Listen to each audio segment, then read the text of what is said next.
I hear something in the background. I hear something in your background as well. This is going to be an epic journey. My name is Nico Bradley, and this is my best friend, Steve. No, I hear like We're talking. about to get laid Nico Bradley? at Disneyland. You can get laid at Disneyland. But we're not going. You can get laid at Disneyland. And when were you gonna tell me this? I was gonna tell you. Like I hear talking in the background. The Mexican Yeah, it's border? your computer. It's not mine. There's nothing in mine playing. Anything now? No.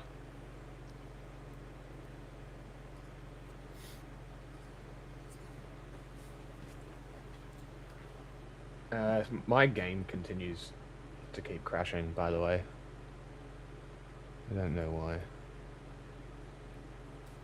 I'm Amy Goodman. President Trump announced Tuesday he's extending the ceasefire with Iran indefinitely at the request of Pakistan. An Iranian official tells BBC that Iran has still not decided whether it will attend a new round of peace talks with the U.S. later this week. Vice President J.D. Vance has canceled a planned trip to Islamabad, Pakistan. Despite the ceasefire, the U.S. continues to blockade Iranian ports. But earlier today, Iran attacked 3 cargo ships in the Strait of Hormuz, seizing 2 of them. Iran's Foreign Minister Abbas Araghchi called the blockade an act of war and thus a violation of the ceasefire, warning Tehran knows, quote, how to resist bullying, unquote, and threatening to completely close the Strait of Hormuz and strike energy and desalination infrastructure across the region. Meanwhile, the head of the International Energy Agency declared Tuesday the U.S.-Israeli war in Iran has created the worst energy crisis the world has ever faced.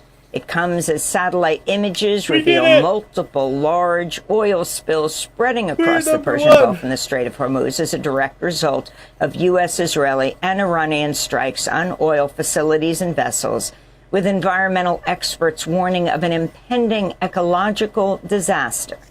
The Pentagon confirms 13 U.S. service members have been killed oil tanker in the water? No, pay 415 wounded in the I was U.S.-Israeli posting on war on Discord. Iran. Meanwhile, according to the U.S.-based human rights activist news agency, over 3,600 people have been killed in Iran by U.S.-Israeli strikes, among them 254 children. A 10-day ceasefire between Israel and Lebanon showed new signs of collapse Tuesday, as Hezbollah fired rockets and drones at Israeli forces for the first time since the truce took effect last Friday. Hezbollah said the strikes were in response to Israeli attacks on civilians and the destruction of homes and villages in southern Lebanon.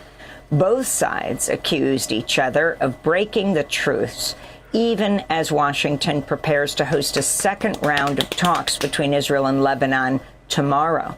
Hezbollah is not involved in the ceasefire negotiations.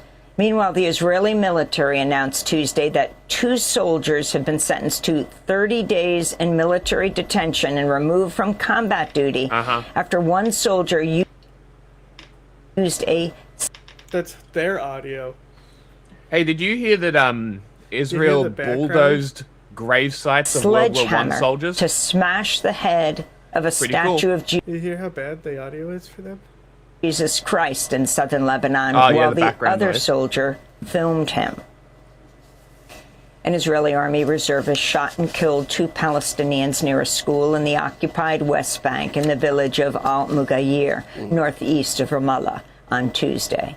The Palestinian Ministry of Health identified the victims as 14-year-old Azal Nassan and 32-year-old Jihad Abu Naim, who were killed in a joint attack by Israeli settlers and soldiers that left 3 others wounded.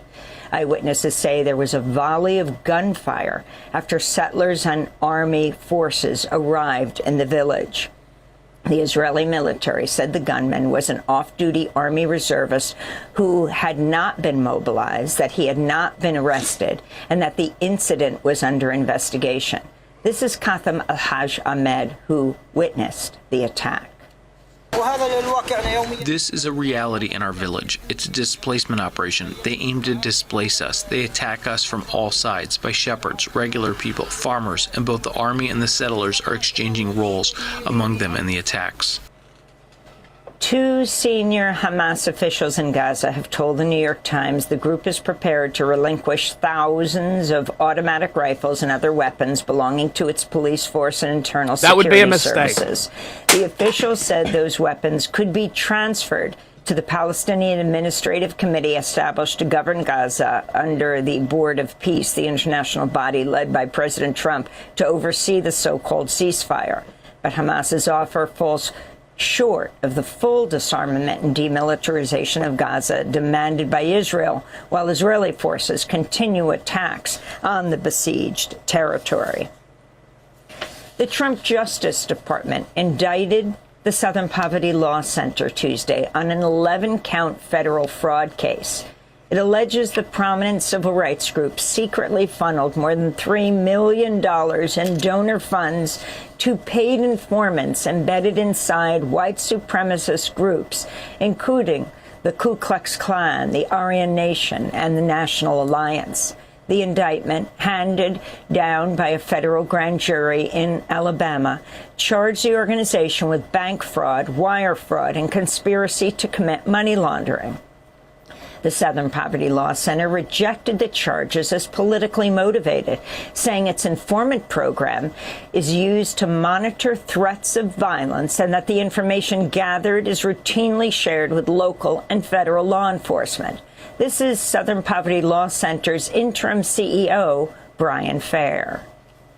This use of informants was necessary because we are no stranger to threats of violence. In 1983, our offices were firebombed, and in the years since, there have been countless credible threats against our staff. For decades, we engaged in unprecedented litigation to dismantle the Klan and other hate groups. Hate those guys. Several reports have revealed the 2 U.S. Embassy officials who died in a car crash in northern Mexico as they returned from a drug trafficking enforcement raid were covert CIA agents. The deadly accident on Sunday in the border state of Chihuahua also took the lives of 2 Mexican officials and has prompted the Mexican president, Claudia Sheinbaum, to start an investigation into the involvement of U.S. agents in counter-narcotic operations why were in Mexico. CIA involved here? President Sheinbaum spoke from... Hey, question. Why do we have agents involved in clandestine operations in Allied territory? That's weird. It's almost like they're a rogue state. But I guess we can't go that far, not yet. But it's approaching it.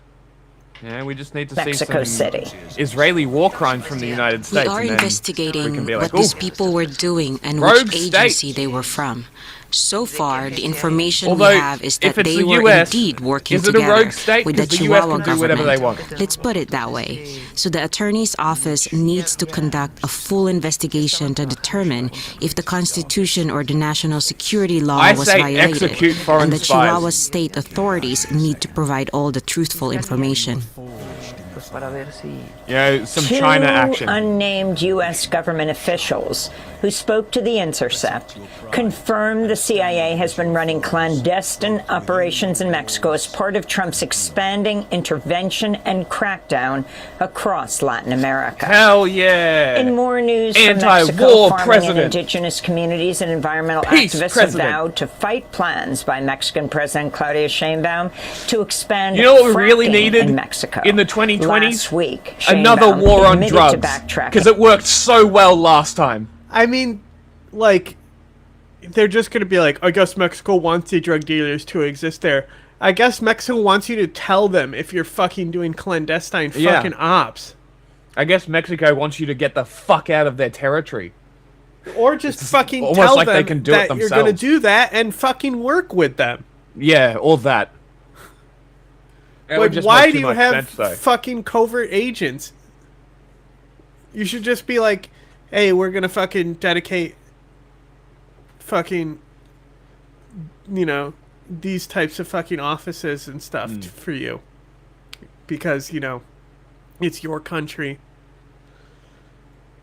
That would be too hard and take too long. Why do that when you can just do it illegally? Like, at least the fucking CIA communicated with Pakistan with when they were gonna fucking violate their territory and fucking do double taps. Yeah. They just didn't Did they call let 'em him know when they about- went to get bin Laden. Did they call them when they did drone strikes as well? No, in the Waziristan, yeah, because the first ones that happened, Pakistan was like, yeah, we did that. Oh, really? Yeah, because they didn't want people to know that, like, an allied nation was doing bombing campaigns inside their In their fucking territory. Yeah.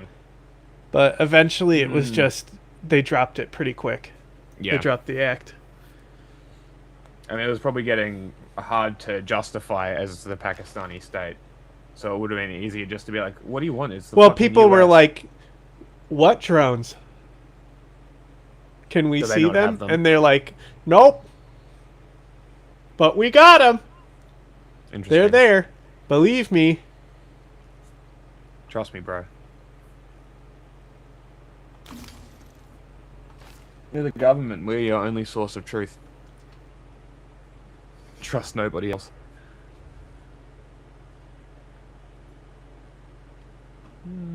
Radius. Ooh. Nice. Do I have the truth soundbite? Stockholm. Stockholm. Here. Game still loading.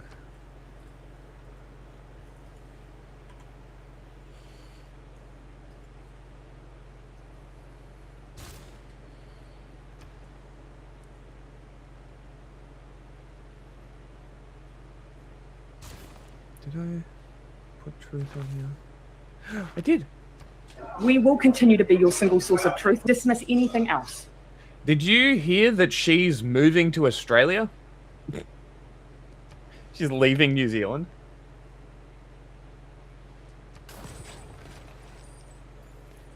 That was always allowed.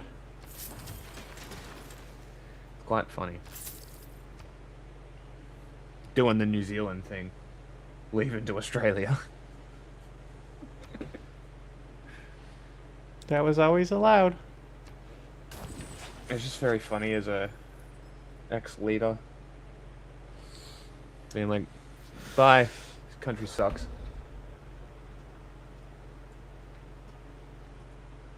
Is it flooded? It is flooded. It is flooded. Do I have computers yet? Flood barriers? No flood barriers. That's right, I'm getting planes so I can start bombing the Congo rather than sending units in and having them die to this fucking city that has 3 range strikes being able to hit any square that I go through. Fuck this. What do you got, a soothsayer? Go put it on his city. Set that Yeah, I'm gonna go fucking hit it against the volcano. off.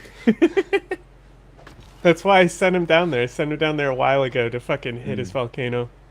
I might make one as well and send it to that other volcano.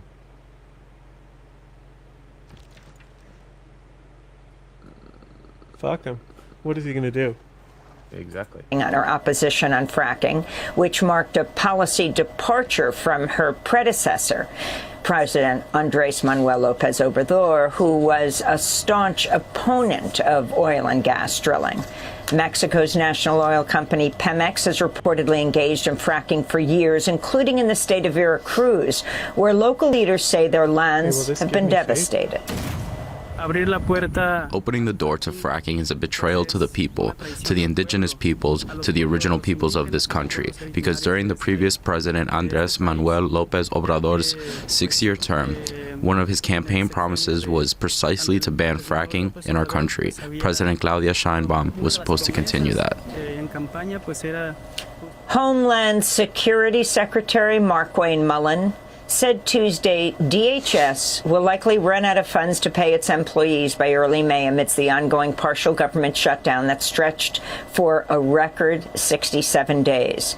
President Trump earlier this month had approved the release of $10 billion in emergency funds from his so-called One Big Beautiful Bill Act, as negotiations on Capitol Hill remained at a standstill. Mullen took to Fox News last night to blame Democrats for the shutdown, while Republicans have repeatedly blocked key demands to reform or defund ICE. They've recently proposed a budget that would grant DHS up to $140 billion in new deficit spending for Trump's deadly immigration crackdown. This is DHS Secretary Mullen. My payroll through DHS is just over $1.6 billion every 2 weeks. So the money is going extremely fast. And once that happens, there is no emergency funds after that. Oh, well. Democratic Congressmember Sheila Cheerfulous McCormick of Florida resigned from the House Tuesday, less than an hour before the House Ethics Committee was set to discuss what sanctions to impose on her for violating more than 24 House rules and ethical standards. The allegations center on how her family's health care business received roughly $5 million in COVID-19 disaster relief funds that Florida had mistakenly overpaid. Money prosecutors allege was funneled through a network of businesses and family members to fund her 2021 congressional campaign. Cheerfulous McCormick was indicted on federal criminal charges last year and has pleaded not guilty. She still faces a separate federal criminal trial in Miami. A new analysis by the National Women's Defense League has revealed dozens of U.S. Congress members have been accused of sexual misconduct over the past 2 decades. More than 50 accusations of workplace sexual harassment, largely coming from legislative staff, have been made against at least 30 lawmakers of both parties. The group also looked at dozens of accusations of sexual harassment outside the workplace against U.S. lawmakers, as well as misconduct on the campaign trail. This comes after Republican Congressmember Tony Gonzalez of Texas and Democratic Congressmember Eric Swalwell of California resigned from Congress earlier this month. Both of them face potential expulsion votes after they were accused of sexual misconduct. On Monday, the House Ethics Committee released a statement calling for survivors of sexual misconduct to report their accusations to congressional authorities. Many lawmakers are now calling for the expulsion of Republican Congressman Corey Mills of Florida as he faces an ongoing probe from the House Ethics Committee into allegations both of financial misconduct and sexual harassment. Mills has denied the allegations. And voters in Virginia approved a new congressional map drawn by the state's Democrat-controlled legislature. It would give the Democrats an electoral advantage in 10 of Virginia's 11 House districts. Democrats could also pick up as many as 4 new seats in this year's midterm elections. Virginia currently has 6 Democrats and 5 Republicans in its congressional delegation. The move is the latest chapter in a redistricting arms race that President Trump ignited last year when he urged Republican-led states to redraw congressional maps. Trump had asked lawmakers in Texas to create 5 more seats that favor Republicans in the state shortly after California voters backed a plan to create 5 seats that favor Democrats. And those are some of the headlines. This is Democracy Now!, democracynow.org, The War and Peace Report. I'm Amy Goodman. Thanks for watching Democracy Now! On YouTube. Subscribe to the channel and turn on notifications. Already do. Don't tell me what to do. Look at how much damage that volcano did. Excellent.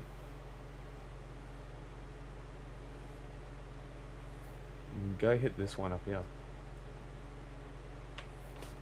I'm moving to it.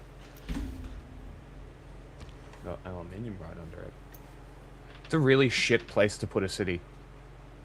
Yeah. Or 3 cities. The AI is dumb with where they'll put cities.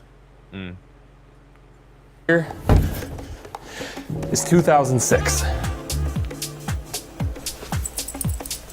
Bye-bye. Hello, and welcome to my kitchen, where it is 2006. The Xbox 360 just dropped, and the 7th generation of gaming has officially begun. But when it comes to the previous generation, one company could easily be crowned as the titan of the industry, releasing hit after hit after hit. That company's name? Mad Catz Games. Just kidding. Rockstar Games. And their biggest hit? Grand Theft Auto San Andreas. A critically acclaimed, boundary-pushing cultural juggernaut that eventually became the best-selling PS2 game of all time by like a lot. And then CJ was modded into every game ever made every time as well. But San Andreas was also a magnet for controversy. Video game violence naysayers would be the least of Rockstar's concerns once a secret SEX, I'm spelling it out because my small dog. I was like not a fan of San Andreas at first because like I thought it was dumb to do gangs instead of mob stuff. Sure, okay. And but then like the gang territory shit is really fun, but then you beat the first act and it's gone. And I'm like, what the fuck? Yeah. It was a bit strange. I can't get any fucking units around his territory. It's so fucked. Is in the kitchen right now. Minigame was found buried in the game's files, known as the hot coffee mod. This shocking news caused the game's rating to be reevaluated by the ESRB to AO, adults only. I'm spelling it out because my dog is afraid of adults, forcing stores to pull the game off shelves or keeping it, but with a slapped on AO rating sticker. You can actually still find these online, but they are not cheap. Rockstar would patch this stuff out and quickly get an M-rated version back on store shelves, but the reputational damage was already done. Between the already controversial violence present in the GTA games, edgy releases like Manhunt, and now you're telling me there's an SSX tricky minigame, Rockstar was quickly becoming the coolest company in the world, at least according to Little Brothers Everywhere, Daily Magazine, Global. Please let me watch you play. I'm gonna need to see that game. I know you're saying it's not good for me, but I know it is. I know it's good for me and I need it inside of me. I need it in my blood, it's good for my livers, it's good for my eyes. So anyways, 2006, dawn of the 7th gen, and everyone is waiting with bated breath to see how Rockstar, notorious bad boy billionaire, is going to push the controversial boundary this time. Let's see. Okay. But Timothy Chalamet wasn't even born yet.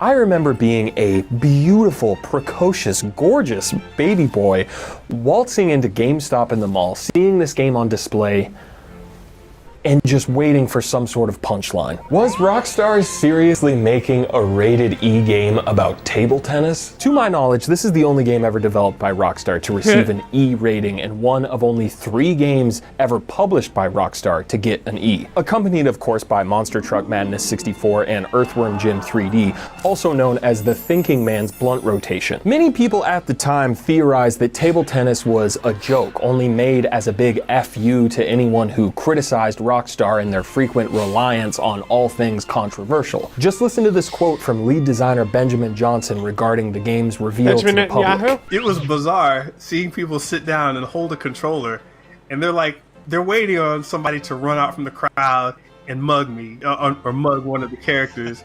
I'm like, nah, dude, it's just a table tennis game. Chill the f*** out. But years later, in like 2012, pre-apocalyptic events, obviously, I found this game in a bargain bin at Shopko, which, yes, has a K in it. But unlike GTA or Shopko, table tennis does not have a K-47 anywhere to be seen, or anything satirical or violent or controversial whatsoever. No flying cars cheat this time, Mom. Don't worry, the minivan it's got it's all toes down in the garage. You're okay. And once I actually played this game, I realized that maybe the punchline wasn't distance, but that Rockstar was dead serious about making the best table tennis game this side of my kitchen has ever seen. Many at the time wrote off this $40 disc as a glorified tech demo for Rockstar's new Rockstar Advanced Game Engine, aka Rage, intrigued only by the concept of what a theoretical GTA in HD might look like. But Rockstar said, no, this is not some half-assed demo. This is a full-on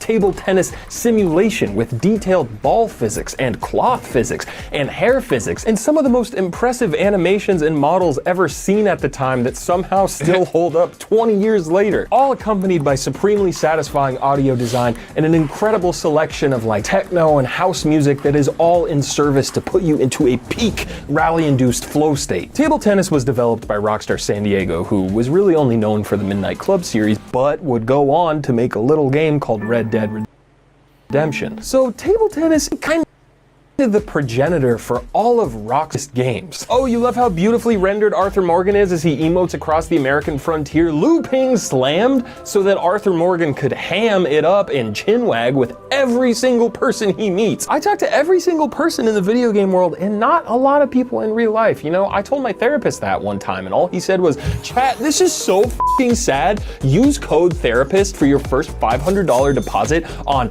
gamble. The title of this video is obviously a bit hyperbolic, but be honest with me for a second, Twitch chat. Have you ever played this game? Have you ever even heard of this game? Or are you perchance some sort of uncultured toad specimen? If the answer to any of those is no, or I guess yes, can I please teach you how to play this game so that someone other than me and my friend Cameron are playing it online? We literally only match with each other when we play online, because yes, you could still play it online. That's funny. Please play with us.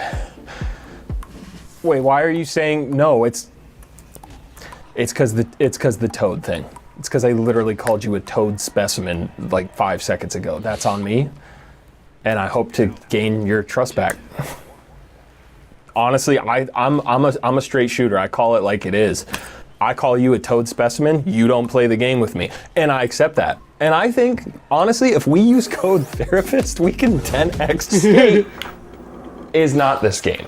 But it is a game I imagine a lot more of you have actually played. Well, you know how in Skate the left stick controls your guy and the right stick controls your board? Table tennis is kind of like that, except the board is your paddle. And well, you don't have a T-Mobile sidekick or P-Rod, but you know what you do have? Gratitude for your existence. The direction of the right stick will dictate the type of spin you apply to the ball, the color correlating to the corresponding face buttons A, B, X, Y, which you can also use if you prefer to spell. Once the ball is heading your way, you can begin holding a direction to start charging the power of your shot. Once you begin charging, the left stick no longer controls your athlete, but controls the direction of the ball, both left to right and also distance from the net. As you are aiming the ball, the controller will begin to vibrate and will vibrate more violently the closer you are to the edge of the table or the net. As you successfully charge shots, your focus meter will begin to fill. Once full, you will automatically enter full focus mode, where your shots become faster and more accurate. You can also manually consume some of your bar by holding right bumper and doing a focus shot, which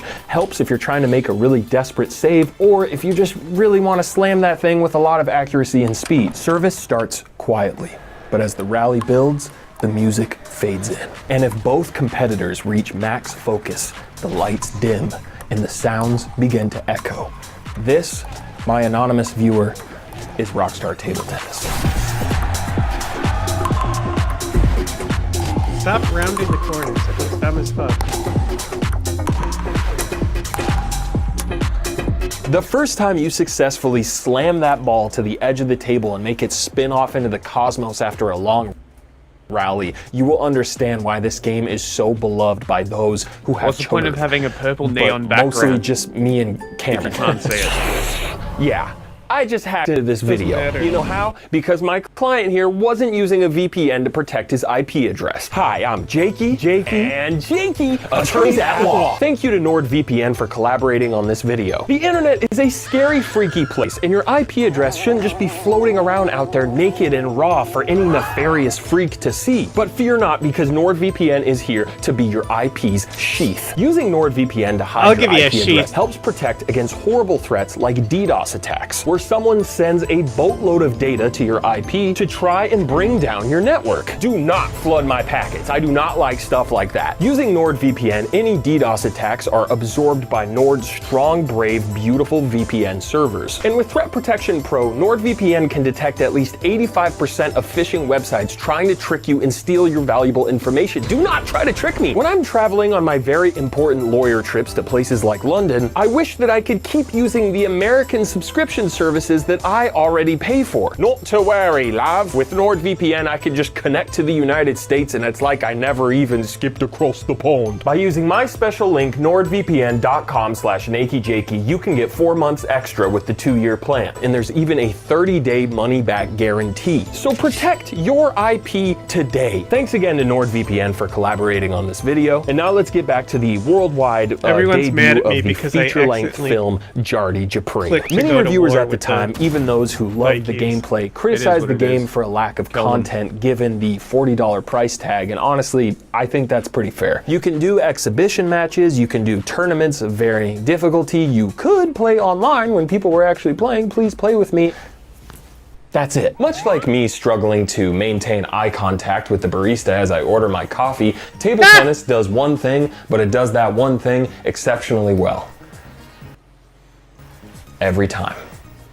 Without fail. Table tennis was eventually ported to the, which I know sounds great in theory, but I think it practically loses everything that makes this game so special and unique. With the default control scheme, your movement is automated, and because the regular Wiimote motion sensing isn't very advanced, you flick in the general direction of the table you want the ball to go in, but you control the spin by holding a direction on the D-pad. You can connect a nunchuck to control your athlete and guide your shots, but like, at that point, why would you opt to shake plastic and look at ugly graphics when the 360 version is literally right there? I can literally see it. It's like peeking around the corner like it's doing some sort of stealth mission. Why is it set up like that? In an age where so many games are trying to have hundreds of hours of bloated gameplay and every possible mechanic thrown into the kitchen sink, shout out to my kitchen sink, often resulting in just being kind of like a jack of all trades situation. Yes, I am referring to Crimson Desert, which I will probably be making a video about on my second channel, Ball Creative. If you don't know, we're over there, we're doing unscripted reviews, we're doing live streams. Please stop by, please clap. It's really refreshing to return to something so simple yet instantly engaging. It's a type of sports game that is unfortunately super uncommon nowadays, with these copy-paste, microtransaction, milk you for every penny inside of your body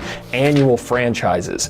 It's a game made with sauce. The way the replays look, the little emotes and unique personalities of each character, the way the game slows down cinematically for the focus shots, the way that back sweat slowly accumulates after intense rallies, or me when I'm recording a video in a small hot room. I mean, for Christ's sakes, the manual has a history of table tennis in it, along with expanded details on every character's strengths and weaknesses. Just imagine if another revered AAA developer made a conventional sports game. Like, imagine if Naughty Dog's next big game was a basketball simulation, but it had all the same production value and acting and writing that they're known for, and like an actually good story in its campaign. I would be over the moon to play a sports game like that. Another thing about table tennis that I've failed to mention yet is that it gets pretty damn hard. Like, back when I used to play this game in high school, I could sometimes beat the CPU on hard difficulty, but expert?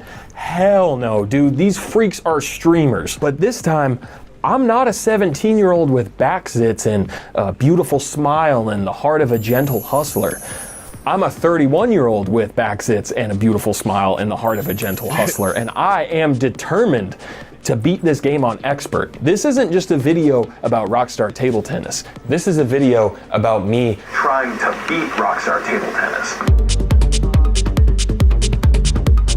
Tournaments are very arcadey in that you have to win 2 games to 11, but even if you lose, you can just rematch that same opponent, like hitting a continue in Street Fighter. In order to play expert, I first had to complete the hard tournament. My athlete of choice? Jesper is a gorgeously tall Swedish man with a wide reach and the highest power rating in the game. Remind you of anyone you know? Jesper's other stats are all pretty much ass, but his primary strength is his forehand topspin slams. So this basically means my tactic most of the time is to just hit the ball as hard as I possibly can. I breeze through the first few opponents, experiencing some really fun rallies along the way.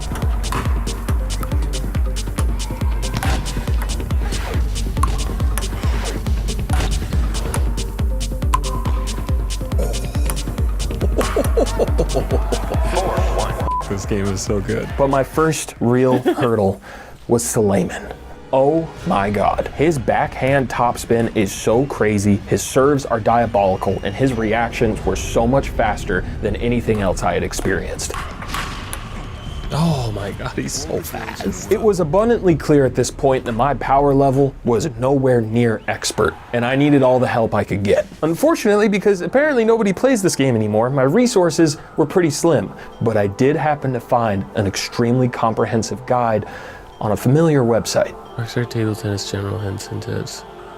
TrueAchievements.com. TrueAchievements.com. Even when I was down, True Achievements picked me right back up. When I had no one else, TA was there, dude. I might love TA. I might get TA tatted on my shit. This detailed guide not only broke down every character, but exposed me to something that my brittle, inexperienced, juvenile gamer brain had never even thought about. Serving an ace. How to serve an ace. Jesper, standard position. 4/5 steps on the right, 1/2 steps back. Load the black bar to when it hits the max for the third time. Up, down, up, down, up, down. 1, 2, 3, 4. 1, 2. Aim to the left.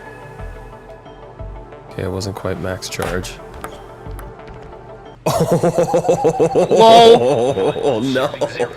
I did feel somewhat conflicted about using this exploit. But also, this kind of reminded me of the first time I played Dark Souls, where I was just like, listen, man, I'm taking whatever help I can get. I'm using the best weapons. I'm duping souls. We can leave the gamer pride for the other runs. I just want to get to the end of this thing. However, at least with Jesper, the service ace didn't always work against every opponent every time. Such as Kuni, who was sometimes able to hit it back, so I had to stay on my Swedish toes. I had a nice comeback during a close first game, but then I did this.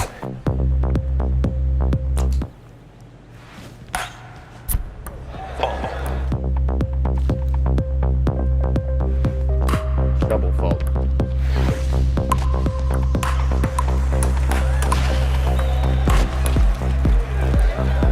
Nice.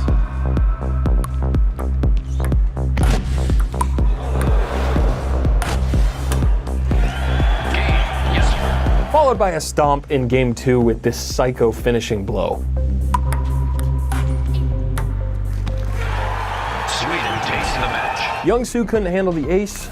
Jurgen wasn't much different. Hard tournament completed, largely due to the help of Sensei TrueAchievements.com, but now it was time for the main event. I faced Liu Ping first, which meant he was way easier, and the ace worked, and I just destroyed him. Haley was next and got completely destroyed as well, as did Luke, and then I was thinking like, man, maybe this isn't gonna be so bad after all. Even Suleiman, my rival in the hard tournament, was surprisingly easy on expert, in large part due to the ace serve actually consistently working, but I was also consistently working him even during his serves. I was growing stronger, more resilient. My gamer body was becoming one with the table.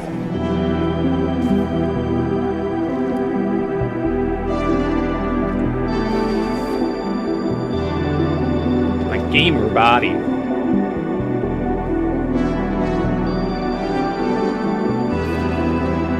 He has a lot of support units.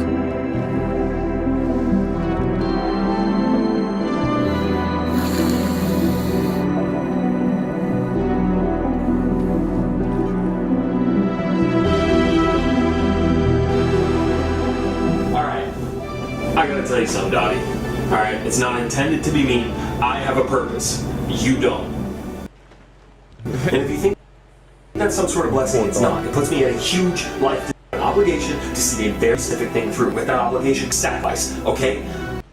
The product of all of the choices I've had to make. Your life is the product. I don't even know what your life is the product of. You're just kind of making it up as you go along, because that's the kind of dog you are. That's not the kind of person I am, okay? Carmen got freaking annihilated 11-1 twice. 2 times in a row. Retire! Retire, retire, retire. Cassidy, bro, are you guys sure you're experts? Young-Soo was more of what I expected. He beat my giant Swedish ass into the ground 2 games in a row. Young-Soo required such a specific spot on the serve meter for the ace to work that after many failed attempts, I eventually just gave up on doing it and decided to beat him the old-fashioned way. Using my most valuable asset, my gaming mind. Fucking cheese shit.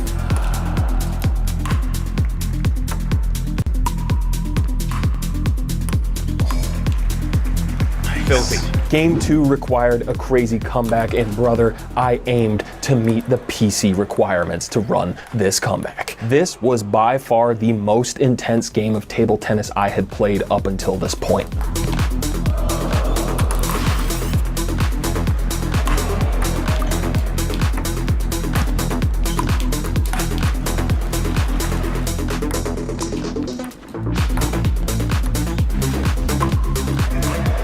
I can't believe this was Rockstar.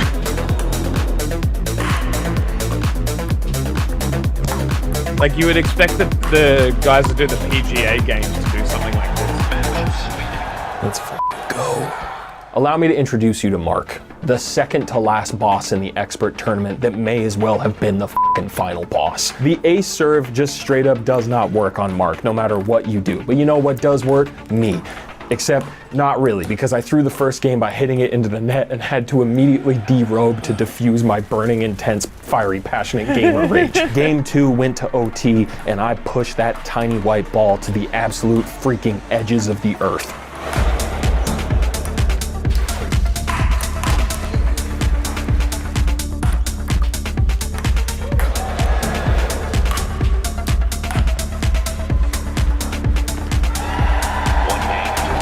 Game 3 was like when Trunks teleported out of nowhere and just cut Frieza in half. I was operating on a higher plane of existence. I knew what Mark was gonna do before he even did.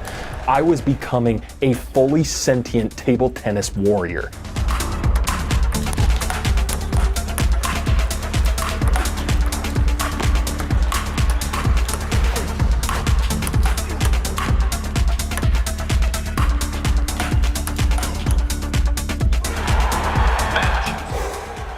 Let's go. Jurgen, the final boss. Everything led me to this moment. And I took game 1 very quickly because the ace serve worked without fail and it felt very anticlimactic. So I says to myself, you know what? No. I do have gamer pride, and that sounds like something racist, but that's not what I mean. I gotta do this without using the power invested in trueachievements.com. I gotta do this using the greatest resource of all. Combining my gamer hands with my gamer mind and using my gamer heart. Game 2, unfortunately, was Jurgen City because my safety blanket of the ace serve was no longer there and I needed to adapt fast. My blade was sharp, but his steel was sharper, more agile, more rare jewels encrusted into the handle. But my gamer heart was resilient, and everybody knows when gamers are down, say it with me chat, they don't stay down. Horses don't stop, and I don't fucking stop either. Damn, he was gonna give me 125 per turn per piece. No. I'm struggling, but I'm still here.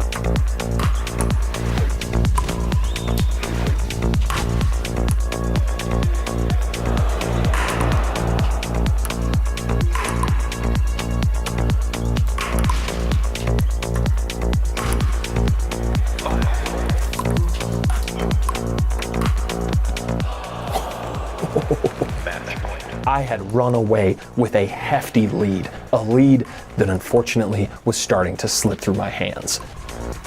Oh.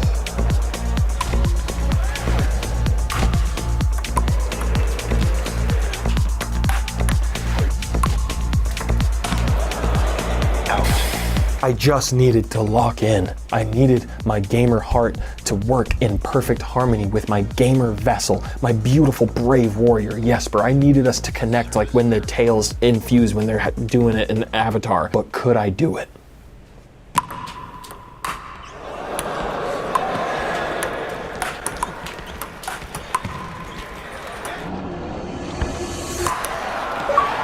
Sweden wins the match. Whew.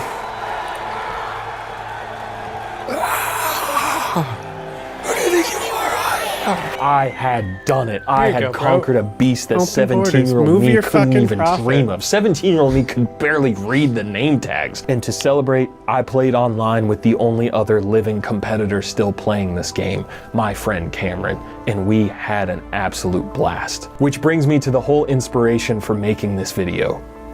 Please play with us. On April 18th, which is tomorrow if you're watching this video the day it came out, and May 2nd, I will be playing this game from 1 to 5 p.m. roughly EST and live streaming it on the Ball Creative second channel. If you go to player match and choose time tournament, you will very likely be able to join one of the 8-player lobbies that I will be running, where it's a round robin tournament, I think to like games of 5. But even if you can't join, you should be able to spectate, because that's a thing. I don't know, I haven't been able to test it because no one's playing. Apparently there's voice chat if you have an Xbox headset that is likely going to be really problematic, but probably really funny. I'm going to try to get my headset working for that.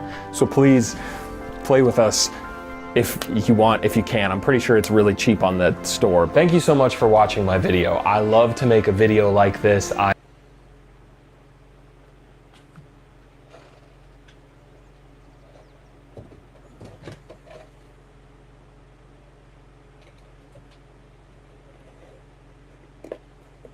edited a bunch of videos. Yeah, well, we wasted a lot of time with that one. Oh, you filthy swines! Get in here, sit down. We're going to do this. We're going to read some news. Information has changed the way that people interact with each other. Our conversations now online are not so straightforward. A lot of the reason behind the more mimetic type messaging comes from this constant fight to corral information into approved narratives, and memes tend to break through that blockade of information. And during times of conflict, I imagine propaganda becomes even more obnoxious. And recently there's been a bit of a conflict going on over in Iran. Interesting shitposting that has been going on over there, which is covered in this article from The Verge, written by Sarah Young. How Iran out-shitposted the White House. The truth flavored the Iranian regime. Rather than pivot from its playbook of fog and disinformation, it chose AI slop instead. That's kind of the way the world is at the moment. It's popular, and if you want to get people's attention, then you'll find that's the way it goes. Also, I noticed this pretty close representation of my golden shiny poop. Just saying, not saying they've copied me, but you know, great minds think alike, maybe. In the early days of the war on Iran, while the White House was busy posting Call of Duty memes and AI slop of dancing bowling pins, the Iranian regime state media was flooding the zone with video after video of what was happening on the ground. Explosions over Tehran, smoke billowing in the sky, blood on the ground, a Tomahawk missile landing on a school, grieving parents burying their children. Only weeks prior, the authoritarian regime had been struggling to shut down all footage of the protests convulsing the nation, cutting off internet access to the outside world in the longest blackout in Iranian history. When Iranian dissidents managed to circumvent the blackout to post photos and videos of what was happening, the regime decried these images as Zionist AI slop, even as it admitted to killing thousands of protesters. Then, on February the 28th, the United States and Israel launched a surprise attack on Iran, killing thousands, including civilians. Now, the shoe was on the other foot. As the victims of an illegal war, reality was now the best possible propaganda of the Iranian regime, and Iranian state media found itself hard at work trying to tell the truth, disseminating high-definition videos of American-wrought carnage. I hear this quite a bit, illegal war, as if there is such thing as a civilized legal war. I'm not sure I agree with that framing. Surely all wars are, in some sense, beyond legality. Peacetime is when we're all swimming around in mutually agreed upon laws. So I'm not sure calling it an illegal war makes sense. I know it's a buzzword that people like to echo, but I'm not sure that actually makes a lot of sense. To me, at least. Prior to the attacks, it looked as though some connectivity was returning to Iran. But as bombs fell, the blackout was once again in place. However, there were some early suggestions that Iran was going to selectively lift calling the it an blackout illegal war for those just who means can that carry some our violence voice is further. legitimate. A That's all kind you're of tiered doing. internet access for whitelisted people willing to promote, at the very least, an anti-war message. No one could have foreseen what would happen next. By mid-March, the most dominant strain of Iranian propaganda was of a markedly different tone. Little Lego minifigures, dressed up as soldiers, as Lego planes and Lego helicopters, burned in an AI-generated desert. Did you see Kash Patel looked like in the Iranian Legos? Yes, I did. They nailed it. So fucking funny. There we go. And videos crammed in references to Jeffrey Epstein and dead Iranian schoolgirls alongside guns and explosions.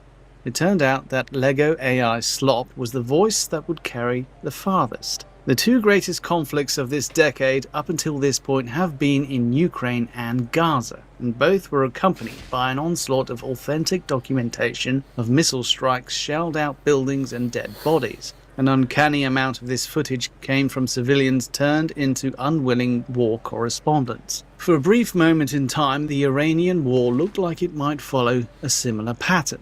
As a missile strike on a school in Minab killed 175 people, including schoolchildren. Photos of that destroyed school and aerial footage of graves being dug for the children became emblematic of the unjustness of the war. Gilgamesh, but even you're gonna as kill these us. Images spread, the internet You're gonna blackout kill us remained all, in Gilgamesh. place.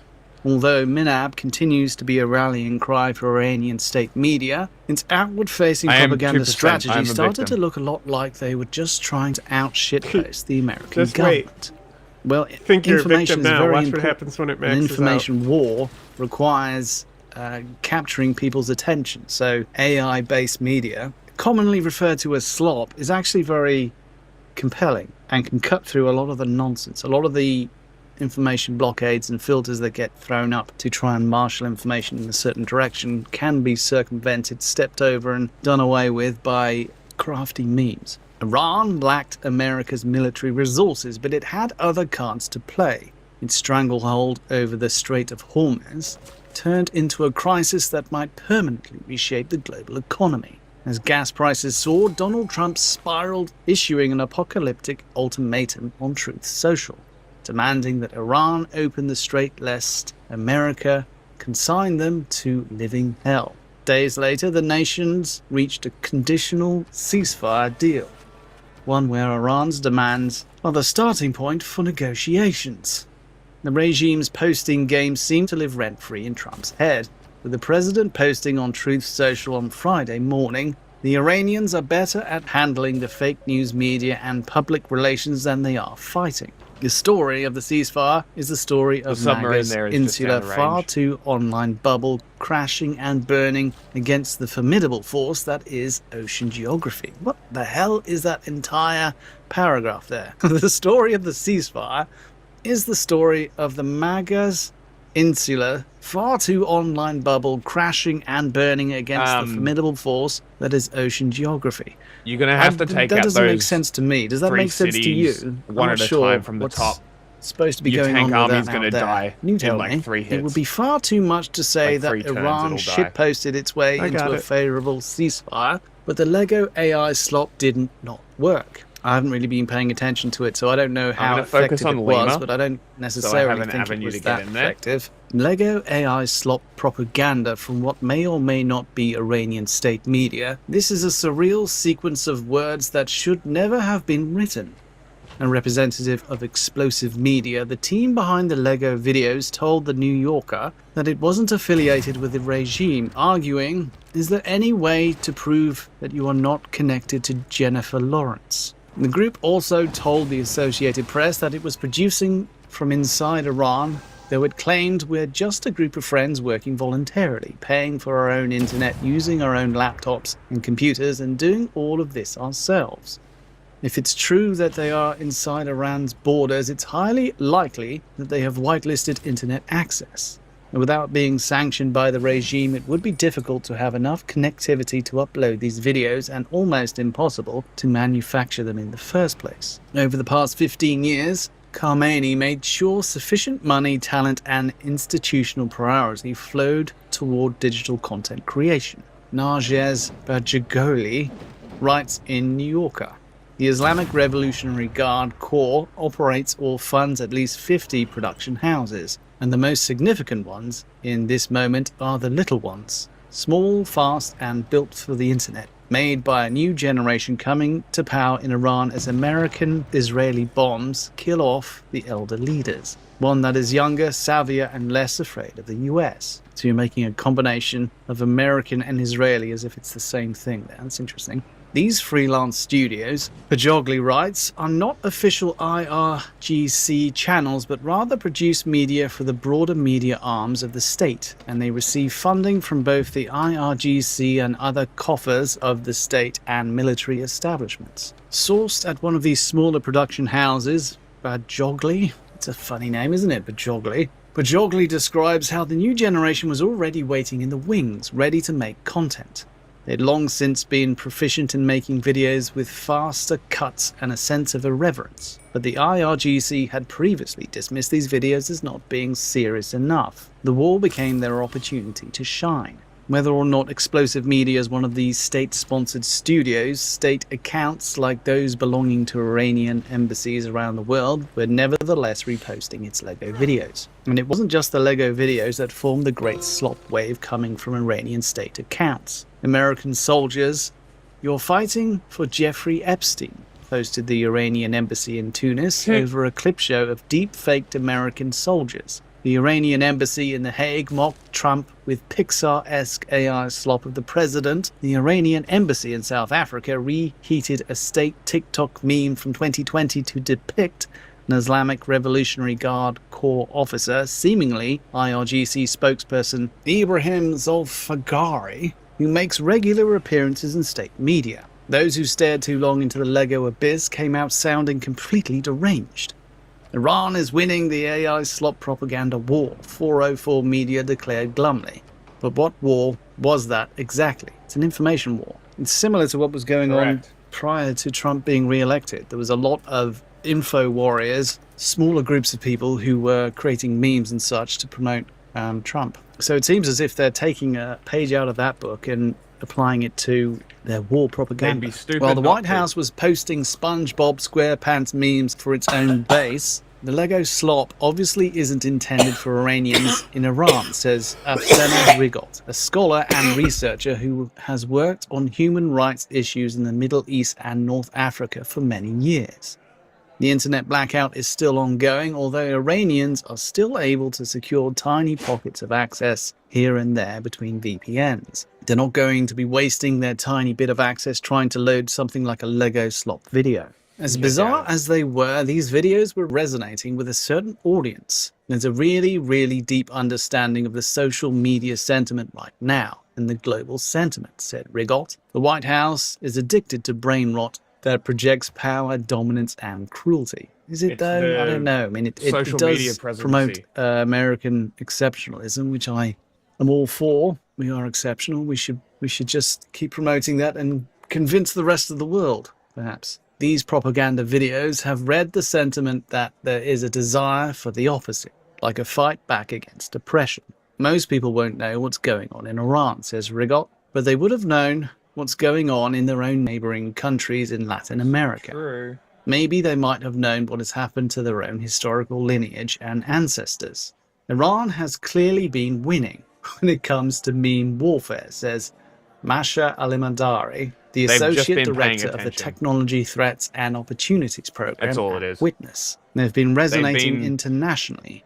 Well, she describes PSL and IRGC well, the thing is, deep in the left if network you look at anyway. what he said, it's that these agents Iran is using were instrumental to getting Trump elected in the first place. The shit posting from the right came from these people. Mm-hmm. So because they're already in Trump's nexus, they deploying can all this manipulate shit it to and them, they already have the target audience because they fucking grifted, because Donald Trump getting elected is better for all our enemies. Yeah. And this is why I keep harping on these fucking meme pages that I keep seeing, because I don't think they're like malicious, right? I've been watching them for a while now. There are some pages which are like obviously malicious, but the ones that I've been seeing, the ones that I've been commenting on that actually reply, they're all very receptive to the criticism. So like, I'm really on the fence about whether it is a malicious push by the left wing or the leftists. I won't even say left wing anymore. I'm just going to say leftists because it's like the commie anti-American types. So like the leftists are completely like just surrogates for the Iranian propaganda. They're posting it non-stop.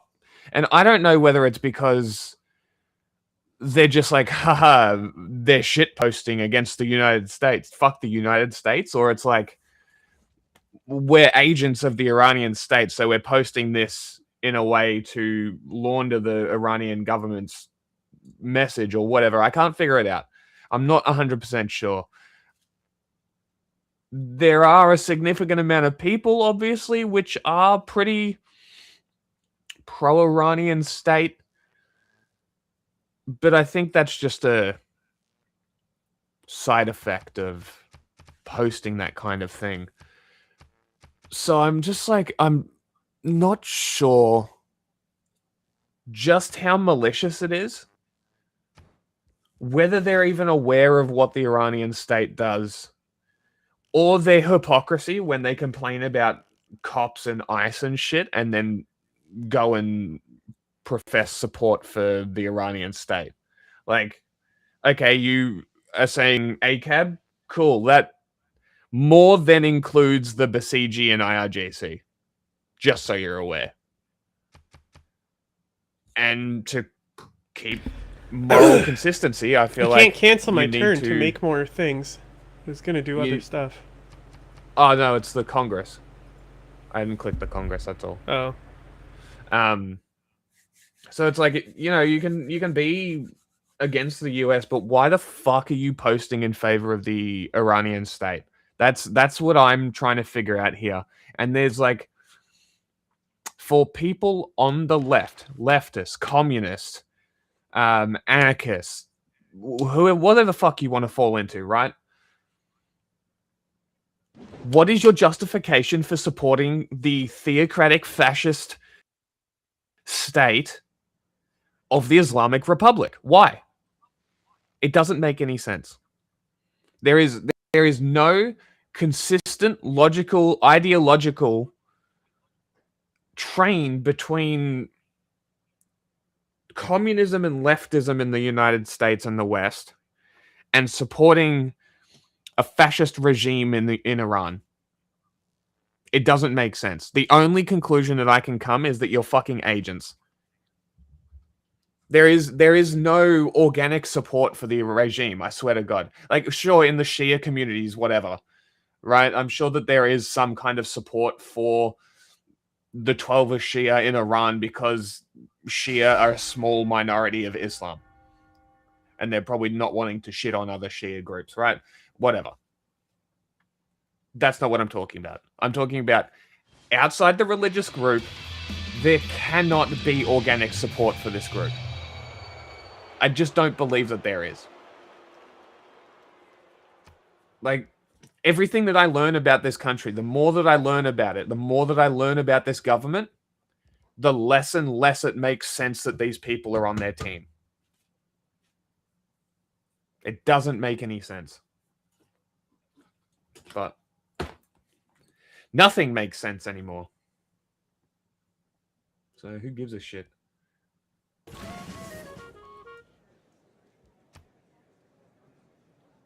Nothing matters. Not a single person voted in favor of the religious emergency. Oh, that's funny.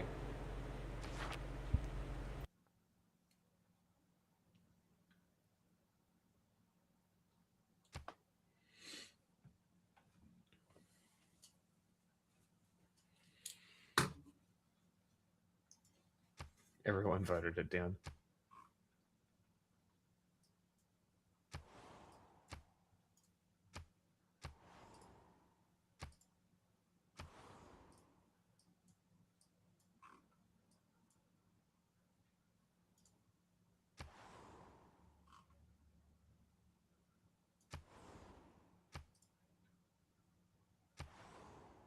Whoa, grab.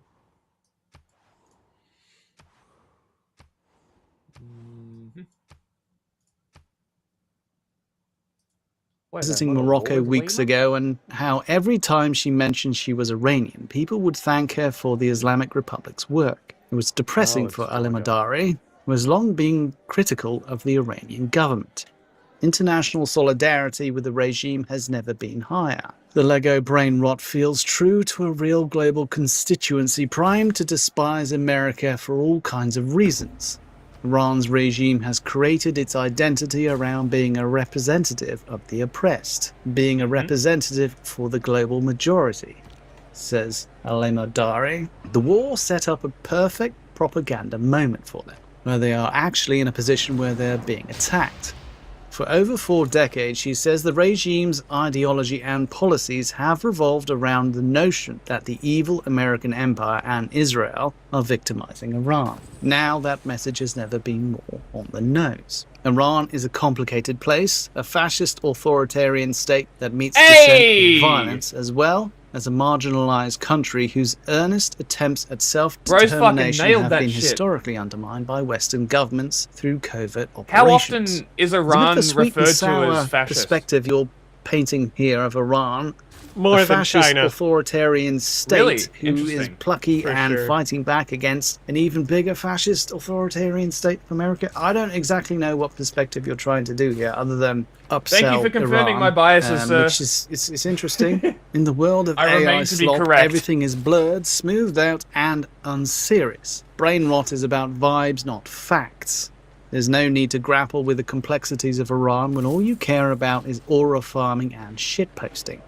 Throughout all of this, many state media accounts were still, for the most part, posting non-brain rot. But the tone of these accounts too had shifted since the early days of the war. More recent videos of death, destruction and ruin tended less and less to be the images of atrocities inflicted on Iran.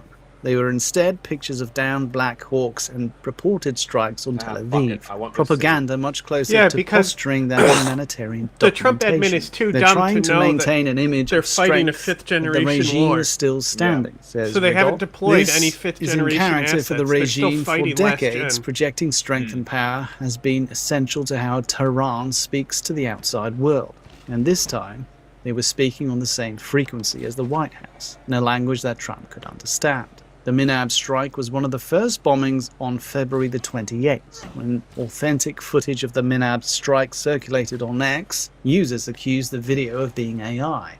Drone footage in Minab showed rows and rows of graves being dug for the victims killed in the strike, many of whom were school children. This footage too was accused of being AI generated. As photos, videos and other documentation from Minab went viral on social media, the truth became Iran's greatest asset. But telling the truth does not come naturally to the Iranian state. In the wake of the Minab strike, the Iranian embassy in Austria posted a deep fake of a child's backpack covered in blood.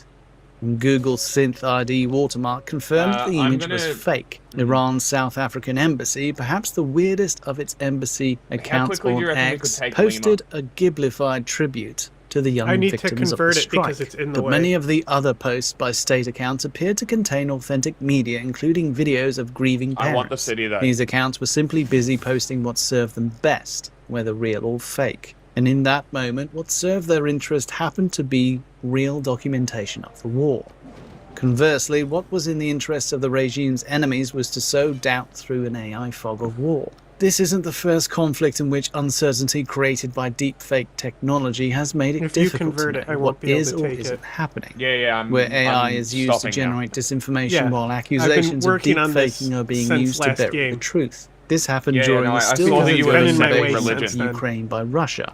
It also Yeah, happened I saw that during you the were the second 12-day religion, war so- between Israel and Iran Stop. in June 2025. Masha Al-Mandari says that this time the level of AI fog she saw was literally quite unprecedented.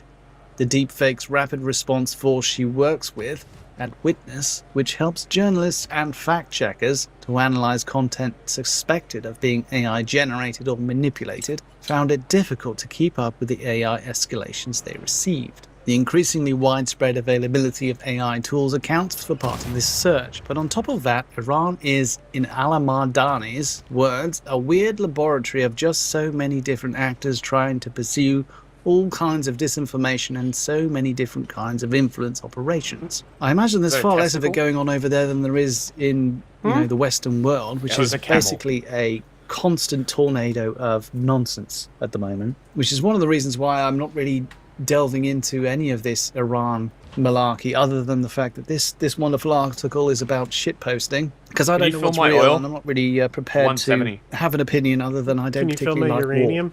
And that's my position. I have The state 0. of Israel is known to have used AI-generated disinformation, I also especially can't during see the it. 12-day war.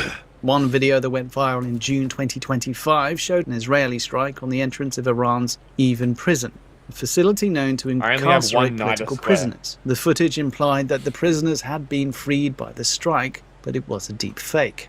Israel had actually bombed Evin, but the ugly truth was that the prisoners had died in the strike. The circulation of deceptive AI propaganda by its geopolitical enemies set the stage for the Iranian regime to dismiss images and videos of massive protests in January as Zionist slop. But long before deepfake technology became readily accessible, the information environment in, around, and originating from Iran was already deeply poisoned. The Iranian regime has been elbow deep in influence operations for many years. Back in 2018, Facebook and Twitter deleted thousands of accounts originating in Russia and Iran that comprised a global influence network pushing disinformation.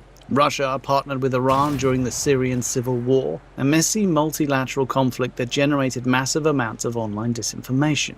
At the same time, the Iranian government has used strategic internet shutdowns to control the flow of information in and out of the country. That'll help. Any Thank upswell you. of internal dissent in Iran meant a blackout was bound to follow. When the regime felt threatened by widespread adoption of platforms like Telegram or Instagram, these apps would be shut down within Iran's borders. The regime is well versed in sowing doubt, spreading disinformation and leveraging censorship. Stop In such a denouncing poisoned me. information environment, for the individual person, the value of documentary evidence declines, and it becomes even easier for personal beliefs to outweigh extrinsic evidence. Iranians like Bajogli have written about the infighting in the diaspora, in which the veracity of the Minab bombing is often a touchy subject. Alimandani has seen people she knows call the drone footage of the Minab school burials AI, even though it has been verified as authentic. This is a very emotional reaction, seeing the regime allow for the burials of these kids, when like a couple of months ago, the parents of the children that were killed in the protest couldn't even get the bodies of their children and couldn't actually properly mourn their children. So it's like this emotional reaction to hypocrisy. Then you put AI into the mix, and it just helps you go down your own rabbit hole. Something like the Minab case, says Rigot, requires a great deal of work and some time for teams of experts to do verification and promulgate correct information. But at that point, initial denial has happened in the psyche of all of the people that have received that message, she says. The damage is done. The damage to the families. The damage is done to those who have suffered. The damage is done to those of us who are trying to do documentation. The seed of doubt is easily planted because the Iranian regime is not trustworthy. The regime are liars, says Alamandari. They kill people, they compromise lives. Somewhere between 3,000 and 30,000 Iranians were killed by the regime in the early months of this year, in the lead up to the war. That's quite a large I mostly range just there, wanna isn't it? loot that 3,000, fucking 30,000. science Perhaps zone. we should get some I'm more so accurate behind. figures on that, because that's a little bit much to be throwing around. Trump cited the burial crackdown on the protests as a reason to attack Iran. Well, I'm sure it contributed to at least public reasoning. Thousands of Iranians are now dead in the wake of the US-Israel attacks. Two things can be true at the same time, Alamandari says. You have horrific tragedy, and you have a regime using that horrific tragedy for its propaganda. As propaganda merged Georgian with settler reality, just it was increasingly rolling in Iran's interest to simply tell the truth Congo's and to tell as fucking much of it as possible. But after decades of using disinformation, internet blackouts, platform bans, and physical coercion to cement its power, the Iranian government struggled to pivot. Shutting down the flow of information I'm has a bit been the nervous regime's because the primary Congo modus has all these operandi fucking for as long submarines. as anyone can remember. Spreading information trying to move and my spreading line as infantry much of it as quickly to as loot his possible spaceport. has not been its I've forte. been And fucking the lack of eyeing that experience motherfucker and for perhaps reflexive fear hundreds of the of free years. flow of information was showing. On March 3rd, an OSINT account on X began to circulate a video showing Tehran's OSINT, brother. iconic Azadi You can say Square, it like that. surrounded by smoke and flames on the So horizon. long. Al-Mandari was particularly Doesn't struck matter. by the quality of the video. Material put out by the regime just months prior, she said, looked like it could have been made in the 1990s. But state media was just now say open source devoting the intelligence. best equipment to capture the destruction that's Doesn't matter. happening right now. Makes you In sound fact, smarter. the footage looks so slick that it was immediately accused of being AI-generated. The video is watermarked with the name and logo of Tebyan, a state media organization, but it was spread mostly through OSINT accounts or journalists based in the West. When one Iranian state account posted the video, it was a grainy copy that cropped out the Tebyan watermark. In fact, some Iranian state accounts appeared to be gathering and reposting OSINT videos from a variety of sources, behaving like social media aggregators rather than directly broadcasting footage that they are theoretically in the best possible position me to wait gather. to declare But as it? the war 'Cause progressed, I kinda want the that kinds of posts coming from science state accounts were area. shifting.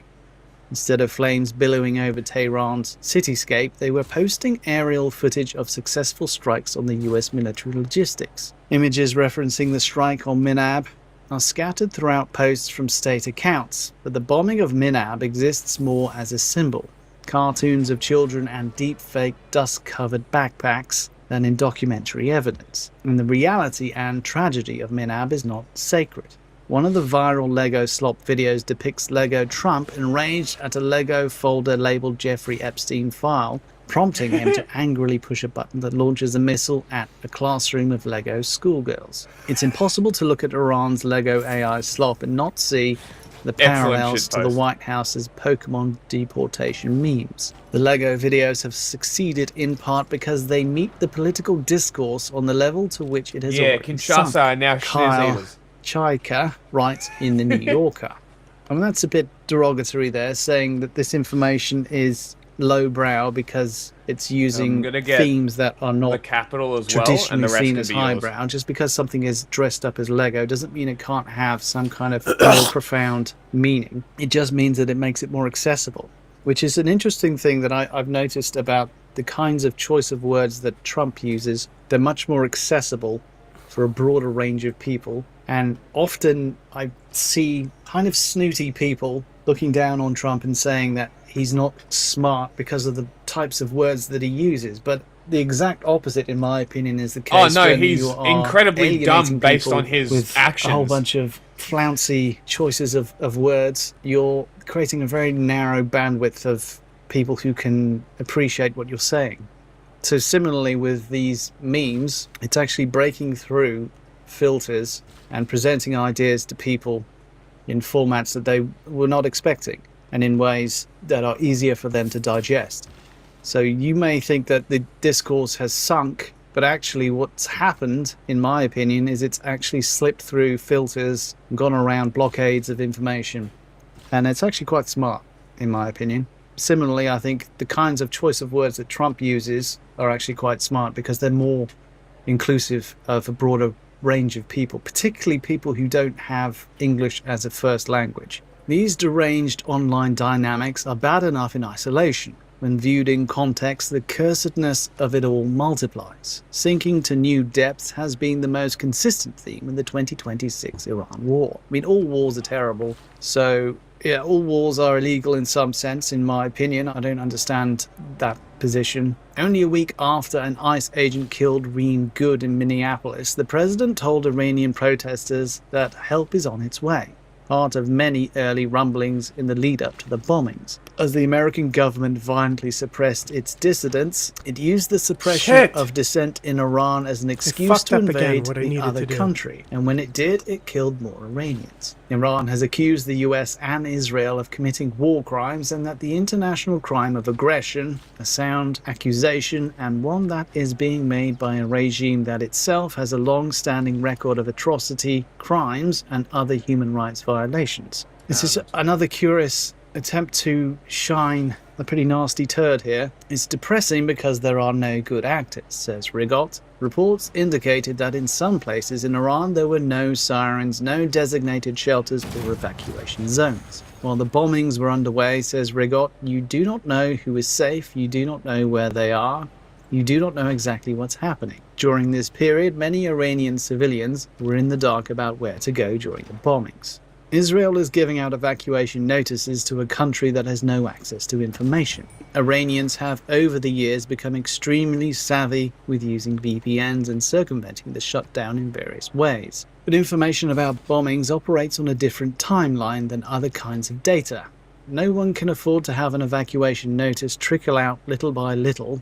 By locking down access to the outside world during the war, Iran aggravated what was already a humanitarian crisis, even as it accused its enemies of perpetuating war crimes. The Iranian regime toiled over the course of the decade to build out its own capacity to control the internet within its own borders. The architecture it has built is very similar to what China has, very similar to what at the moment Russia is trying to establish, says Azadeh Akbari, a professor at Geoth University Frankfurt. It gives the regime unprecedented access to data transfer and data packages between people. By centralizing control of the internet, the regime was also able to privilege bandwidth toward local apps and platforms, shifting data and activity away from the outside, even when not in an active internet blackout. How America has fared in the Iran war has far more to do with the Strait of Hormuz than anything else. But it's likely that the world, particularly governments of a repressive bent, will come away with all the wrong conclusions about how to wage information warfare. What Iran has built, a America won't learn architecture, anything, a though. poisoned information environment, and an inexhaustible slot machine was not necessarily better or stronger than the alternative. But so long as a war is treated as an online spectacle rather than the hard reality of civilians trying to suss out evacuation zones under a blanket of silence, Iran's authoritarian internet will be judged to be the superior version. Seen in another light, YouTube's suspension of the explosive media channel that hosted Iran's viral Lego slop was America's own response to Iran's blackout, an American company throttling access to an outside message. It's an uncharitable read, but one that should be considered against the backdrop of the forced sale of TikTok, which consolidates American internet architecture too, shoring up American digital sovereignty that could once be taken for granted thanks to the ascendancy of Silicon Valley. In this war, Iran met the United States where it was, fighting brain rot with brain rot, holding up an uncanny mirror to the American government. And like a gorilla fighting with its own reflection, America is poised to take things further, maybe already seeing the possibilities in the Iranian internet strategy. But what I see, what has been going on here, is more, in my opinion, Iran echoing what the MAGA movement has been doing during the last 8 or so years with information warfare. And it is successful because Trump has been elected, had 3 successful election campaigns, and memes were a very large part of that. The internet itself was a very large part for why Trump was elected. So yeah, finding ways to trigger people's attention, get them engaged and pull them into a message while simultaneously making sure that that message can sidestep filters is something that's been going on with the MAGA movement for, well, since before 2016, the build-up to Trump's campaign got underway. So yeah, this is the reality of information now. But that is it for now. Make sure you hit that like button, subscribe if you like what I do. I do it as often as I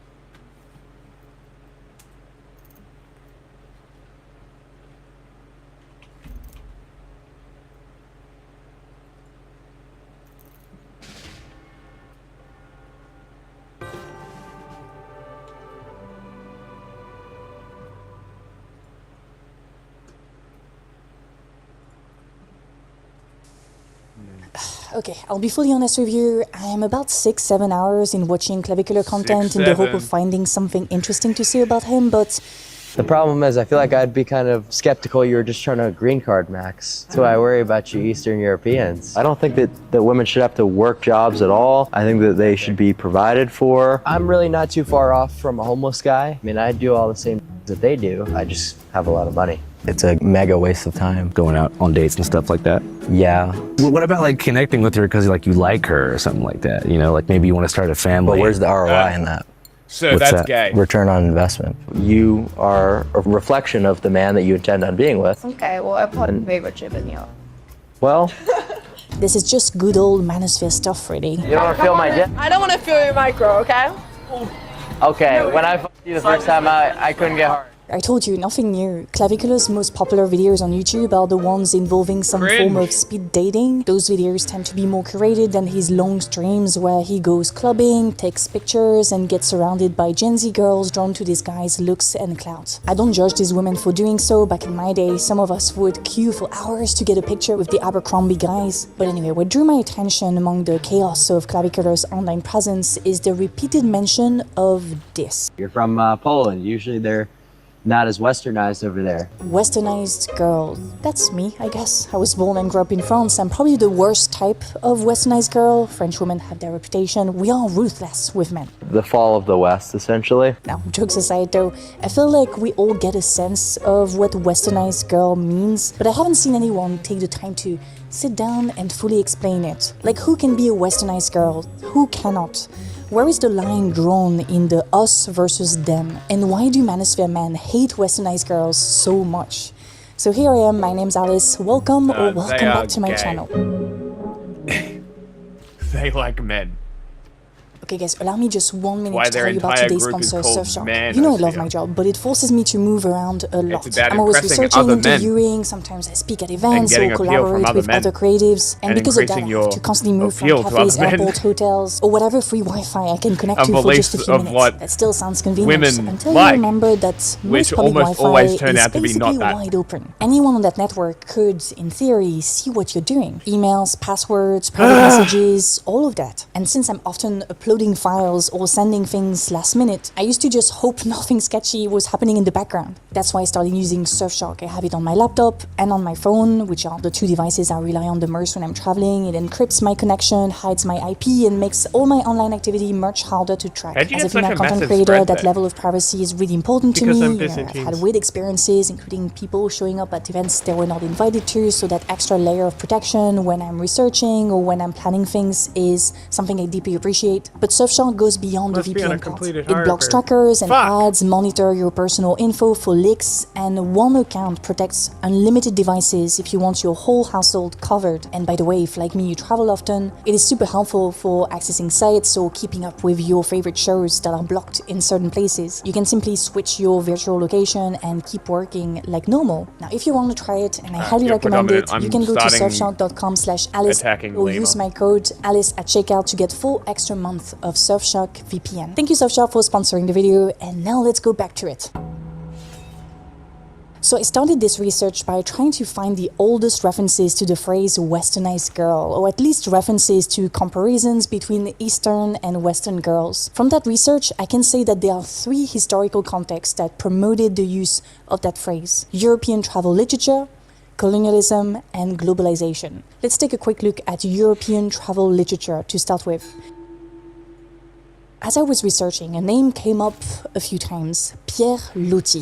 In 19th century France, travel writer and soldier Pierre Loti incorporated fictional elements into his travel writings, which served to establish some of the most enduring Orientalist tropes in the world of arts. Now, Orientalist is a reference to the essay by Edward Said, which defines a Western tendency to represent the East as exotic and mysterious as the other by projecting their own fantasies, fears, and moral judgments onto people and cultures they don't fully understand. In Loti's Aziyadeh in 1879, the author doesn't really show the Orient as a real lived society. He turns it into a world of dreams and mystery. Drawing on his own travel journal from Ottoman Turkey, he tells the story of a love affair with a young harem woman called Aziyadeh. But Aziyadeh herself is less a fully realized person than a white-veiled, almost ghostly figure. I But you see, just in order fixed to it. have an Eastern other, you also need a Western default. The construction of Just an fixed other what? served to better One of my defined what fucking it means tiles to and it's be still a pillaged. Westerner, as the Westerner was often Probably represented because in of opposition coastal to flooding. the Eastern, Asian, not and flooded. African. Loti and many other travel writers of the time had a huge influence on developing Orientalist tropes, this us versus them paradigm that was magnified during the era of colonization.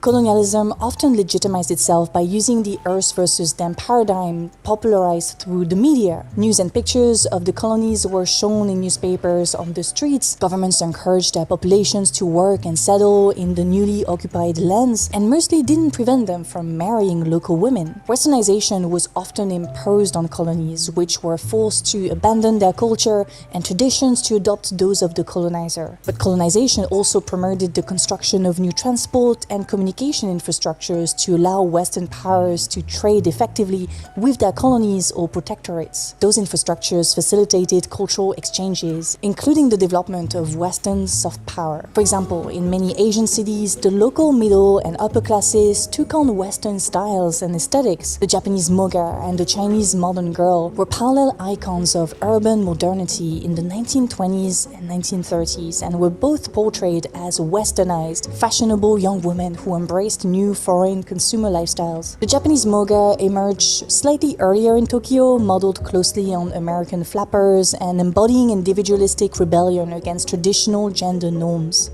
The Chinese modern girl, on the other hand, appeared mainly in cosmopolitan Shanghai, blending Western accessories and a modernized qipao, symbolizing the influence of foreign culture in a semi-colonial city. In both countries, the style was celebrated in advertising, yet criticized in newspapers and literature as materialistic or morally disruptive. In fact, Chinese women known as the May 4th intellectuals who advocated women's liberation often criticized the modern westernized girl, which appeared very different from their vision of modernity as socially transformative and rooted in the nation. Towards the mid-20th century, as colonial empires lost their legitimacy and had to grant colonies independence, infrastructures of communication and influence remained, and new ones emerged.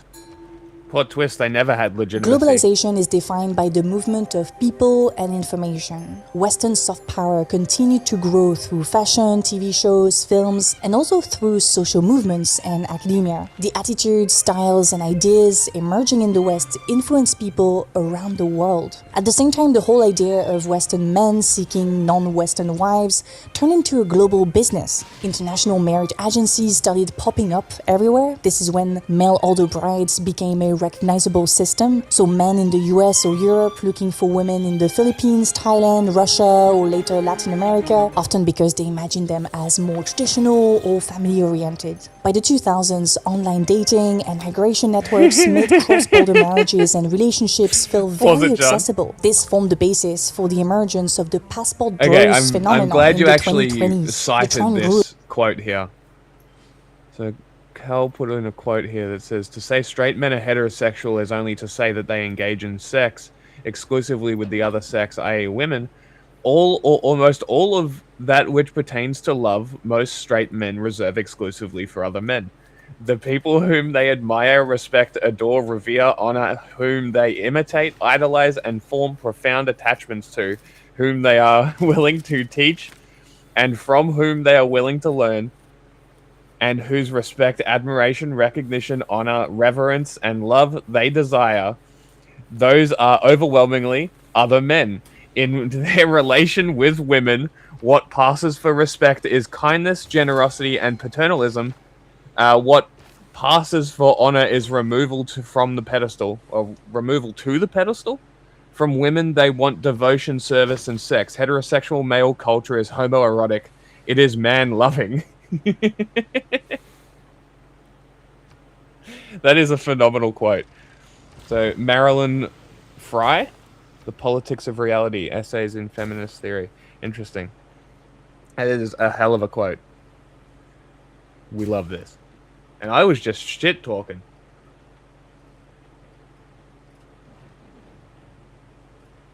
Find a trade route? Hell yeah. Let's see how my artillery does. And my fucking line infantry instantly died. I'm so over this fucking game. Can we restart? Like, I'm actually fucking We're over literally this game. about to I end cannot and do win. anything. Like, I move my units out of my territory and they die instantly. I can't do anything.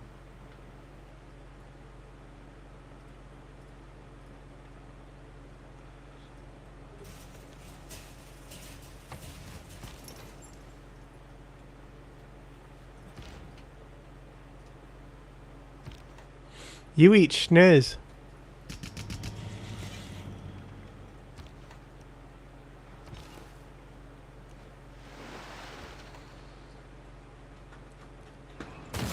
I can't Suck believe it. he actually thought that was an insult. What a loser. Yeah, it's a funny video. Like, you're insulting my wife and I'm insecure. You eat box. And? Like, what? Yeah, well, he's scared of box. Oh, man. What a fucking loser.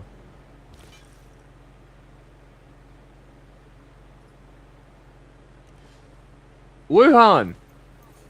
Alongside the manosphere, a reaction to the Me Too movement. The Passport Bros complain about Western women being too feminist and seeks to outsource their S and love lives abroad, where again women are thought to be more traditional and submissive. This is obviously an oversimplification born out of manosphere forums. I've spent quite some time on those forums, and it's clear to me that these often young men's understanding of women is limited to tropes that can be traced back to media representations in films, TV, fiction, video games. Now, despite not really fitting the image people have of guys on incel-friendly forums, Clavicular's view of women is very similar. He denies being part of the manosphere, but is connected to it in every single way. There is an association in the press with looksmaxing and the sort of right-wing manosphere. Do you agree with that? I've collaborated with like people who say like edgy things, but that's my brand. It's like I really don't care. Even if I were to hypothetically be right or left wing, it wouldn't change the fact that looksmaxing is apolitical. His views on women are deeply misogynistic. He doesn't hide it. He uses edgy misogynistic takes in his long stream as a strategy to keep viewers engaged. Nobody of serious value wants their wife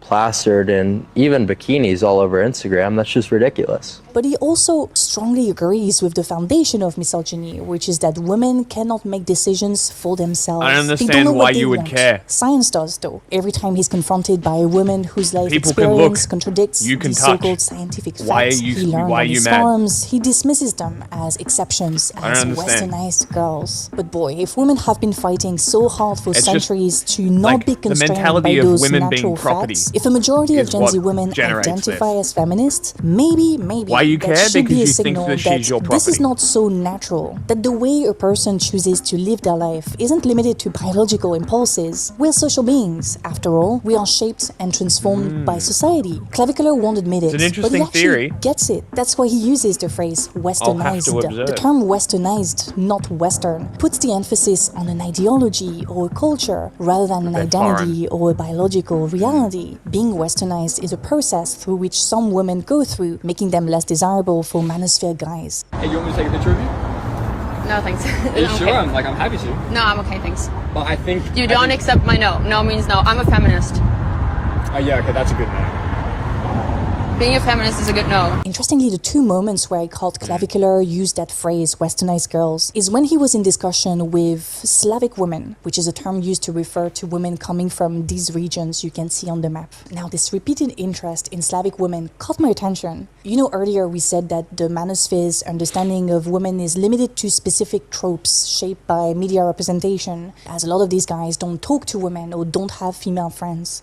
Well, the Slavic woman is one of those often overlooked examples of these tropes. What I find interesting about the fetishization of like Slavic women is this caricature-like appeal to both the traditional and the sexual, the sensual. People think that women in Eastern Europe are less emancipated, or they have more traditional values, aka they want to have a family, or they want to have kids, and they want to stay home. So I guess that's the traditional part of it, and I believe like the sensual part of it comes with this like implicit implied exotic or Orientalism, I would say almost, because there was an Iron Curtain, so the country was closed. People couldn't just like go there and travel there. So there is like this sense of like otherness. This is Daria, a writer and YouTuber who recently did a video on the representation of Slavic women, which caught my attention. Daria connects Slavic women's representations to something we talked about earlier, Orientalism, insisting that Slavic women's relative otherness increased by geographical distance and historical circumstances like the Iron Curtain during the Cold War creates a sense of mystery and exoticism which turns the Slavic woman into a sexual object. But that exoticism is counterbalanced by another reality which makes Slavic women more approachable to Western men like Clavicular. That thing is a shared skin color, whiteness. Well, right now, whiteness defined is just by your color of your skin, literally, but there is like so much more goes into it sociologically, economically. I was gonna say, is it of, just like, skin what color? Whiteness is and how we define I it. feel like, but at the same time, because somebody appears like people white like or is Candace white, Owens right, by their try and nationality, they're channel sort of whiteness. like expected that they will assimilate faster. In an effort okay, to they sort will of just appeal accept to all their the base. Western values, and they will like forget, kind of shut down their own values or good, their my own artillery culture. does fuck all Clavicular damage. says that Clark Kent, Right. Matt Bomer, like that's the actor, is objectively the most attractive guy. In your work, you talk about another stereotypical masculine figure, James Bond, who on multiple occasions flirts with Slavic women, including Tatiana Romanova.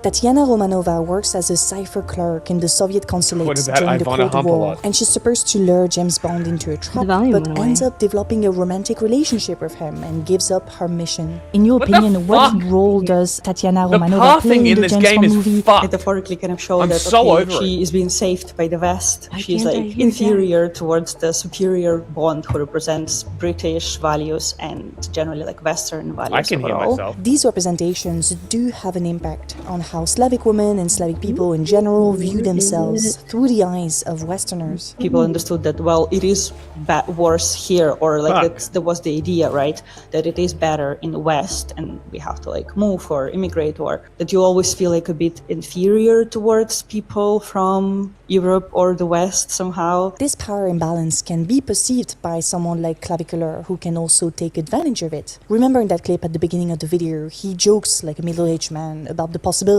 of being green card maxed by this young Polish woman, implying that he has the upper hand, he has the nationality he thinks Slavic women like her want. The young women, on the other hand, seem a bit shocked by what's happening to her.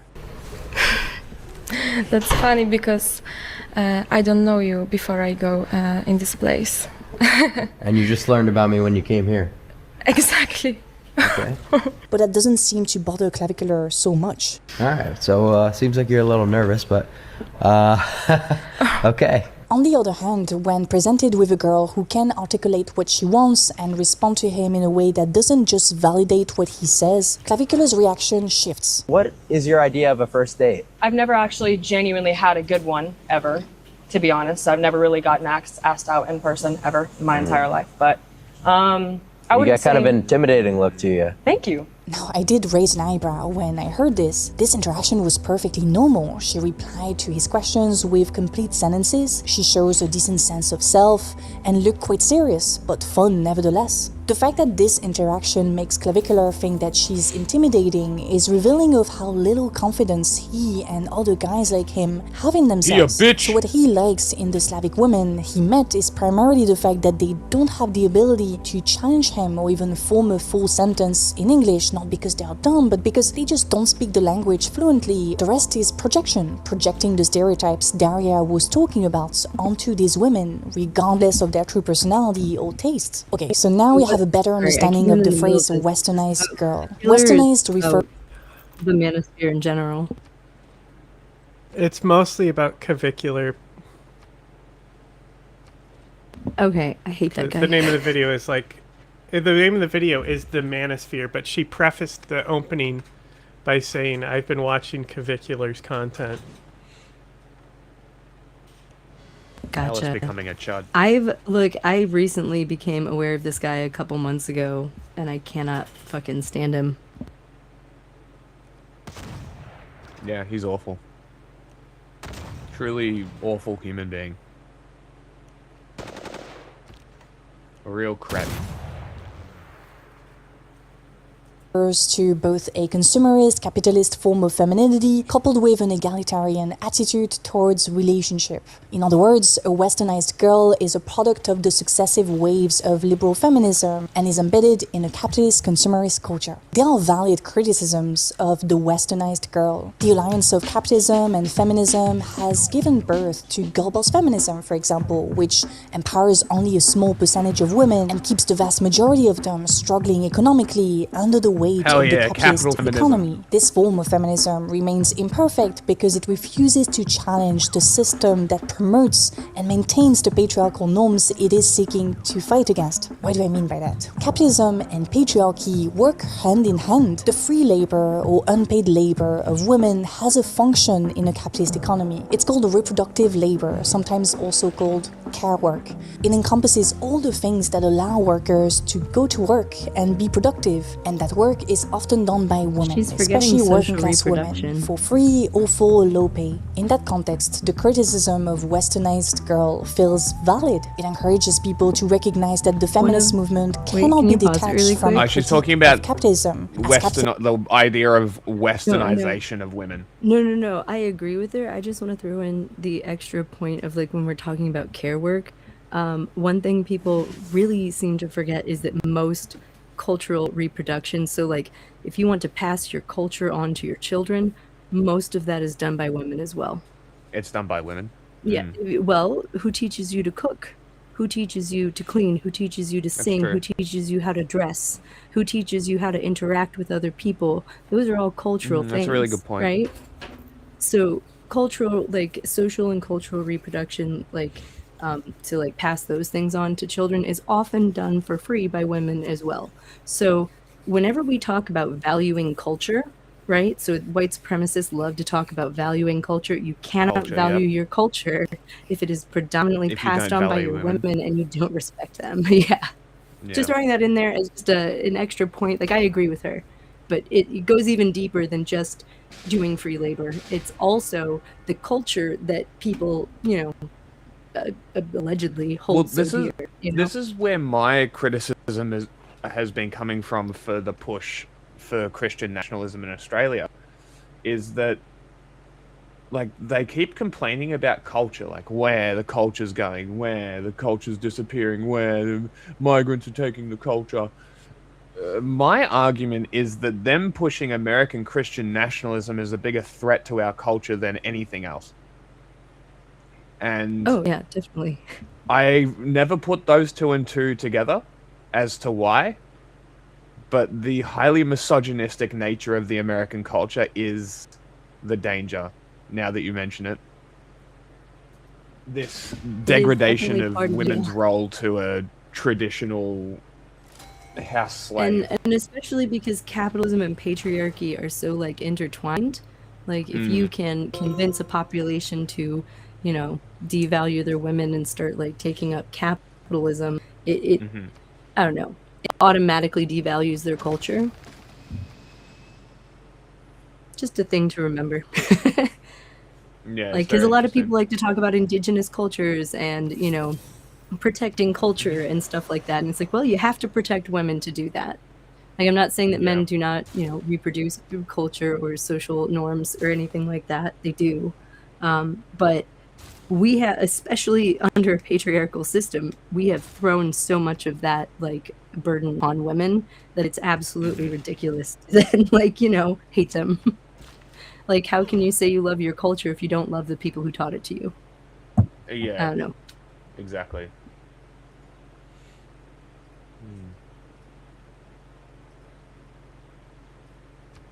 Also, just a thing, if you're a man, consider that and consider your role in social and cultural reproduction, and I don't know, maybe start better. taking some of that burden off of women.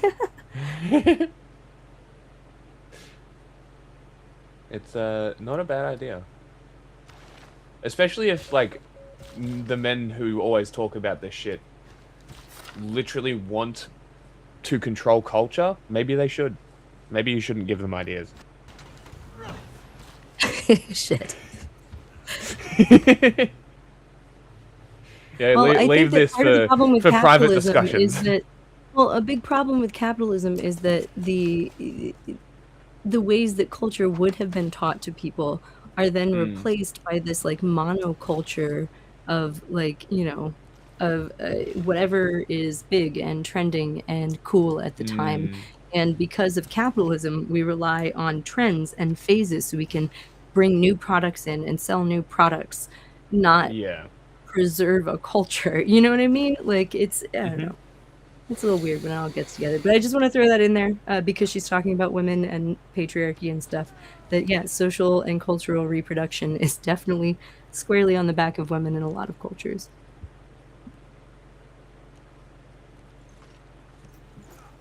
Depends on the family, the free labor of women to reproduce capital, and the control of their sexuality to keep that capital in the family generation after generation. If you think that the feminist critique of the nuclear family is the product of liberal feminism, you'd be very wrong. Black feminists and queer feminists have pushed those talking points from the margins until they made their way into mainstream white feminism. Black and queer feminists knew from experience within their communities that the concept of the nuclear family was for white middle-class people to help them grow their wealth and pass it on to their offspring. You see, building a nuclear family when the men in your community are disproportionately exposed to risks like drug use, alcoholism, or prison is not easy. Building a nuclear family when you like people of the same gender as you isn't easy.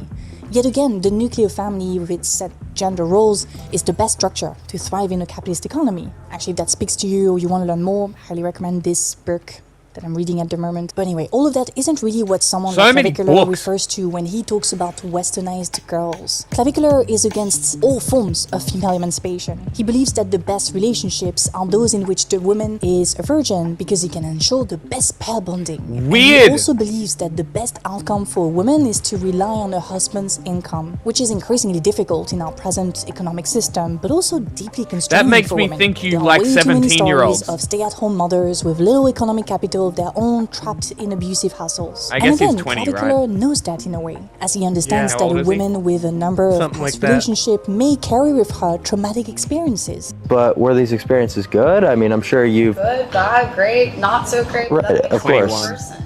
That makes you... That builds character. That character is the problem. Right now you have a lot of trauma that's This guy built up. 100% pursues 16-year-olds. People always tell me I'm so unempathetic. And his for argument this, is the same but argument the last Nazis thing make. that any guy Age of needs is to consent is pick up 16. someone else's trauma. It's not something that you want to deal with. So unfortunately, guarantee like I'm sorry that happened to you, but that's just not. It's not really something I'm looking for. You see, I almost want to feel bad for Clavicular. The magazine Jacobin tells me that only love can save the manosphere, guys, but that's such a weird take. Love is in effect an immersion, it's like an engine, but it needs direction, a framework to reveal its potential. I For actually don't Jacobin, agree. the framework remains the monogamous heterosexual relationship. So yeah, They need we to go learn back it to where we themselves, and started. women should are avoid them at all expected to costs. do the care work, to take those guys out For of your the own manosphere safety. and turn them into loving and egalitarian boyfriends and husbands. These people are Others went racist. as far as claiming that incels Stay should away have from a them. right to S. Funded by whom? The government? Provided by whom? I mean, love alone cannot change the magnitude of patriarchal norms. It's like thinking that Imagine by John Lennon will bring peace in the world, or that David Guetta will end racism. In honor of George Floyd, shout out to his family. Never get bored of this one. Oh my I recently god. saw a clip though that You've never further seen convinced that? me of what I've just said. I've It's from a never documentary seen that. produced by It's a Max classic. Lolom, and it's called High School Radical. Max, a French guy, went to Oklahoma in 2016 as a teenager for a year and realized in Jesus 2020 Christ. that a lot of the friends he had made at the time supported Donald Trump. He decided to go back to Honed Oklahoma and talk to these people. He ends the documentary by traveling to meet his former bestie in Seattle. He secretly hopes that he doesn't vote for Trump and is scared to ask him to present him with the two caps, Harris or Trump, to choose from, as he did with his other friends. So both of them are in the car, and this is what the friend says. I have always been great, I think, at seeing a middle. His relationship changed him. And then marrying a far liberal. Loved changed him. I'm a man. Why do I have to say on what a woman does with her body? And that's one of the biggest arguments we have in this country. He's more moderate now. But I'm also now more middle. I think you have to be able to see both sides of everything to grow as a person. And then comes the moment to pick the cap. Open your eyes and choose one. Oh, I mean, I have to always support who my commander-in-chief is going to be.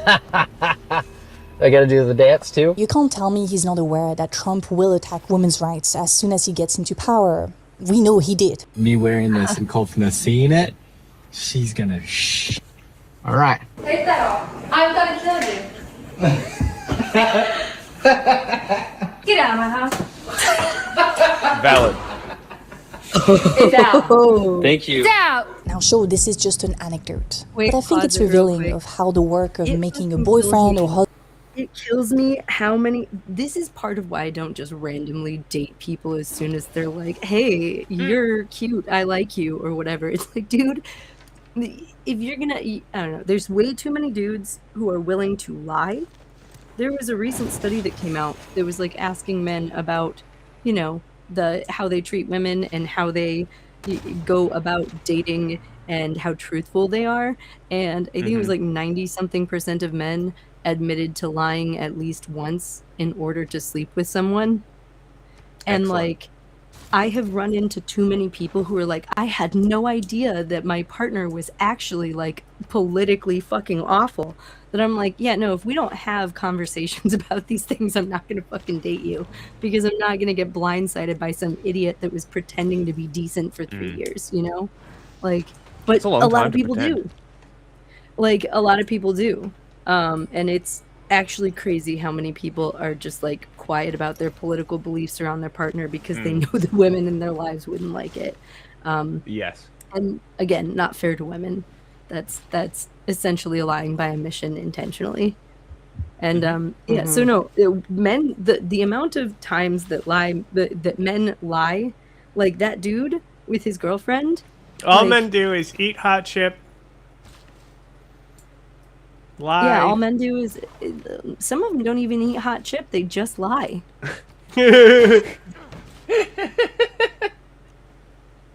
Like, what the fuck? I don't know. Yeah, sorry, that wasn't that deep or insightful, but like that happens all the fucking time. The number of friends Hey, that but it I've was had funny. have been like, I had no idea, and I'm like, I tried to tell you that dude wasn't that great. I don't know. Yep.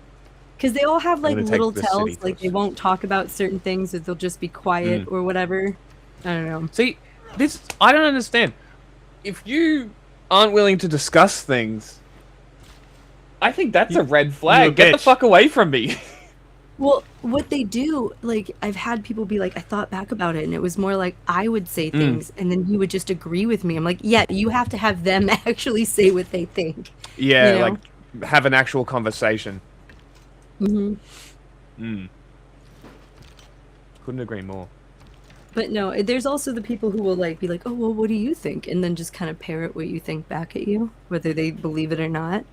I don't know. And there's also a lot of young men online who are being told by other men online that lying like that is fine because the whole goal is to sleep with them and have babies. Yeah. I believe Crazy. that's called rape. I mean, it's definitely not consensual on some level. It's not that's for informed sure. consent. Yeah. It's not informed. Thank you. It's not informed consent. And that's where I take issue with it. Yeah. Like, I'm not going to pretend like there aren't some people who are like, I don't give a fuck. I just want to have sex with this person in front of me. Fine. That's different. But I'm talking about longer term relationships. Baby, you want where bouncy. people intentionally lying to get someone in bed.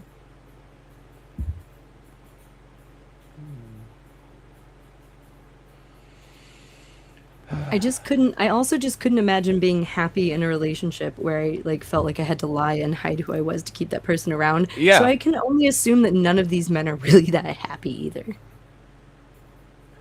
Like this. Yeah. Do you that's fair. think that happy people act like this?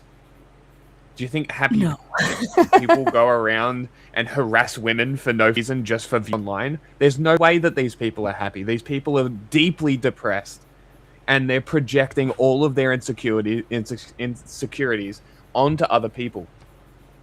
That's Like, all if they're I'm doing. being real, watching the few, like, I've only watched a little bit of clavicular, like, clips here and there, but, Mm. like, what I've seen of this guy, he is very clearly not happy with, like, literally anything in his life.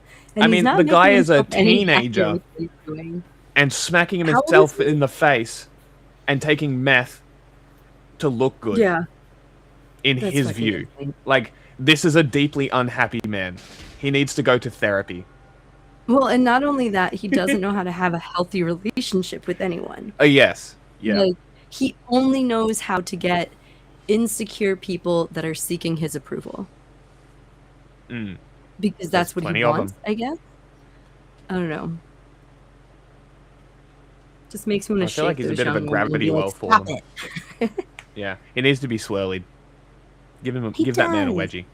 Bully this man. I don't know. I think it needs to be worse than a swirly, but that's just me. Mm. I think it would He's just out be there funny if women running people like over. if his Like, he's content was running. just women bullying him, that would be hilarious. And I think Like that that there would be dating enough episode people. that one of the island boys was in. Yes, yeah, exactly. Oh my Did you gosh, see that that video? I think it wouldn't be that hard to get this across to women that if you see this guy, bully him. Oh, they do If you though. see him on the street Those filming, are my favorite bully clips him. of him. I think my favorite clip of him is he's like fucked up and he's in some like Mexican restaurant that's playing music and he's like, "Yeah, let's dance or something." And this like 50-something-year-old, like she looks like a mom, right? Like or maybe Yeah. a grandma at this point, right? Like she's older and she's there with her husband, but she stands up and comes over and starts dancing with him and he's like, "Okay," and starts dancing with her. And she's not like a 10 out of 10. She's like your average 50-something-year-old overweight like white woman, right? Nothing wrong with her, but like it's not like she's like but he's like dancing with her like, "Oh, look, see, all the women love me," kind of thing. And then she's like, "Hey, aren't you that guy that shot an alligator?" And he immediately drops her hands and it's like, "I don't want to talk anymore." That is awesome. No, I'm pretty sure that was you. I saw a video of you shooting an alligator out in the Everglades. And he like left the fucking place because he was so uncomfortable. Like, yeah, That's we pretty need more of funny. that. Like, imagine not standing by your own actions. And if you don't stand by them, just say, "I am deeply regretful I of think this." it's because there's an investigation into it going on by the DNR down there. And so he was like, "I can't talk about that. I can't talk about that. Let's just leave." He also ran someone over.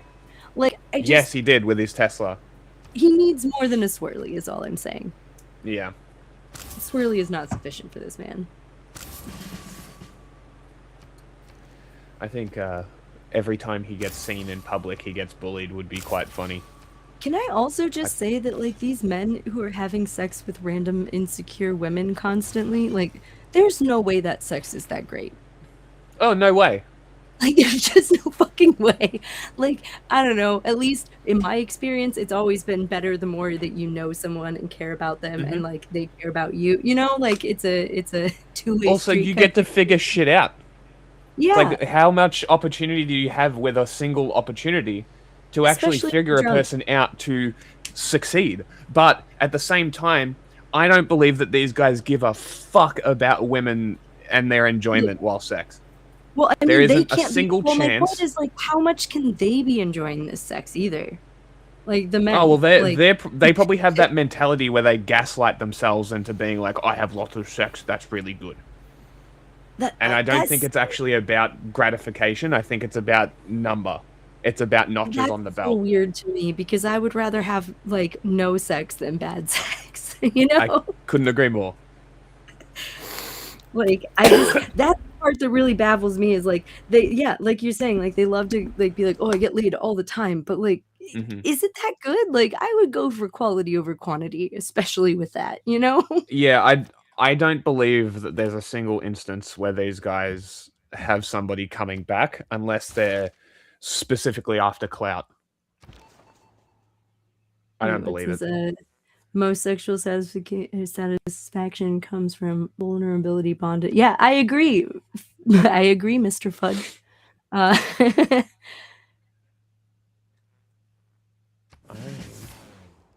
But yeah, no, there's just it reminds me of that one thing that fucking dumbasses say. That's like, oh, sex is like pizza. Even if it's not good, it's still pizza.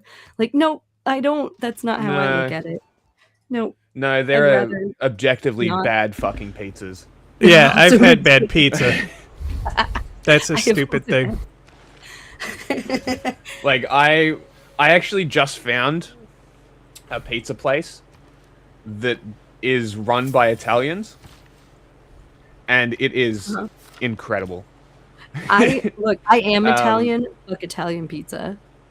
American pizza is so much better. Well, when I say it's Look, it's good. run It's by just Italians, mainstream. it's actual pizza. It's not like shitty bread and tomato. Actual pizza. It's American pizza, actual pizza. Like it's that Boobity-boppy. style. Look, if But it's it's not coated in run cheese, by I don't Italians. really want your pizza. I'm gonna be real with And you. it's fucking delicious. The bread is everything. The dough. Honestly, the bread is everything. Well, if you've got a good bread and a good sauce, you can cheap out on the cheese and it'll still be okay. Oh, yeah. You know? For sure. Now we're just talking But, about like, pizza. it's a side tangent. It had to happen. But I've been pizza's very interesting here because it's very chain oriented, cheap junk because it's Yeah. like a $10 thing. Yeah. This place. So usually the sizes are like a 9-inch, 12-inch, 15. This place does 11, 13, 15. And it's significantly cheaper than every other place. And the pizza is significantly better than every other place around this area. If I want something equivalent, I would literally have to travel 30 minutes to get it. Yeah. So finding this place is fantastic because I like pizza. Maybe we should ask Clavicular if he wants to be interviewed. No, I'm just kidding. But no, wait. I don't back think he to would give when a quality interview. I mean, we saw his interview with. we could ask him It about was pizza. Andrew instead. Callahan, wasn't it? Yeah. I think he's a genuinely stupid person. Okay, wait, back to a comment that's like a few comments down. Someone was saying that like the enjoyment of sex is usually psychological more than it is like physical. I agree with that. Like that's my experience. But it makes me wonder if these guys, like because in their heads they're like, oh yeah, this makes me cool, they enjoy it? I don't know. It wouldn't be enjoyable to me. I just can't imagine that they actually enjoy the sex that they have that much. I still feel it's very dependent on the clout, and it's more the number and how hot they are. It's got nothing to do with like the actual act. It's everything to do with numbers and clout and being able to point at a girl and be like, I put my dick in her. Sure, but I don't know. It just I don't get it. Doesn't make sense to me. Making Just because- girls come is gay. Yes. Exactly. Yeah, making girls come is gay. I mean, I am gay. Coming is for men. Coming is for men. Oh shit. I don't know. I feel like it's kind of messed up that these men have realized like that it's a numbers game and that some person out there will be at the right point in their cycle and desperate enough that they're like, yeah, my hormones are raging, I'll jump on your dick. Like, I don't know. It's weird. I don't get it. I can't imagine they're actually have good sex lives is what I'm saying. Like, you know what? I'm going to be honest with you. I think the reason that Clavicular can't leave that one toxic person that he's with or whatever, I don't even know her name, but I saw some clips of like him and his girlfriend or whatever that like They he sound fucks perfect around for on each her. other. But like the reason he won't leave her, she's the one person that he's probably actually been somewhat vulnerable with because he's been with her for a while. That's a good bet. Yep. I have not watched that much. Could be a bad read on that situation, but I'm assuming that that's the one person that he's like actually been vulnerable with, at least recently. And that's part of the reason he won't leave her. That's just my thoughts though. It's an interesting idea. Never thought about it. I didn't even know that he had Husband's side with your rights as a woman a girl is there. laborious and will need more than a loving relationship. If someone needs to take care of the manosphere his guys, the newest looks thing is he got maxers, it's arrested not because women, he set up it's a fight society as a between whole. some new The girl and his stereotypes that fit ex-girlfriend. their vision of women, the pseudoscientists who feed Seriously? their forums, the people who platform them for clout What a and douche. fail That's to how ask the he showed difficult up in my question or newsfeed. fact check them. It's a collective failure. Do better. Do better for the fucking guys who view douchebag. looks maxing, including hammering your face, as the path to live a comfortable, socially rewarding life. And for the girls and women on the receiving end of this misogyny thrown at their faces, both on social media and in real life. Yeah, I'll end with this. Do better. That's it for today. I hope you enjoyed it. Thank you, Surfshark, for sponsoring the video. Oh, I didn't realize she was almost done. But no, I can't imagine they have good sex lives. Like, Okay.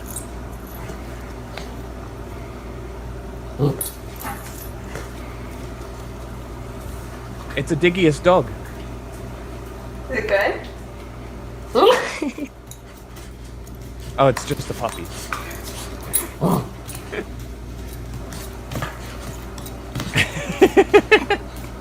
That dog fucking hates that lemon. He's like, did you see what it did to me? You gonna go in again? You Go gonna and lick bite it again.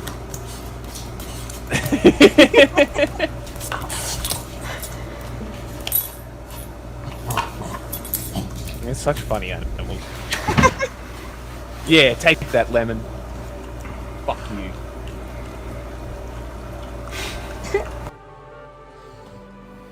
No.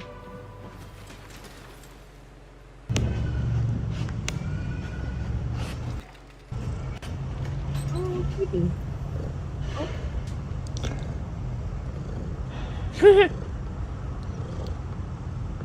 The purring. My cat would do this. She'd be like, "What? When's the pet's gonna start? Just wait."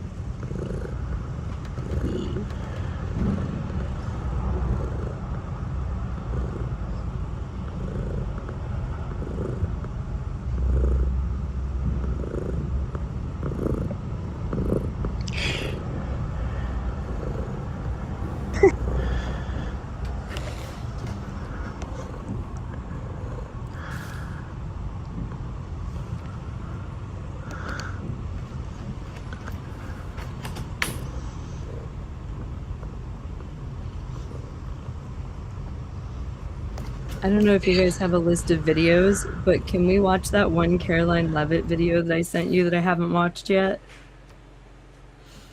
Yeah, just if it's in the chat, I pretty much am through everything that I opened ahead of time. Give me a second. I think I sent it to Jack. I don't think I put it in the chat. One second. Let me find the name of it. I think it's like everything. Still in its on again, No. off again relationship with cargo ship, situation ship.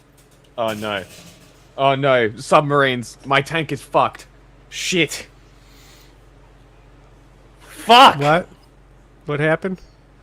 Oh, I've been trying to use soothsayers to destroy this city because I can't fucking get to it. And I'm almost there. And I move my tank around this little fucking island, and there are 2 fucking submarines sitting right there. That's probably would have been insta-killing your shit, you know? No, because they were killing it, like, away from the territory. Like, it would get out into the territory and then die. Like, I just want to take this fucking city so I can start moving and take everything else. I'm so pissed at this fucking game.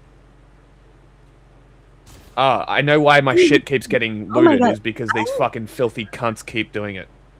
The submarines? Yeah. I don't know if Caroline Levitt is pregnant anymore. Like, looking at her, like, things from the last few days, her face is, like, getting thinner. That's weird. She's still pregnant? She had an abortion. I mean, probably more likely a miscarriage. Oh, she is an asshole. That would be karma. No, see, you know what? No. I'm looking at, like, old pictures of her now, and I'm like, no, her face was way thinner. Maybe she just lost a little weight. Like, weird. But no, the video about her is called Caroline Leavitt, everything you didn't know about her shitty past. Amazing. And I was like, there are probably things I don't know about her shitty past. I wonder if this 40 minutes will be illuminating.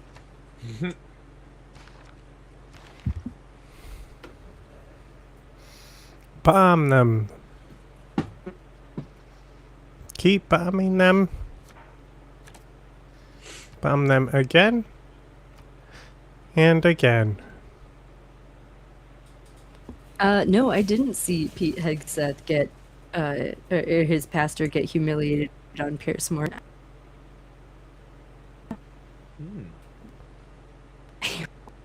Trying to get viral clips, and it was so awkward. Sounds hilarious. That does sound quite funny. Best butt, that's right. Joe Rogan is a fantastic person. We did a little interview before the election. We had over 300 million people. I sent him that information. The text message came back, sounds great. Do you want FDA approval? Let's do it. It was literally that quick. And look, pathetic. It is. But you could probably already assume where we stand on the government being less restrictive when it comes to psychedelics. All for it, and especially in the case of medical research for certain treatments. But it is such an obvious break glass in case of emergency executive order, and just seemingly out of nowhere, because I'm about to have two artillery in armies Trump's own description in range of both of these why submarines, he was doing this and they're going to fucking organized die. this big and photo I'm going to shoot. be very happy he about said it. that Joe Rogan called him and said, we have to do something about this. And so he was like, sure, I guess. What I think is more likely is someone in the administration, they called up Joe Rogan and they were like, hey, what can we do to get you back in the president's good graces? And, you know, what I'll find interesting is whether or not Joe Rogan keeps being critical of the president going forward, I guess. Or will it end? Because that would be very, I very am obvious. so sick of all the Regardless, right-wingers I'm trying for the to fucking psychedelic get an research thing, audience even if it back is by just an executive order that could be overturned at any point in time. It's just for research, for medicine? I guess so. Not- Because it would be a different drug classification. Because right now it's Schedule 1, and that would mean that it has absolutely zero medical purpose. But as we all know, all of these categories are essentially meaningless and pointless because marijuana for the longest time was like the most federally... The drug scheduling system makes no sense at all. Like, well, you know, heroin has a lot of medical purposes, so I guess it's less severe than marijuana. Cocaine, too. Yeah. But yeah, it's still ridiculous to hear the president say that he consulted the experts about this topic. And he's, of course, referring to RFK Jr. and Dr. Oz. Regardless of the topic, and regardless of whether or not I agree with it, it is very funny to hear him go, yeah, so I called up Dr. Oz and RFK, and I said, what's going on with these psychedelics? I mean, he really wants to get these people on his side, the Joe Rogan people. He needs to be like, we're selling the peptides here in the U.S. You don't need to order them from China anymore. That's right. I don't know. I guess it's been around for a little while, but I keep seeing, Reddit keeps showing me posts of people showing their before and after on these unregulated Chinese peptides, and they all look great. I'm sure there will be no negative consequences in the long term from them just devouring all these completely unresearched chemicals. The most fucked up part about the peptides is that peptides are hormones. So all of these people who hate trans people are fucking pumping themselves full of like hormones. They don't know what it'll do to them. But they're opposed to trans Gender affirming people. care. Yeah, it's gender. It really is. Male It's gender hormones affirming care. for John gender says it all the affirming time. care, and like they understand it for themselves, like in an and they want unregulated shit for themselves. But they they don't can't. approve of like very regulated normal hormones that we do know they are about, dumb like cunts. testosterone, or estrogen. Like it's literally the dumbest shit when people are like, "Oh, peptides." Yeah. It took me a second. I'm like, "What are you talking about hormones?" So they're just shooting themselves up with hormones. That's what's happening. Yeah, but their entire worldview is against trans people. But Joe Oh my God, Rogan did you and see that- RFK and 100% Donald Trump all take HGH and a bunch of hormones. Someone unearthed a clip saggy of old men. someone unearthed a clip of Trump this last week from when he was first running in like 2015, and it was him like being asked about bathrooms and trans people, and like someone was like, and his answer was like, "Oh, there's so few problems. People just use the bathroom that is right for them." And they followed it up with like, "Oh, so if Caitlyn Jenner came to the White House, you would let her use whatever bathroom she wanted?" And he was like, "Yeah." And that was the end of it. So it's like, so it's not actually about trans people. It's about how much you pass. So as, well, as my long as point they is, can't detect it with a genital like a radar. no, They this won't was demand this was genital him checks. still trying to. This was him not saying the quiet parts out loud, and him not being as hateful because he still needed votes. This was him still duping people. Yeah. But like it also, like, I'm gonna be real with you, it was very much more like a like it sounded like his actual opinion. Like, no, I've never had someone attack me in a bathroom. Like, you know, I don't think it's actually a problem. Like it's such a small like problem, we shouldn't really be worrying about it. Like, but if you're a politician and you can use that to get people mad and break up the fucking country and, you know, get votes, he did. He just did it when it was convenient. But like, I think that this says a lot about like how like these politicians live personally very differently than they say they live to their constituents. Just like he Yeah, well, that's has sex because with all children politicians and are he doesn't liars. talk about that. Yeah, like it's much the same thing where like he'd be like, he would say like, "Oh no, trafficking children is awful in public," but he does it. You know, like, "Oh no, I would let Yeah. trans people use whatever bathroom," but it turns out that's not the case. I don't know. It was very strange to watch that clip because I was like, damn, that was only like 10 years ago. And they really did use like this huge propaganda machine to seriously shift the narrative from people not really giving a fuck about using the bathroom because it's whatever, to like It's dominionism. making it a huge problem. It's Yeah. dominionist. Yep. Did you read the thing that I sent you yesterday, late night? I read part of it. I have had COVID for the last Rationalist week. Society. I've had Oh, COVID really? for the last week, so reading things that are lengthy, my brain is just like, no. I'm like finally feeling better. The last couple of days I kind of spent in bed. That's good. Yeah. But no, so I only read like part of it and then I took a nap. Yeah, it's very, very interesting. Because I was like, I wonder if Australia has a Dominion problem or they're aware of it. That document was from the Australian government. Oh, wow. So they are very aware of it. Which is very Oh my god! interesting. Gilgamesh finally moved his prophet. Amazing. He might found a religion by the end of the game. Is there still one available? Yeah, because as long as you have a prophet, you have the religion. And also Sweden, I didn't let them found their religion, which I should have done. It would give me more combat strength if I took over a holy city. I have finally gotten flood barriers. So I'm going to be able to recover some of my territory. Let's do another disaster, and now let's hit the city with a tank! It died! Hey, Fuck! John, the video is playing, but I can't hear it. You know what? I can't hear it either. Probably because Is it's the muted. video playing? I didn't even realize. No, it was muted.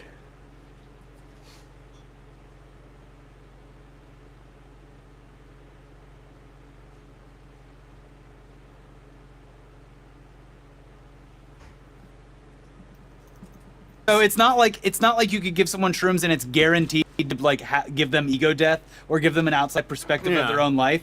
If they're so far beyond the point of return, it actually strengthens those thoughts. Yeah, there was a whole I believe it was mushrooms. I don't know. Tony Soprano, I think, took mushrooms in the desert.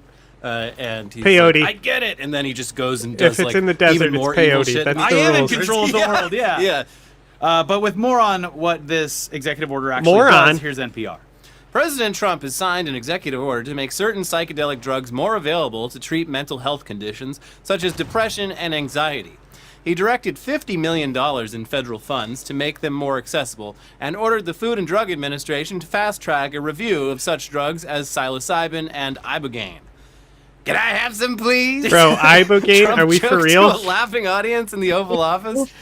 During the announcement, Rogan said he had That's why they're doing it. Okay, so they're trying to push this ibogaine thing because they're saying like, oh, it will, keep you from using drugs. So if they have a drug that they can say this stops drug use, if people continue using drugs, they can then blame it on the person. Like you're choosing to do that. You know what I mean? Like it's I don't know. It's also not tested very well yet. But it is. I mean, I've heard people having great results, but like you can still get addicted to ibogaine. Yeah, but we don't know the long-term effects of this drug on your body is what I mean. It's like Ozempic. Like when everyone's like, yeah, just take Ozempic. Like we don't know if this drug long-term fucks up your dopamine receptors and will give you something like Parkinson's disease. Because like you won't get your first tremor from Parkinson's until over 90% of your dopamine receptors are gone. So is like, that what it's from?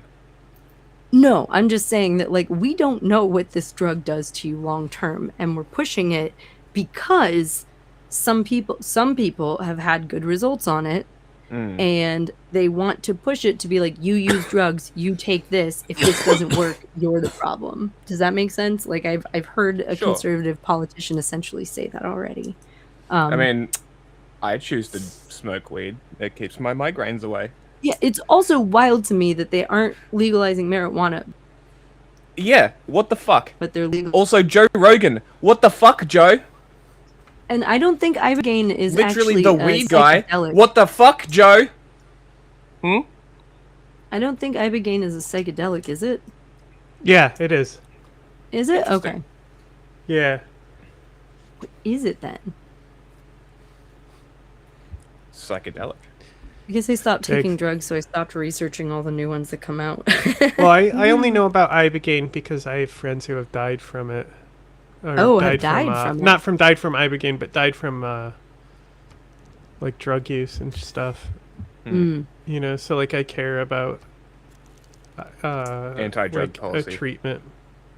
So do I, which is part of the reason why I think that it's really fucked up that they're rushing putting ibogaine to market. Mm-hmm. Yeah, it should never be rushed to market. That's always a mistake. Like I said, we do not know the long-term effects. Well, technically, this is just allowing it to be tested now. That's really what this is doing. Oh, excuse me. 1 second. I have to cough. Texted Trump about ibogaine. Okay, I must have misunderstood then. Sounds great. Because Do you want my FDA understanding approval? was they were Let's do rushing it. it to market. Wow, that's all it takes. Yeah. Next week, the FDA will issue national priority vouchers to 3 psychedelics. They are still which rushing the it, agency's so- Commissioner Mary McCary said will allow the review of those drugs to be approved quickly, perhaps in just weeks. This is the first time the FDA has offered to fast track any psychedelics.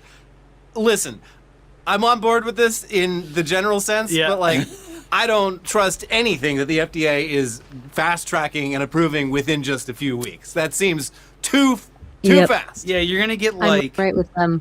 I don't even know what the Delta 9 version Yeah. of shrooms would be, but Yeah, it's you're gonna be stepped on in some fucked up way. Yeah, it's gonna be like the trucker pills version of shrooms, and it's probably just gonna be like salvia or something, and it's gonna No. the result's gonna be It's bad. not like salvia. But you know, it is Salvia's very its own fucking thing. quite exposing to see how our government is actually run. Joe Rogan Never. goes, I'm very upset with the thing that's currently happening right now. Clearly, it's getting a lot of press that I have turned on my favorite president. How about we legalize these psychedelics? Can I offer you a How about next week? We'll get them fast-tracked. Yeah, sure. Great. They add that this order also seeks to reclassify the drugs, taking them out of the Schedule 1 category entirely. But if you thought that order itself was an accomplishment, wait until you see Trump sign the order all by himself like a big boy. Good, that's a good one. Oh, I wanted this one to be. See that, Joe? You think Biden can do that? He can't. Just like, oh, wow, cool, you signed a piece of paper. I know he's making a joke about the auto pen, but Jesus Christ, Mr. President. But elsewhere in this finely tuned, successful, and hot administration, hotter than ever, Trump's labor secretary just announced that, well, I'm done. She's resigning amidst multiple scandals, including alleged affairs with staffers and having a bit of a drinking problem. You can't say she hasn't been busy. Yeah, I mean, there seems to be a theme across this administration, regardless of gender, that booze and sex seems to be a problem. Or as Lauren Boebert put it so eloquently last week, go to church, find Jesus. Like, I mean, why is everybody so horny here? Ma'am, you famously jacked a guy off at Beetlejuice the Musical while vaping and blowing rings on. Yeah, she was doing vape. Doing vape tricks around the She was doing dick. penis tricks. Getting the rings on the dick. Wop, wop, wop. Yeah. But back to Labor Secretary Lori Chavez de I'd be Remer, impressed. who is, by the way, the third person to leave or be fired from not this that hard. administration in just the past few weeks. All women, by the way. But we are sure They're just In not, a theater, it They're is. not built for government work, apparently. Okay, Trump's maybe in the proving theater. everyone right. I'm sure that Keystone Kash Patel is next on the list, though, so it won't be all women for long, because in the Trump administration, it is always women and children first. Yeah. That's the rules. Yeah. Here's the Associated Press. Labor Secretary Lori Chavez de Remer is out of President Donald Trump's cabinet, the White House said on Monday, after multiple allegations of abusing her position's power, including having an affair with a subordinate and drinking alcohol on the job. In a statement posted on social media, Chavez de Remer praised Trump and wrote, "I am proud that we made significant progress in advancing President Trump's mission to bridge the gap between business and labor and always put the American worker first." Unlike other recent cabinet departures, Chavez de Remer's exit was announced by a White House aide, not by the president on his social media account. Ouch! He might not know who she is. De Remer will be leaving the administration to take a position in the private sector, White House Communications Director Stephen Chung said on the social media site X. She has done a phenomenal job in her role by protecting American workers, enacting fair labor practices, and helping Americans gain additional skills to improve their lives. Did she do that, though? Is that something she did? He said Keith Sonderling, the current Deputy Labor Secretary, would become acting Labor Secretary in her place. Is he the one that she had an affair with? No, but just to give you an idea of how messy this brief tenure as labor secretary was, she was allegedly banging her security guard while her husband was getting banned from the department's building for sexually assaulting two women. Okay, Oh, so I looked it's it up, a family affair. and it's apparently also a stimulant. Yeah, I think so. and I think I heard that as well. Well, and also it's from Africa, comes from like a bush, like there's a plant and it's in the leaves. And in Africa, they use it in small doses, like, chew on some leaves kind of a thing, and or in rituals in larger doses. But that also insinuates they do not take constant, regular doses of it. Yeah, you're so supposed to, like, basically take it one time, and then you don't like heroin anymore. Weird. Okay, sure. That's like it says that there's been... That's like the greatest success, though. But there are people where that has happened, that they took it one time and then stopped doing dope. That's crazy. That's fucking crazy. What the hell? But it's saying Should that we watch there's something a lot on of... Ibogaine? Yeah, watch something on Ibogaine, because I don't actually know that much about it.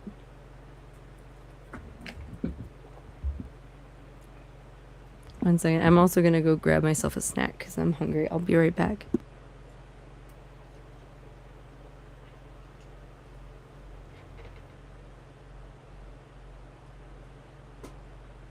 Yeah, it can also be used to treat depression, anxiety, and PTSD.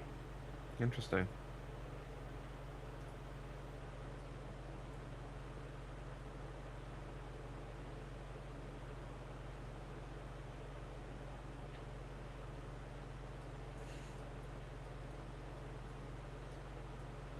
I'm Mansa looking for Musa. something that's actually... Mansa Musa lost his city loyalty, and I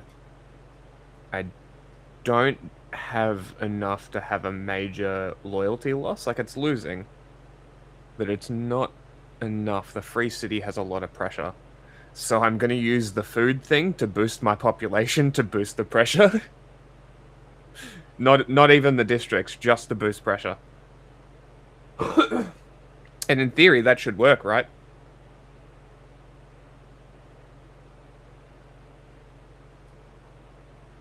Good talk. I'm trying to find something that's like from an actual science educator. Okay. Instead of somebody who's like Spell it. clearly ibogaine. It's IBOGAINE. Mm-hmm. There's a Wall Street Journal one here, right here. That's the one I have. But I'm looking for. I have Today from Today Show from Australia. Yeah, that's what I got as well. But I'm looking Okay. for science educators. Mind-blowing science. Okay, this guy looks like a doctor. I just don't want people who are just trying to shill it. New Age healers or anything like that. I Dude have bros. a TED Talk from 7 years ago. I saw all that. The mechanisms of ibogaine. Ibogaine science, how ibogaine works in the brain to treat substance use disorder. I already got the stuff for it. That's an hour. Yep. I looked at all the stuff that you're going to be seeing. Bloomberg. I already have multiple results that I have open.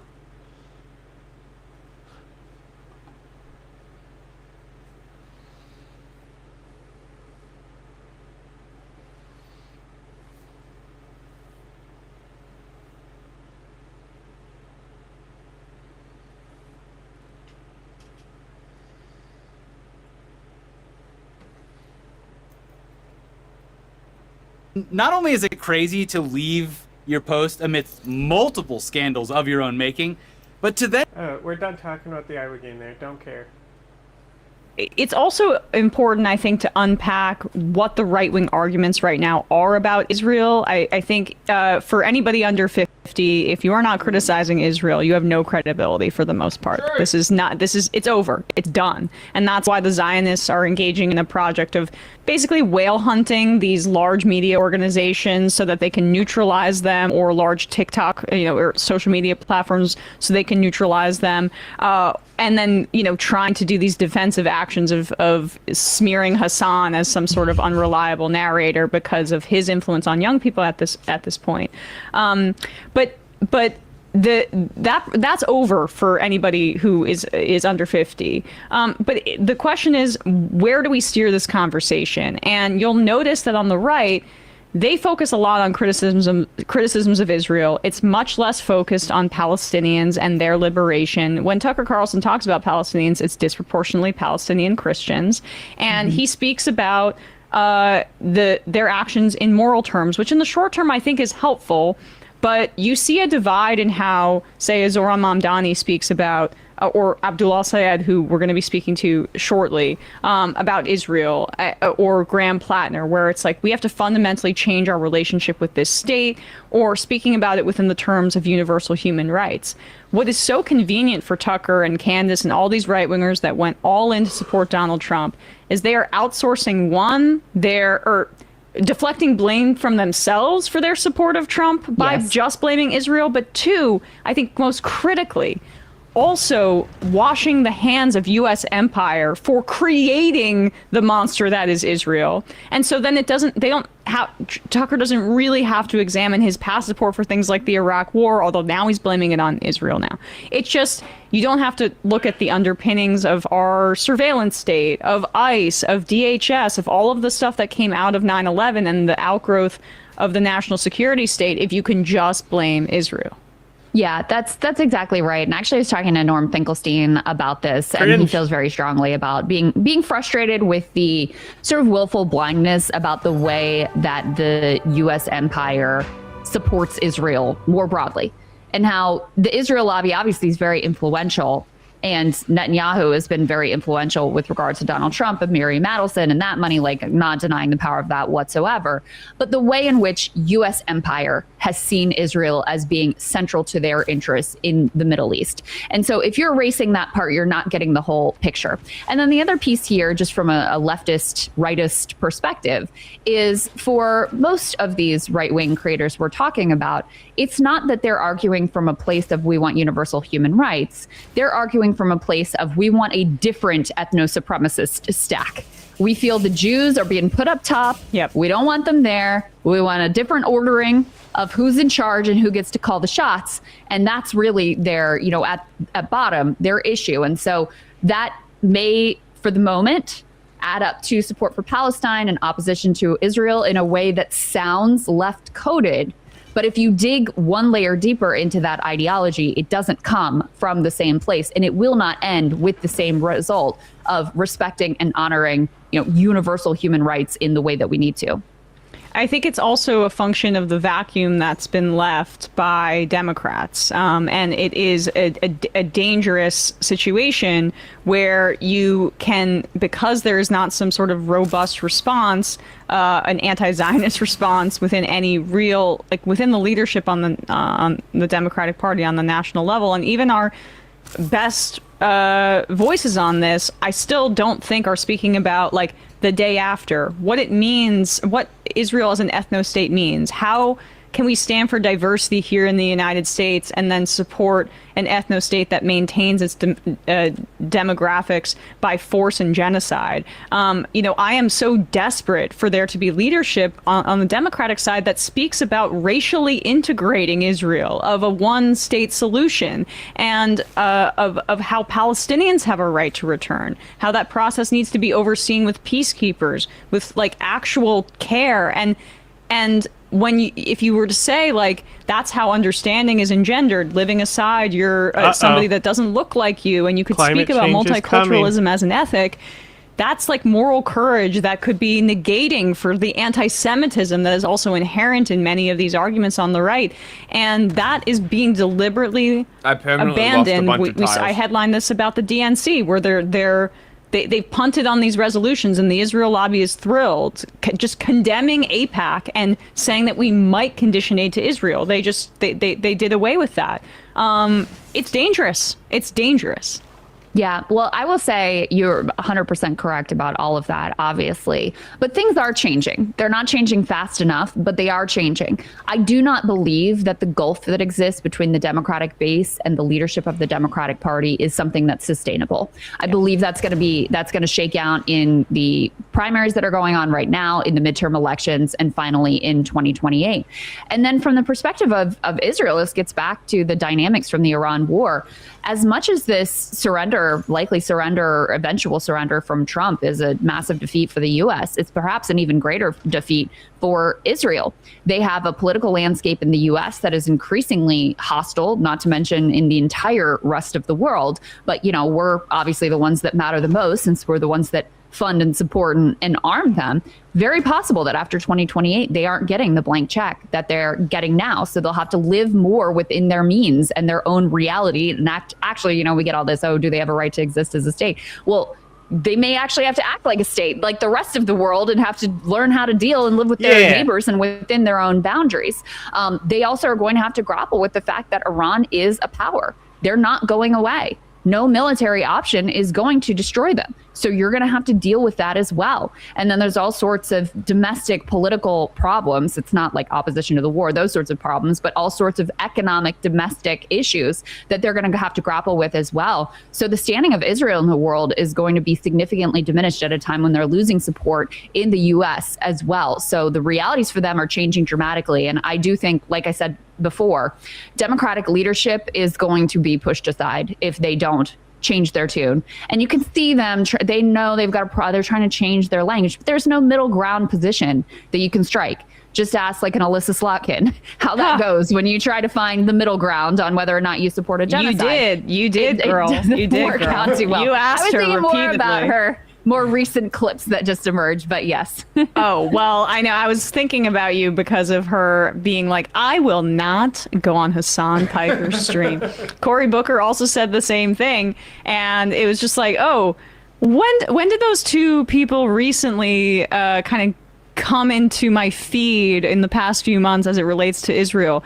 Oh, it was Crystal grilling Slotkin, and then also Jennifer Welch grilling Cory Booker, and they were humiliated. So now they don't want to go on Hassan's stream. Wow, I wonder why. Yeah, well, I'm a little embarrassed to not be as toxic in their eyes as Hassan. I've got to up my game, apparently. I think it's the whole whiteness. I mean, and that really, like, we will be talking to Abdullah Syed in a second, but I also think Abdullah Syed, who is Muslim.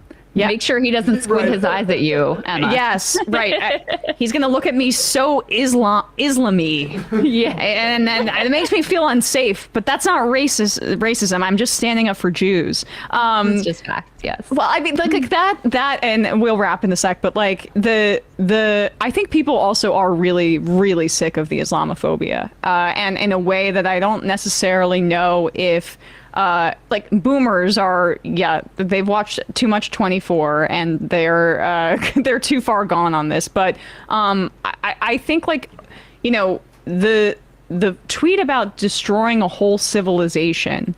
There's just these little like moments where Trump's psychopathy comes out and people are like, are you for real? Like, we're sick of this kind of thing. We don't want to destroy a whole civilization. The 9/11 era propaganda, we're 20 years plus out from that at this point. It just doesn't hit the way that they want it to.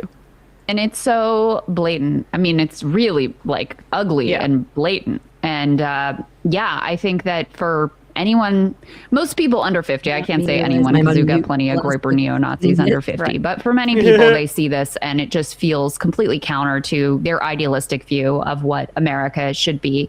With Trump, you know, there was a New York Times analysis of his replies on True Social, which of course is hardest core fans, and they've become increasingly negative. So I think that's worth taking note of as well. Now, it's kind of a leading indicator. These are people who are hyper online.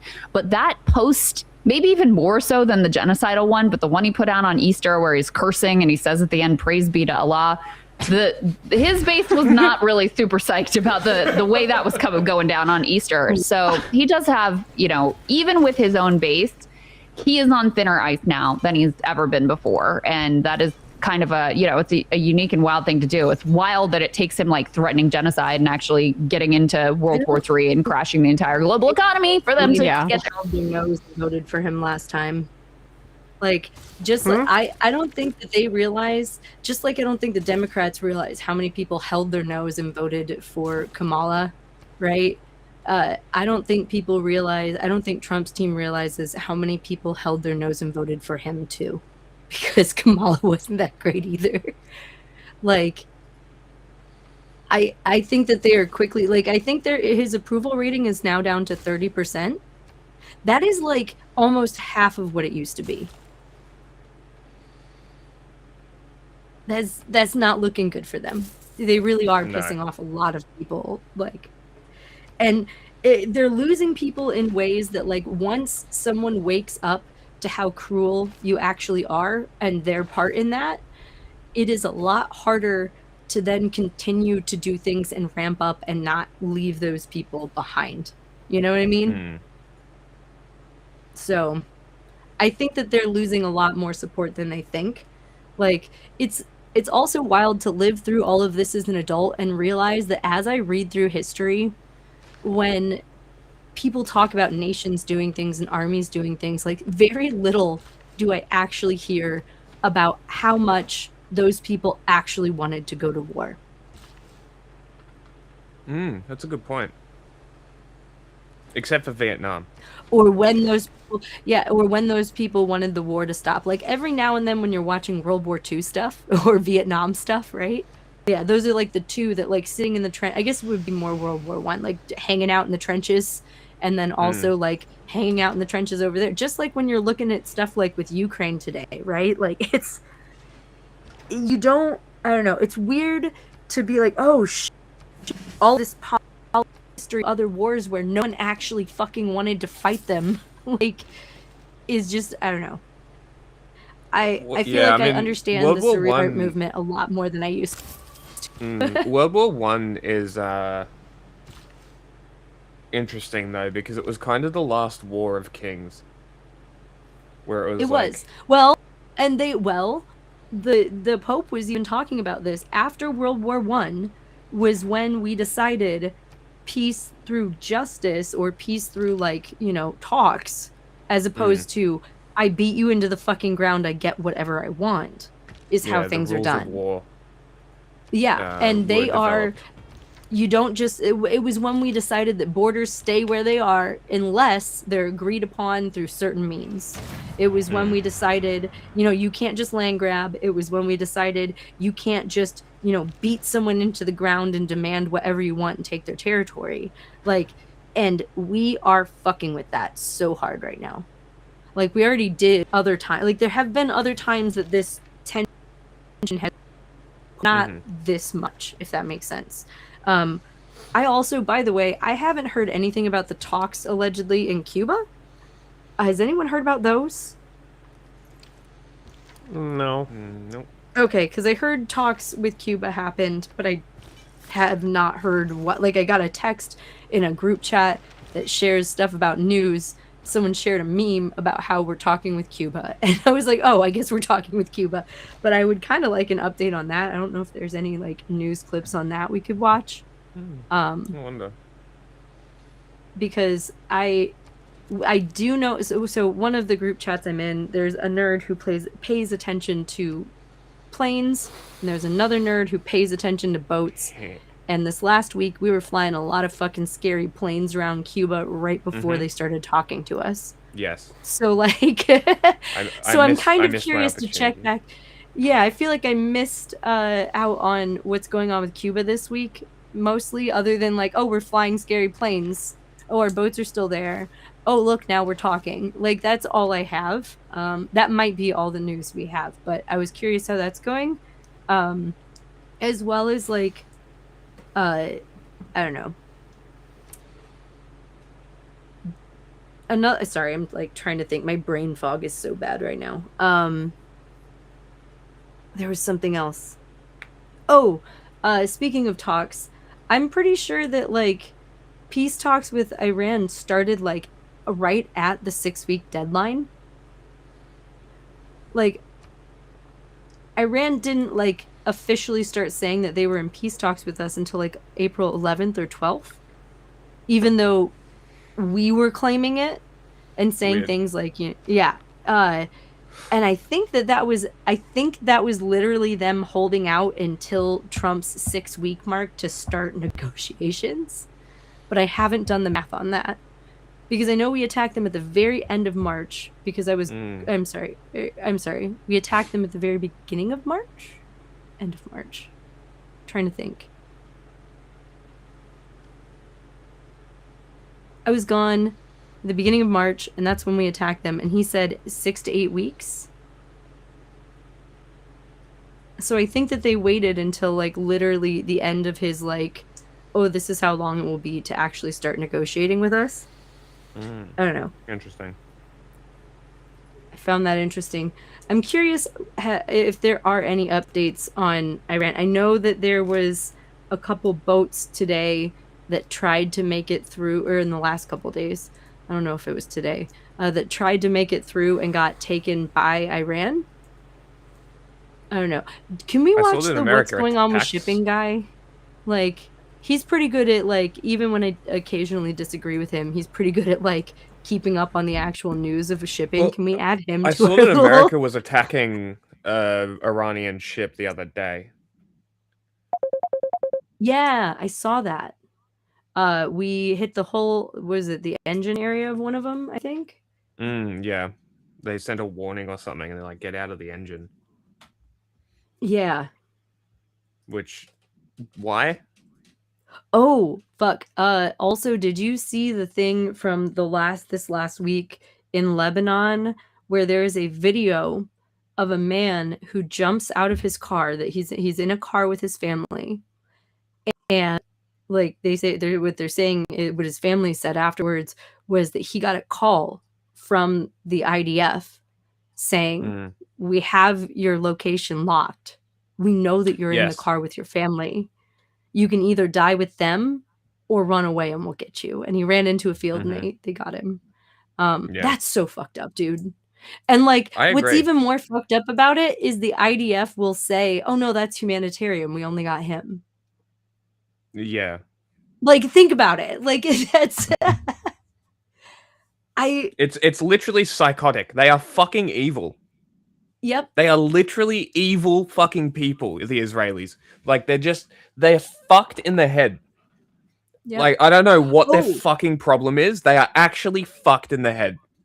Did you I don't see get that it. there were people demanding, I don't remember who it was, demanding an apology for demolishing that cemetery?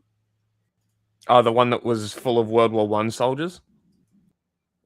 Yeah, because apparently a lot of stones didn't even have like actual bodies or full bodies underneath them because like they were never found. They were like blown apart or whatever. Yeah. And so when they destroyed those headstones, they destroyed like the only thing that was left there of them. Yeah.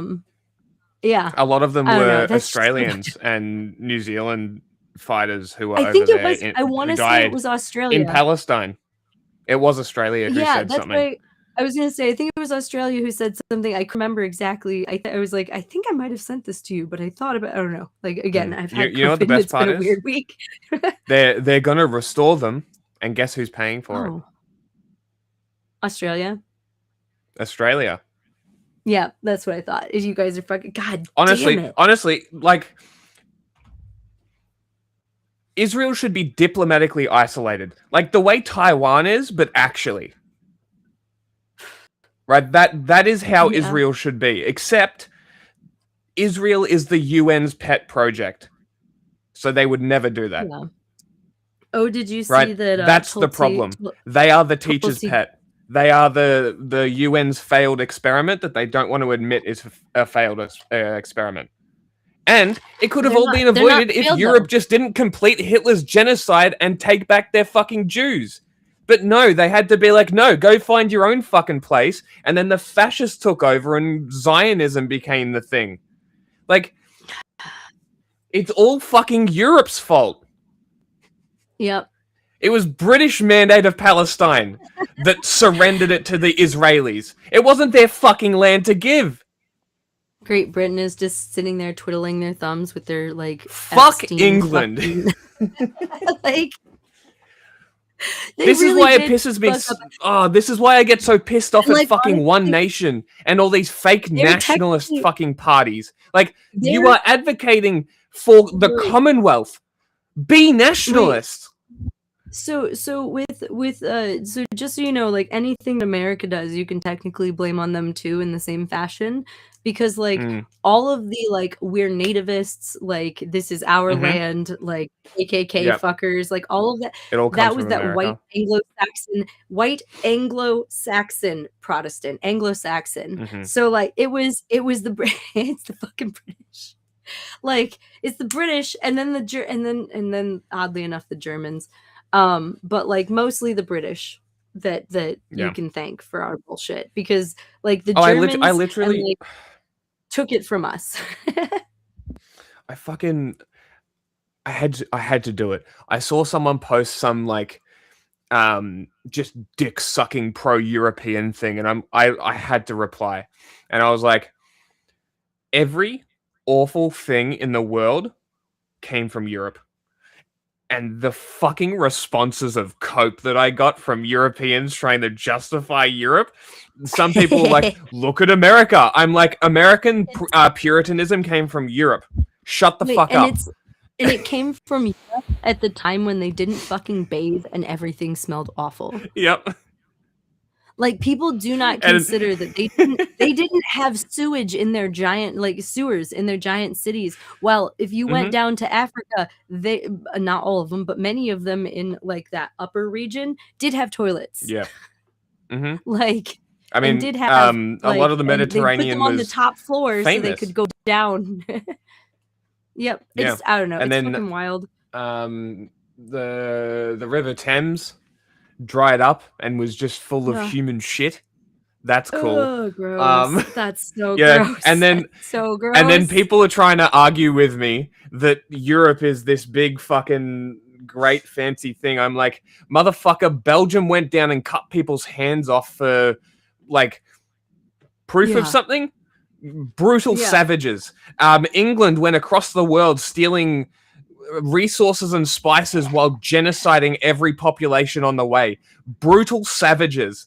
And I'm just like, there is nothing that you can argue to me that is of consequence to my argument that everything awful has come from Europe. Fascism, European, right? Well, I'm not going to say genocide because I feel like that's a human thing, but modern colonialism. Yep, I was like, anything with America? Europe. Yep, America, Europe. South America, Spanish colonialism.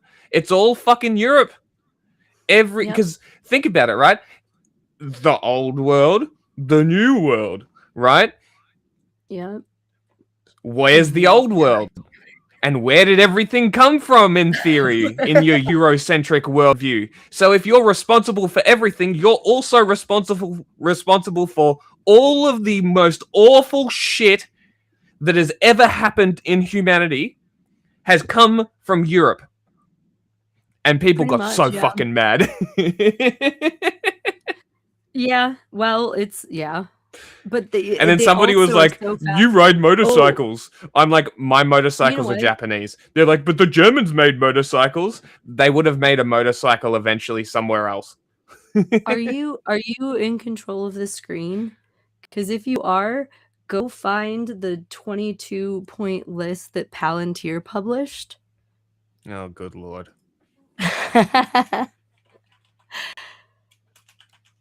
I'm thinking of number 21 relates to this, where like, it goes into that whole everything from the West is just better, right? It's not. Oh, no. Have you seen it? You could probably find a video on it, actually. No, I haven't seen it. I think it's newer. There's a really good article about it where someone like explains what some of it means because Palantir just laid out its 22-point guideline for its view on the 21st century. Here's an idea. How about we create anti-Palantir militias and we just dedicate ourselves to destroying this fucking company? Fuck these guys. Honestly, like anything that involves Palantir needs to be destroyed. Read through it and tell me that ChatGPT didn't or like AI didn't write that. Like the list, like, because not only is it a dumb list, right? Where I'm like, this is what you have to say about the 21st century. I could write such a better essay in an afternoon. But like also, like some of it doesn't, like it's not shit a human would say, Like if I wrote it, that's not, even if I was writing those like things. It's just a weird fucking list that I'm like, is this what AI came up with? But I figured that was something worth going over because, it's Palantir and that's their perspective. And number 21 was quite literally like, oh, we're not allowed to talk to like have value judgments about cultures and like what they produce anymore. And like, it keeps us from talking about how some cultures are just better than others and more valuable. Yeah. Total Palantir. death for these people. Palantir. I vote to bring back the guillotine explicitly for Palantir and all of their employees. Yeah, no, you know why I like the guillotine at this point? Because it's like so old school. It's not drones. It's not guns. No, you're going to get your fucking head chopped off by the maybe it's still now razor. Like... Will this suck or not? Find out. They had to sharpen those things constantly because, like, it does dull a blade to like cut through, like a spinal cord. I don't know. Yeah, like they had problems with heads not coming all the way off, and I'm okay with that. Like honestly, I think the guillotine is what we need to go back to. I agree with it. Either that, either that or I would be fine with calling each millionaire while they were in the car with their family and telling them they had a choice.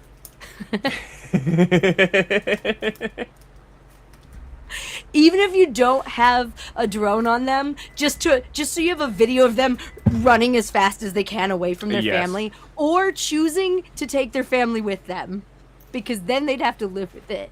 Like, even if you, that would be a great that would be an prank. interesting choice. Oh, that would be a great prank to pull on some people. Like, you would get in so much trouble.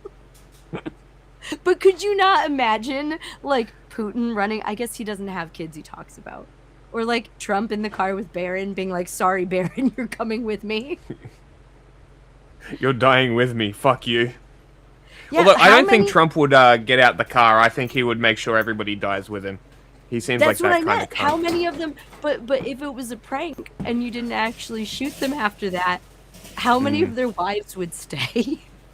See, here's a different prank. Say it's a prank that you're not going to kill them, then kill them. Yeah. It's just a prank, bro. You missed the part, John. Because you missed then the part it where also we're gets talking rid about- of these fuckers. But it also The guy in Lebanon. kind of leads. Speaking on bringing shit back, I've said this a couple times, but I think that we should bring back like gladiatorial pits, except You know what? when it's leaders that wage war, you don't go to war. You send the leaders to the gladiator pit, and because it's the modern age, right? Pay-per-view, worldwide coverage. Fucking- I would pay Citizens, hold $50. on. Right, citizens of these countries of the war that's participating, free views. Everybody else in the world pays pay-per-view, and the winner takes the money, and then you also execute the leaders, the winner leader, and election, because fuck people who wage war.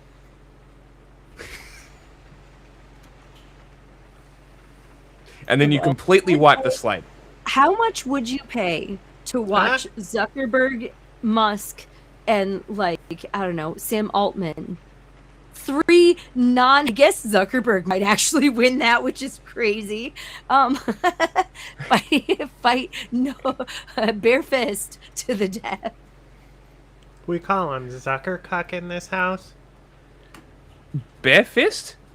No, I'm fight to the death. Like, imagine Putin and Netanyahu. I want to see them beat. No, scissor fist. with Beat weapons. each other for a scissor chance fist. to survive.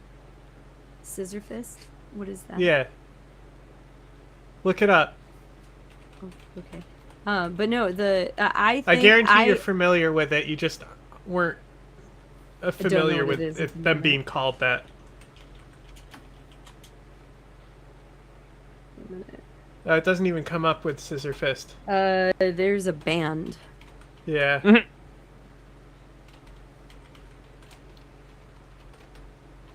But yeah, I reckon seeing something it from would be Star fun. Wars?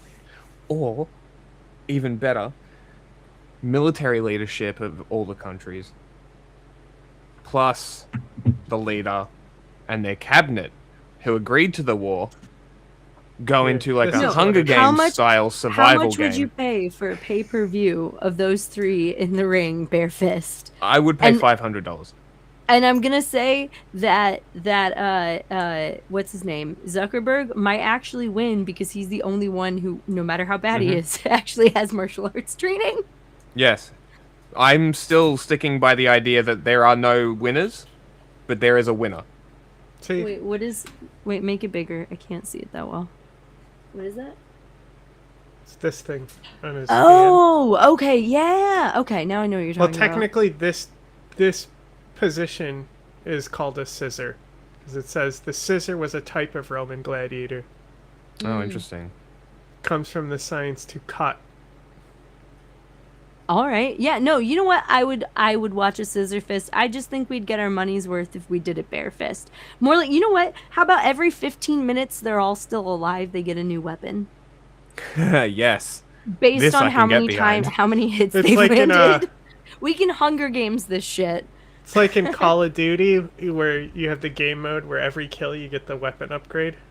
Well, either Yeah, that yeah, or gun game. or either that or we release them naked into the mountains and tell everyone it's open season. That could work as well. You know what I mean? Like, would you not, like, if we put, like, one in Appalachia and one in the Ozarks? I guess it's, you know, like...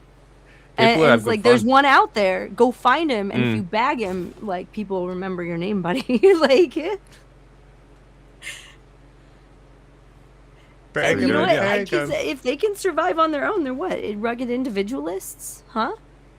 I You guess can so. drop them anywhere, and they'll become billionaires. Drop them in the middle of the woods and see what happens. See how good their billionairing skills are. Right? Those Shows people what who are you're like, really you made took of." all my money away, I could just make $1 million back so fast, are fucking Do so it. annoying. Well, the ones that have used their connections, which is the thing that gets you rich. You know what I Mhm. mean? It's You nepotism. just call up your homie, like, can I have $1 million? Yeah, right. I need 30,000 to invest in a new business. Nepotism is the real skill. Right. Being It born always into has the been. right family. Mm-hmm. Always has been. What's the last thing they... Oh, I do know that they can... I don't know about feeling, because, you know, their spinal cords are cut. Sorry, this is a really old question in the chat. But I do know that there was a thing that I read that they put the things over their heads because they can still see for 8 to 10 seconds while the blood is Yes. draining out of their heads. So, Yes. I mean, I guess it depends is on so where their metal. head tumbles. Does it fall in the basket? Maybe just a basket. If we're doing it for billionaires, no hood. Fuck 'em. Absolute So, torture. hang on. I actually just watched something, and it was one of those videos where I was like, wow, that was a 10-minute video for something that could have been answered in 2 seconds. Yeah. So, it was specifically about firing squads, but Mhm. Oh, yeah. in the realm of all executions, for example, firing squads, That's do what you know I'd why pick, you blindfold honestly. them in firing squads? So they don't know when to No. move? I don't know, actually. Because the people shooting the guns have difficulties if the people they're killing are looking at them in the eyes. Oh, that makes Interesting. sense, yeah. I do know that That's when why firing the hoods squads... and executions exist. I do know that, yeah, that's fair. I do know that the firing squads, usually it's like, like 5, 7, 9, and they'll have 1 to 3 people with a bullet, and the rest will have blanks.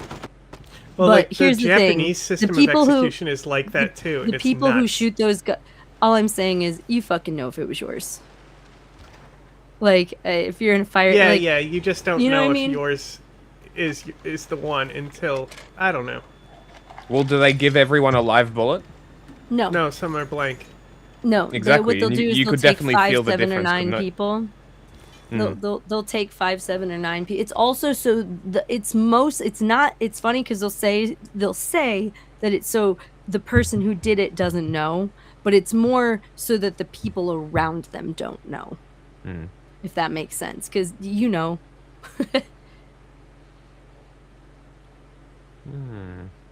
But, like, you know that experiment where it's like, if you press this button, the person in another room will get shocked? Yeah. Yeah, and they always press it. That's kind of like what Japan's execution system was, is like, the Wow. executioners can't see the person they're executing, and they each have buttons in their room, so they don't know which button actually triggers it. Electrocution Something is like fucking that. awful. Yeah. I would choose, if I had to choose, either firing squad, shoot me in the fucking heart and end it, or give me the gas chamber. If I had to choose, revenge for Topsy the elephant. What?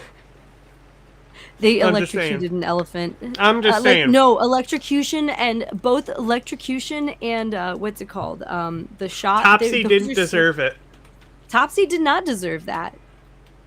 Topsy did not deserve that. I don't think anyone should be electrocuted to death like that. Like, it's not a pretty thing. And they're alive longer than you'd think. I would cut my head off, shoot my heart, fucking put me in a gas chamber where I go to sleep and don't notice it. I just pass out. But don't fucking torture me, dude. Don't burn me, don't drown me, don't electrocute me, don't inject me Jack, with shit so I'm you sending can't you a see the video in pain. private chat. It's only a minute long. Watch that real quick. Tell me what you think.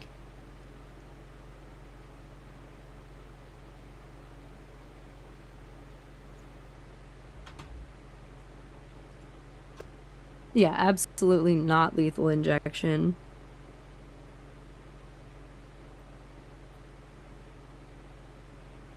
The fuck Oh, is don't going hang on? me either, please. Like, hanging would be at the bottom of the list of acceptable things for me, but also at the top of the list of unacceptable things. Is I'm this trying to like one of remember. those Russian dances? What the fuck is happening?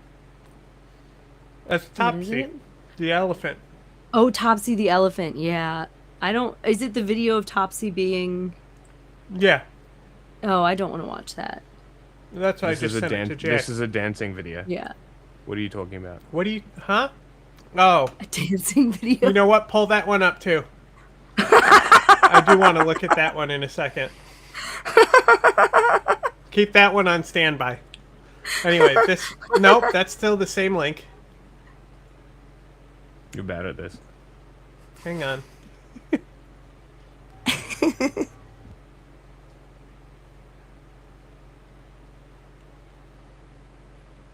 One sec. I'm gonna go grab the thing I threw in the oven a half an hour ago.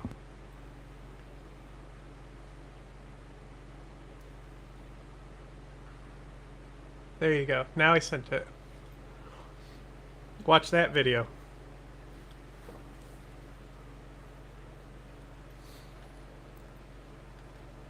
Oh, it's Edison. Fuck this guy. I'm aware of this video. I've never seen it though. It's one of the first videos ever. I bet.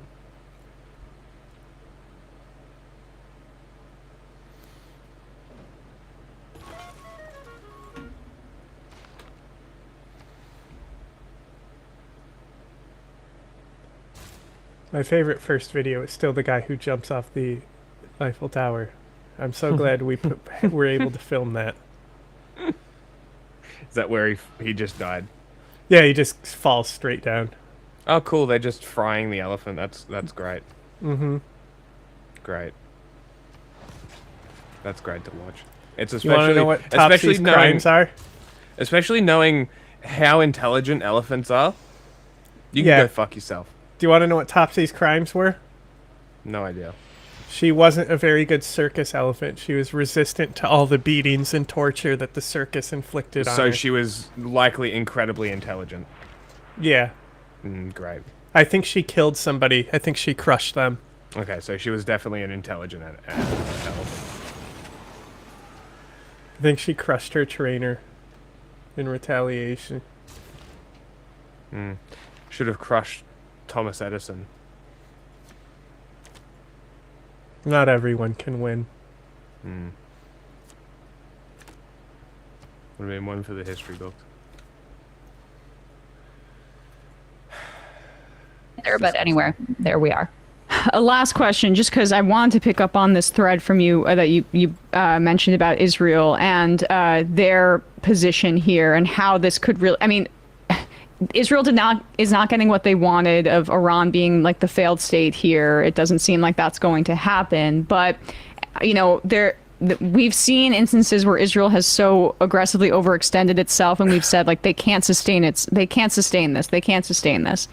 But I think the timing of how Netanyahu roped Trump into this war with this meeting in February is important because he is across American public opinion, you know, like white on rice. He pays attention, Benjamin Netanyahu, and I think that the midterms are really what he's most concerned about here too.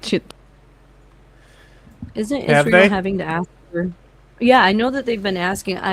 I know that conscription was like mentioned at one point, and I think people freaked out. And so, as far as I know, they're like offering money for people to like. They are not offering citizenship unless you're a Jew, right? But they are offering like money for people to come fight for them. Let me Google it really quick. Hit play again. I'm gonna look that up. To that point of like, this is our time. I've got this 10-month window. I've got this 11-month window to do regime change war in Iran, or at the very least destroy them so effectively that they'll fall into a failed state territory. And this is where Greater Israel can expand outside of really American public opinion, although that's already the case, but they can sprint towards that reality before 2028 as well. Just your thoughts on that. I absolutely think that Netanyahu is looking at the political landscape here and feeling that there is an existential demand that he go for the whole thing, the Greater Israel Project, destroying Iran, everything right now, because in the future, the political landscape is not going to be guaranteed. He sees public opinion. He sees sentiment against Trump and against the Republicans. He knows it's very likely there's going to be a Democratic landslide in the midterms, but more importantly, a Democratic president in 2028. And so he is going for the whole thing right now. And then he also has his own, personal corruption trial issues that are getting delayed again because of war. His whole strategy for staying in power is endless war. But ultimately, like the U.S., it appears he's overplayed his hand. And I think he must have bought some of his own Kool-Aid with regard to the idea that the Iranian government was so weak, they would likely collapse. There'd be civil war. We can arm the Kurds, blah, blah, blah. He must have believed some of that hype as well. And I don't think this has gone the way that he expected it to either. And they thought they'd crush Hezbollah.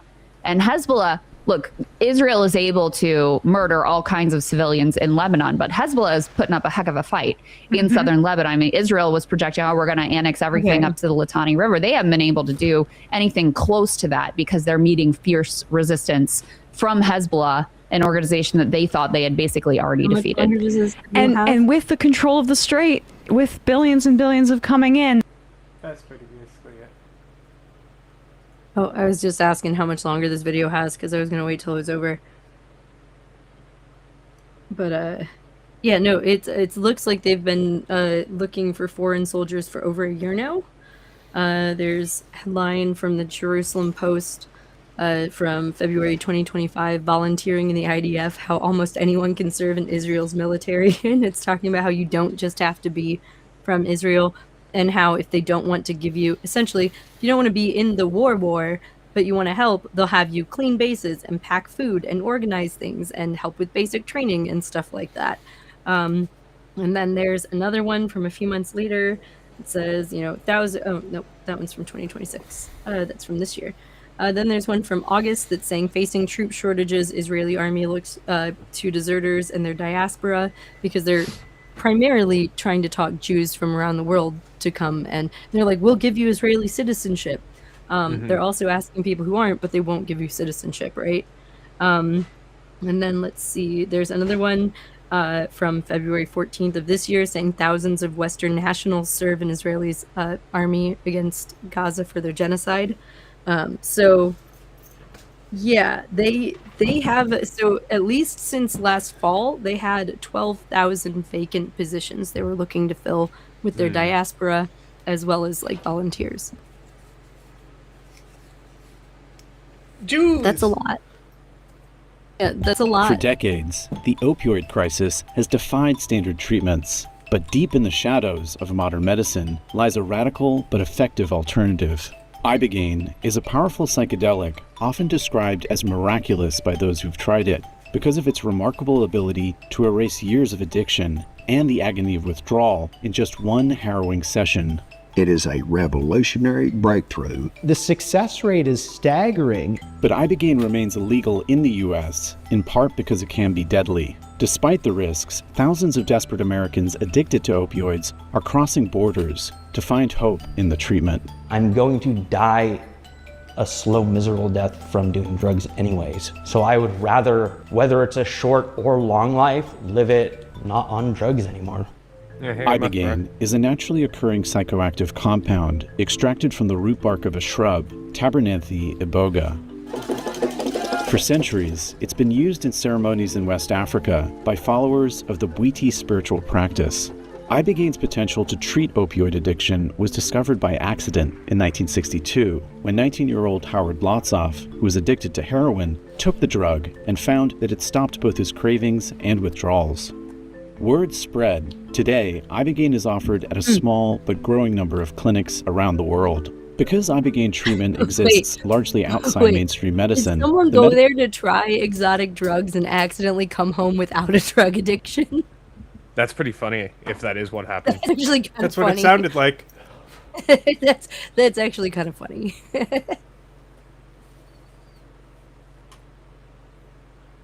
Yeah, I think that's what happened. medical subculture surrounding it has been described as a vast, uncontrolled experiment. In the US, ibogaine is classified as a Schedule I narcotic, alongside heroin, with no accepted medical use. But in countries like Mexico and Brazil, clinics operate legally under varying regulations. One of the most prominent clinics, Ambio Life Sciences, is located in Tijuana, Mexico. When people call and they are really at their wits' end, ibogaine is generally the final option for a lot of people. So you're doing treatment, what, tomorrow? From the sounds of it, yeah. Ambio offers medically supervised ibogaine treatments tailored to each patient.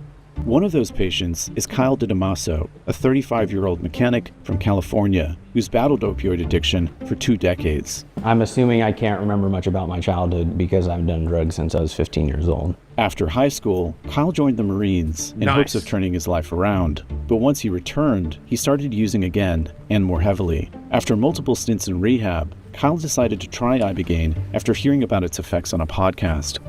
Ibogaine represents something different. I'm not saying that ibogaine is going to cure me of my drug addiction, but it might give me a new chance to not do drugs again. Before the ibogaine begins to work, Ambio's medical practitioners and staff held a short ceremony to honor the Bwiti tradition. We really don't know how your future will be, but I'm pretty sure after this medicine, we're going to have a bunch of tools to take care of our life in a better way. During the treatment, Kyle was connected to a heart monitor and constantly watched by Ambio's medical staff. He spent the next 10 hours lying on a mattress. But ibogaine treatment isn't easy. Patients often face hours of intense, sometimes traumatic visions while lying semi-paralyzed. Many vomit multiple times during the 10 to 12 hour trip. So it's almost like a lucid dream type state for some people. You might see visions that make sense, visions that are meaningful, visions that help recontextualize past traumatic events. Sometimes the visions are just sheer chaos. Opioid addiction is notoriously difficult to overcome. There is something really fundamental before your eyes. Like, isn't that the same experience as your life flashing before your eyes? I don't know. I don't know.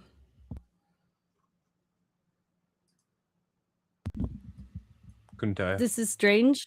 I don't know. I still about I'm just opioid glad I'm not dependence. addicted to a drug. It's the mother of all addiction. Dr. Kenneth Alper has been studying ibogaine for decades. Opiates bind to and activate something called the opioid receptor. And the opioid receptor adapts to this by becoming less sensitive. This is pharmacological tolerance, which means that larger and larger doses are needed to achieve the same effect. And the development of tolerance also becomes the development of dependence. When someone is physically dependent on opiates and they stop using them abruptly, they go into withdrawal. And the symptoms of withdrawal are quite dramatic. Nausea, anxiety, sweating, sleeplessness, muscle pains. It's a really grueling ordeal that they go through. Today, the standard treatment for opioid addiction in the US is opioid replacement therapy, which involves swapping an illegal opioid like heroin for an opioid medication that reduces withdrawal symptoms and cravings without producing the same high. But many people with opioid addiction, like Kyle, find them mediocre at best. They decrease joy more than anything. You're super flat. You don't experience emotion still. Studies show that while current treatments for opioid addiction are effective in reducing harm, they are not very effective at getting off opioids. Still, there is no question that medications like buprenorphine and methadone remain the best legal treatment option for opioid addiction in the US. Conventional treatment has saved a lot of lives. It is certainly more effective than no treatment. There has never been a formal clinical trial with ibogaine in the US. The evidence we do have of ibogaine's efficacy comes from small observational studies. A 2017 study found that 30% of participants reported never using opioids again following ibogaine treatment. Another study reported 75% of patients stayed opioid-free for a year after treatment. But it would be misleading. It's just one study, of course, and it's very limited with how it's been used. But like I said, some people have taken it and overnight, boom, no more opioid addiction. Very interesting. All right. Look, I feel like this is something that definitely needs more study. Like, I'm not saying we shouldn't study it, and I'm not saying it's not useful at all. So, like, I think But I think don't, opening it up again, for study is rushing good, it. and anyone who really desperately wants the treatment, Mexico Well, is not far. Yes, yes. And you know what? If you really, It's going to be if that is expensive, something- but if it's gonna be, well, so is rehab. yeah. I bet you it costs the same or less than rehab, which is rehab is a fucking joke in this country, right? Especially for rich people, it just becomes this weird whole thing. Like, it's not that rehabs don't need to exist. Well, it's not even just a daycare. Like, they become these places, they sell themselves as a place that you can get better, like with all of But they're these, resorts. They're like wellness resorts. Yeah, they're wellness resorts, and they don't actually help people get better. It's like, it's a whole thing. It's a profit scheme. Yeah. It's like, you know what people say about doctors, where they're like, if you're not sick, the doctor won't be in your job. That's what happens with rehabs. Yeah. They want you to come back again, and they want you to like it there enough that you choose to pay them tons of money the second time around. Mm-hmm. They know that that's their business model, and like the way once Obamacare made it so that the public was paying for people to go to rehab, it became this whole other fucked up thing where they would have people like go to places like Skid Row and be like, yo, let me sign you up for this emergency like state healthcare so that we can then bill the state $10,000 to not actually treat you. And there were tons of other problems with it, and I don't know how big those problems still are. I just remember watching things, and I also have friends that have been to rehab that it did not work for them, right? Yeah, I grew up in it, so. Yeah, so like, because you're out on the coast too, like, people here get sick and then we send them elsewhere to get better, if that makes sense. If your parents have money, you go to the West Coast or the East Coast to some fancy resort. And like, that has horseback riding, like equestrian therapy, right? But like, equestrian therapy isn't when it's like, sure, maybe for some horse girls, but like, I don't know. Like he said, they're not actually places for people to get better. They're places for people, they're resorts for people to go while they're in withdrawals before they're kicked back out into the world to use again. So like, all I'm saying is like, sure, if you are like this guy, I understand why the people who are trying to get off drugs and having like struggles with that because of their addiction, which it is a physiological, like a medical condition, right? That your body creates when you use substances like that. Like, if this works for them, or if like they have the money to go to rehab, I would not be like, oh, you're like, you know, fucking yourself up going and doing this instead, because I've seen one too many of my friends get out of rehab and then die. And like, because like another thing that like we don't teach people like stuff about, like, people know about things like they were mentioning tolerance, right? How your tolerance will increase. Yeah. One of the things that causes a lot of ODs, not all obviously, but like one thing that we didn't know until I was in college, so like 15-20 years ago, it might have come out like a couple years before I was in college because I learned it while I was there. One thing that we didn't know until more recently was like your tolerance level is not only affected by like how often you take it and stuff, but also your surroundings and your experience in the moment. So if you are in a new place, in a novel setting, with a bunch of shit that you're not used to going on around you, like a bunch of stimuli you're not used to, or people or things, your tolerance level will be lower. Interesting. And you'll be more likely to OD. That's fascinating. And like, people, especially people who like use more, right? Like have used for longer and like they're like, no, I can handle this much, will not realize that. I mean, and like, look at it's different for Robin every Williams. person. Yeah. Well, and it's like different for every person. Is that what happened to Robin Williams? I thought. Yeah, he relapsed. Oh, I thought he intentionally took himself out. No, I'm pretty sure he relapsed. Fuck, I don't even remember. I remember him dying, like, made me cry. I thought he committed suicide. It could have been both. Dude, it could have been both. It could have been both. Let's be real. How did Robin... Now I'm like, oh fuck. How did Robin Williams die? to think of Ibogaine as a cure for opioid addiction. Ibogaine is not a magic bullet. What it is it's a powerful negative pattern interrupter. So powerful it can take somebody off of heroin virtually overnight. Scientists still don't understand exactly how Ibogaine works. Basically, Ibogaine is a new paradigm pharmacologically. I think it's one of the most interesting pharmacological. Say it again. He had what's called diffuse Lewy body dementia, which is, quote, a severe neurological disease that causes rapid mental deterioration, paranoia, and hallucinations. So like he had the dementia that you get it and you go downhill like way too fast kind of thing. Like people like aren't sure what's like. Here's the thing: people may have thought he was on drugs again because of the dementia. You also dementia. I don't know. I don't know Robin Williams personally, but I will say that like rapid onset dementia in your 50s or 60s is the kind of shit that like really fucks with people. I know this in the sense that they thought my aunt had that, and it turns out she had a brain tumor, but she was exhibiting a lot of the same kind of symptoms, and it was so hard to watch her not be herself and not be able to like come up with words or get very anxious over like nothing. It's hard to watch someone's brain go before their body goes, no matter how old they are. But like when you're in your 50s and you should still be, or 60s, I guess he might have been in his 60s.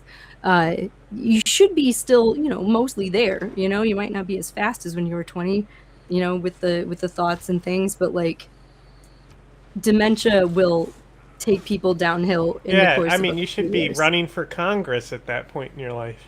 Yeah, fuck.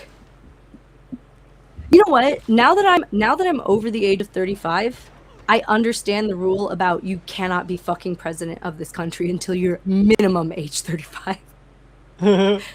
Like, you know what? No, I agree with that rule now. Now that I'm over 35, no, I do not in fact want someone like fucking Clavicular to get elected by fucking idiots. Yeah.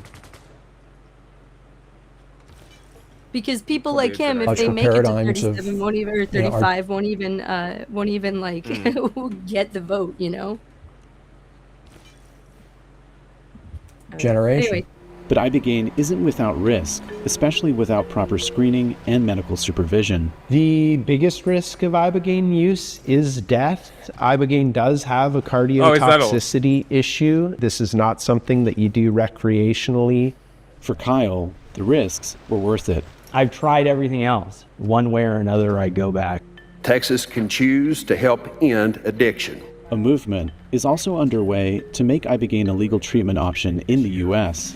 Ibogaine has significant therapeutic value. Brian Hubbard led the initiative, which successfully lobbied Texas to fund clinical research into Ibogaine. You have to create an incentive through governmental expenditure to foster the development of the therapeutic. The Texas initiative will allocate millions in state funds to establish a public-private research partnership for the first ever Ibogaine clinical trials in the U.S.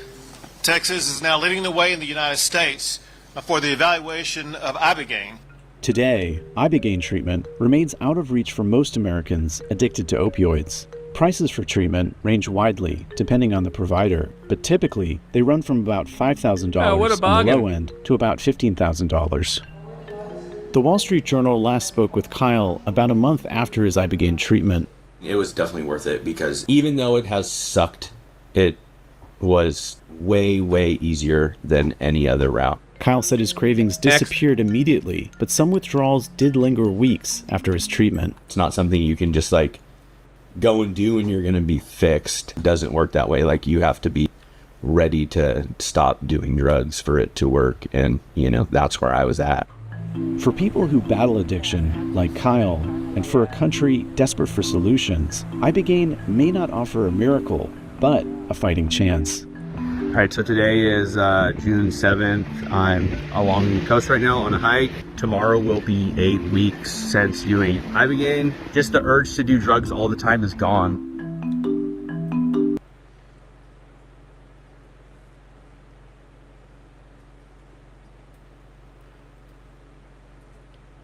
is longer than usual, so if you want to skip to a particular section, feel free to do so.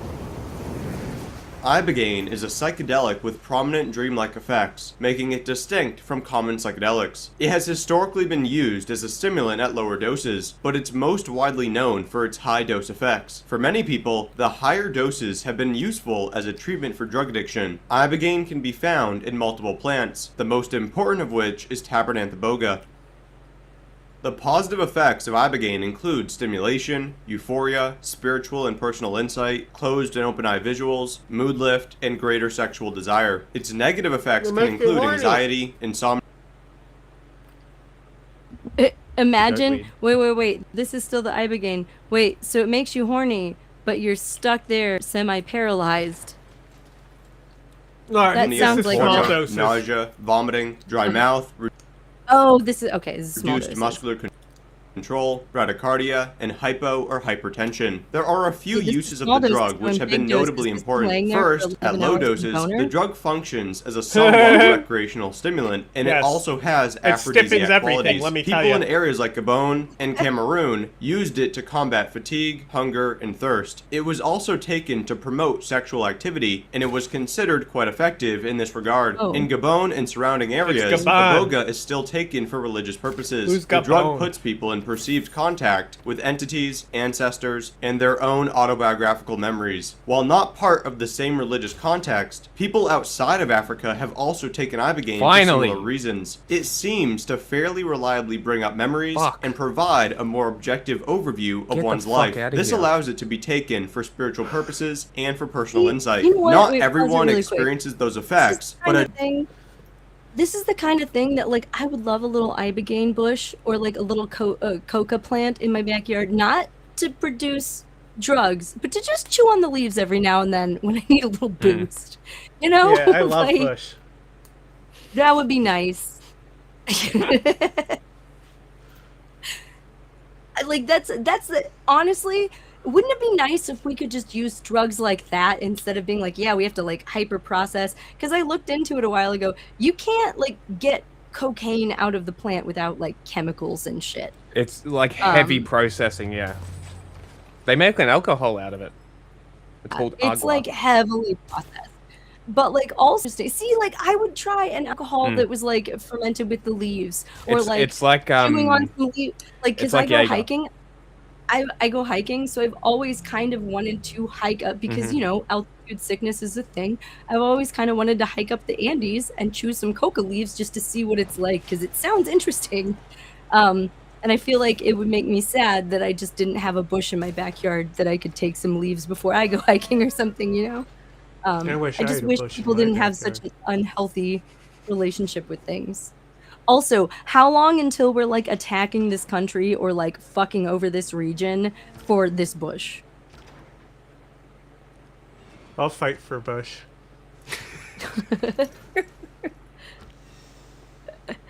What? It just reminds me of when Bush and Cheney were running, and it was like abstinence on election day, no dick or Bush. That's great.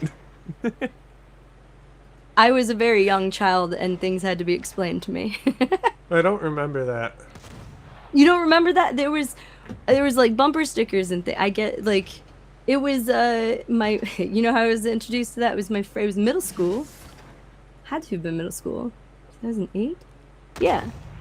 It would have, wait, no. That would have been high school. So yeah, no, because I met my friend in middle school, so I was still friends with her throughout high school, but her mom was an art teacher, and so was her aunt, and so they knew all of the art teachers at all of the schools in town, and like there was a couple of them that had just a ton of bumper stickers on the back of their car.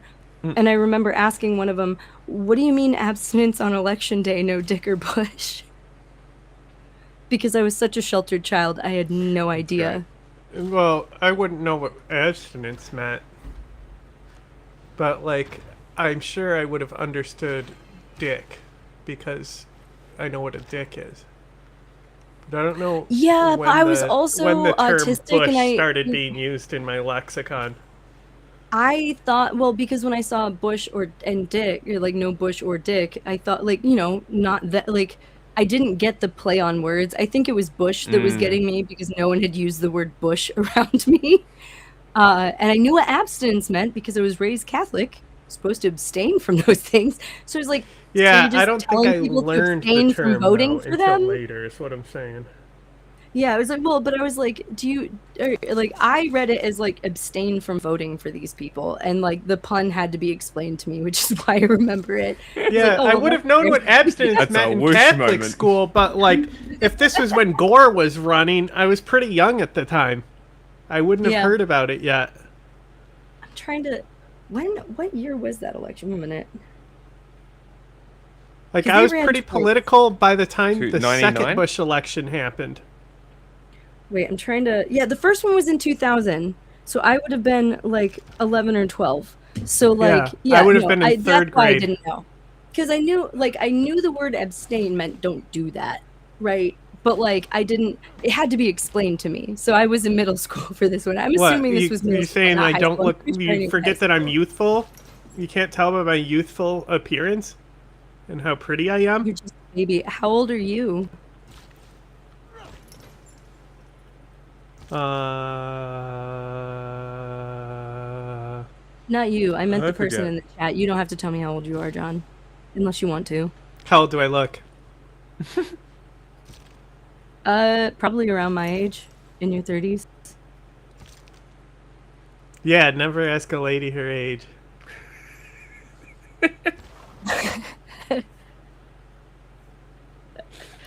I wasn't asking John, I was asking you, and to be fair, I have no idea what your gender is. You were the one calling me a baby, and anyone calling me in my 30s a baby. No, they were talking about me being a baby. Oh, how old are you? Are you in your 20s? Never ask a lady her age. How old do I look? Like I said, you look like you're in your 30s.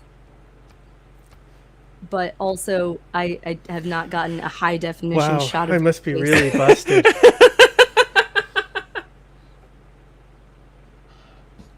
What are you laughing at? You being a diva. Look, I would have to get saying, wow, I must be really busted. I would have to get a close up of the lines, the wrinkle lines in your face to give you like a good. I have a wrinkly estimation forehead of your because I'm age. very expressive with my eyebrows. So do I. That means you're probably in your 30s. I know that I've had wrinkles in my forehead since my 20s because I have a very expressive forehead. But like they've gotten deeper. And also my eyes have sagged a little bit more, like my brows have sagged a little bit. Like you get older and you look a little bit different. There's nothing wrong with that. And my point is I'd have to see your face up close and in detail for me to like give you a real like a year guess. But I'm gonna say 30s. I'm Tinkerbell. I've always looked tired. I've always looked tired. I think Jack got a sty in his eye after saying it was gross when I said I might be getting one. No. It's literally, it's literally a piece of dirt in my eyelid. Styes That's always what you freak think me now. out because Just wait until it styes grows always- into a pimple. Styes freak me out because they are gross, but they're also like anything that affects the eye freaks me out. Like I can't like it's my irrational fear that something is going to I saw a poke my eye. video before we went live, and it was this guy trying to get a shitload of micro leeches out of both of this goose's eyes. It was completely blind because of all the leeches in its eyes. No. See, that's the kind of stuff I can't. If it has to do with the eyes, I'm gonna get grossed out just because. Ever since I dissected, eye ever stuff since is ever awful. since they had me dissect a sheep's eye and it's jelly in there, I can't. Okay. Because they were like, yeah, this Fair is enough. basically like your eye, and I was like, oh, gross, no, can't fucking do that. Someone pokes it, the jelly's gonna come out. I can't have that. My goo! My goo! Can't just spread my goo upon the ground. A dreamlike autobiographical journey is more common with ibogaine than with other psychedelics. Open eye visuals are normally minimal, with the closed eye effects being more pronounced. Some minor visual alterations may occur with your eyes open. To guess their age. We have someone in chat asking us to. It says seriously though, how old y'all think I am purely based off my text chat? Minor. No, not a minor. It knows way too much about the world to be a minor. True. No, they're definitely in college, so I'd say 26. Yeah, I was gonna say mid-late 20s as well. Yeah, I was gonna say you sound like you're mid to late 20s to me as well. Off their parents' insurance. If you're younger than 25, I will be very, very impressed. Close enough. Are you in your 30s too? We got a demographic, I guess. I'm not younger than 25. Okay. I was going to say, I would be very impressed if someone younger than 25 had the depth of opinions that I've seen you share. No offense to 25-year-olds. You just haven't been around long enough. This is and most of you are not news the stream nerds. for boomers. 41. Wait, no, that's someone else. Hey. Our core audience is 30 to 40. What are they called? Okay. No. Okay, since like we have a bunch of people who are over 30, Elder since we have a bunch of millennial. people, what was the year that you realized that you have to be like, oh fuck, how old am I? And like do the math when someone asks you, because like I don't really pay attention to my age. Yeah, like but how old were you when you started doing that? I think it was like 34-ish for me when I started being like, oh god, how old am I? I'm like over 30, so I stopped paying attention. I never really started paying attention. Yeah, like every year when my birthday comes up, I have to be like, wait, what year am I turning again? That's pretty funny. I do not do that. I usually forget, and then I go, what's 4, 10, 6, You like okay. just turned 30, didn't you? Yeah. Okay. Time to come out the closet. It'll happen. Jack, let me know when it happens. Let me know the first time that you're like, oh fuck, He's an how old egg. am I? Like it might be 3 or 4 Um, years from now, but you gotta report back. Okay, I will. But like, Let us know when that egg gets cracked. I don't particularly care, to be honest. No. Yeah. It's just a thing that I noticed that the older you get, not you, but like in The gayer general, you get, the more dicks that go in your mouth. Yeah, the more dicks that go in your mouth, the less you pay attention to your age. No, but no. Oh, I thought we were talking about Jack coming out of the closet this whole time. Oh, yeah, no. I don't know. I don't know, but do you also like dick? I do not. Yes. Well, I really like pussy. that's fair. It's great. Everything about it. It's great. Back everything about women is fantastic. Men are icky.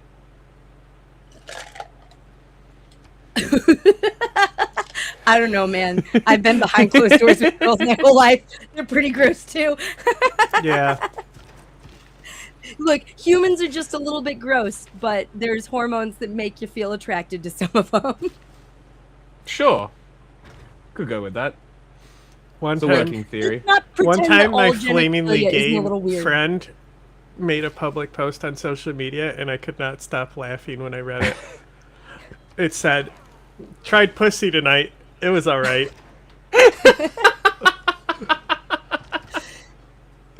That sounds like a bunch of gay friends That I is had in college. fantastic. Oh, I can't loot the spaceport anymore. But yeah, no.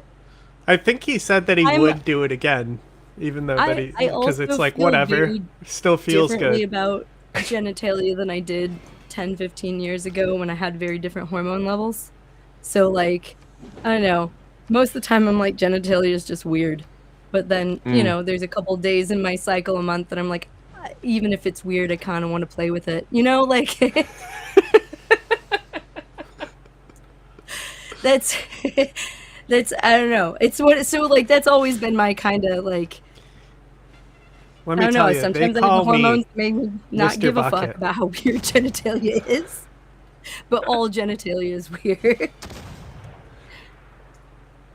Yeah. And not in a bad way. It's just kind of weird. Open, You know? and they appear more when you're in a dark environment. Hey, that was a Seeing fun flashes discussion. of light, colors on your surroundings, Jokoi. and minor Jokoi. psychedelic-like Killjoy. alterations is about the extent of the open eye How to effects. get through The the most well-known video. use for ibogaine is in the treatment of addiction. It seems to interrupt both psychological I and sensed the physical lull in the dependence, conversation and I particularly with went for it. opioids, but also with alcohol, cocaine, and other substances. Based on the evidence we Cocaine. have, it does seem to alleviate withdrawal and craving, at least for a week or two. There are some reports of ibogaine changing someone's attachment to drugs for months and even years after a single use, but those reports are less common. Following an ibogaine session, aftercare is important, which could include additional ibogaine use or other forms of addiction therapy. A single use of ibogaine is rarely a cure for addiction, but it does help people enter a useful psychological state. The alleviation of withdrawal occurs around 1 hour after administration, and this effect is seen for the majority of opioid-dependent users. Some of ibogaine's effects can mimic withdrawal, however, such as nausea, trouble sleeping, vomiting, and feelings of coldness. We don't know how effective ibogaine is for addictions in general. One opinion from Howard really Lotza cold was 'cause that you don't around have 10% skin on are anymore? cured after one dose, I went to try 10% to are resistant find to the effect. like 2000s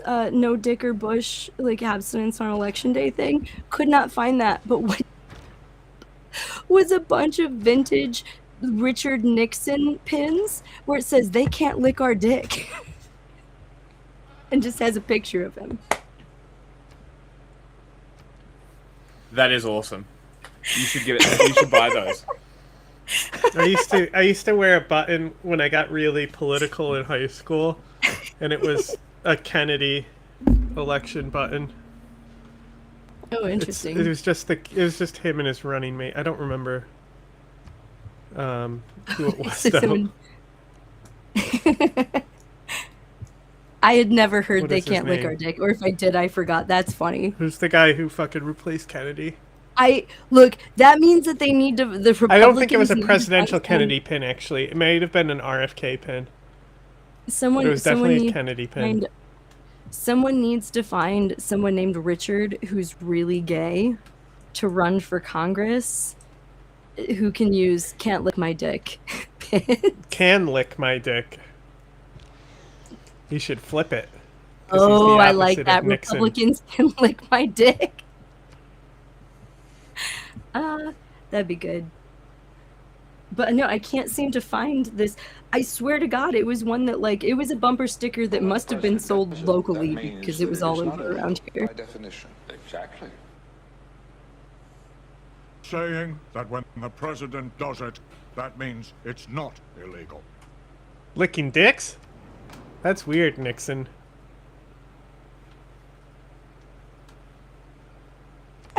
Little. Who are this you one's calling not- cootie kisser? You dick licker. You lint liquor. It's lint liquor. No, cootie queen. I know it's lint licker. Who are you calling cootie queen? You dick licker. You. But there's another one that's like, I like Ike and Dick, and I'm just like, why don't we have more people named Richard run for office? It would be funny. Nobody calls him Dick anymore. We don't got no dick.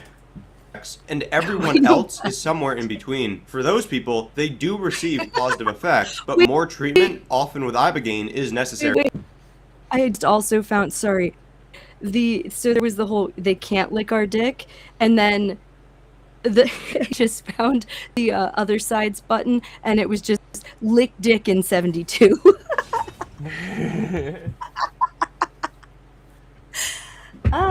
That's great. I'm sorry. That's pretty funny. Why don't we do fun stuff like this anymore? Kissing dick.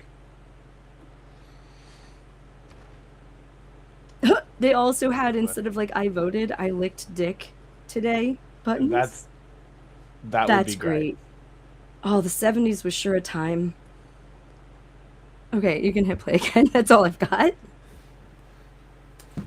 theory. Georgia The declared percentages war. may not be accurate, but those groups encompass the usual responses to ibogaine therapy. There's A lot of a interest military now emergency. exists regarding how the drug could be used multiple times to increase its efficacy. There are a few ways it may be taken after the initial treatment. First, a booster dose under 1 gram may be taken a few days later. Second, boosters in the same dosing range may be used every few Boosters? weeks or months. They're just to maintain vaccinating a themselves youthful against drug psychological addiction. state. And third, ibogaine could be used daily at 25 to 50 milligrams. This may continue to combat psychological dependence and could be particularly effective in those with ongoing depression or pain. In these cases, users tend to cycle their use by periodically taking a break. Using it for too long might lead to insomnia and a persistent uncomfortable stimulation, possibly due to a buildup of noribogaine. Compared to the basic addiction treatment with a single dose, these kinds of treatments have even less research to support them. Nevertheless, using ibogaine for addiction is promising. The drug lasts for 24 to 36 hours when taken orally, and it begins working in about 45 minutes. Stimulation and mood changes can persist for another 12 hours. There are generally 3 distinct effect periods when a full hallucinogenic dose is taken. The first period lasts for 4 to 8 hours and begins 1 to 3 hours after administration. During this time, there are dream-like visualizations which are strongest with eyes closed. It can feel like a detached form of lucid dreaming, and there is a focus on autobiographical content. Entities and regular psychedelic effects are occasionally reported. People tend to feel like they're floating, and there may be flashes of light. While the dream-like visualizations can be intense, users normally feel somewhat detached, giving them a more objective view of what's going on. The second period begins 4 to 10 hours after administration, and is characterized by cognitive evaluation. People tend to be focused on their lives and the experiences they had during the first period. This is when addicts are most likely to decide they should stop using their drug of choice. Users may feel emotions like regret, anger, sadness, etc. This is the most difficult period in terms of emotional response, and it lasts for 8 to 20 hours. The third period includes some introspection and mood changes, but is largely made up of stimulation and insomnia. Users are awake for at least 24 hours, but they can normally sleep within 48 hours. Occasionally, there will be more persistent insomnia, including a reduction in sleep time for weeks. If the insomnia doesn't quickly disappear, it normally Is subsides 4 in hours 7 of to 10 days. refrigeration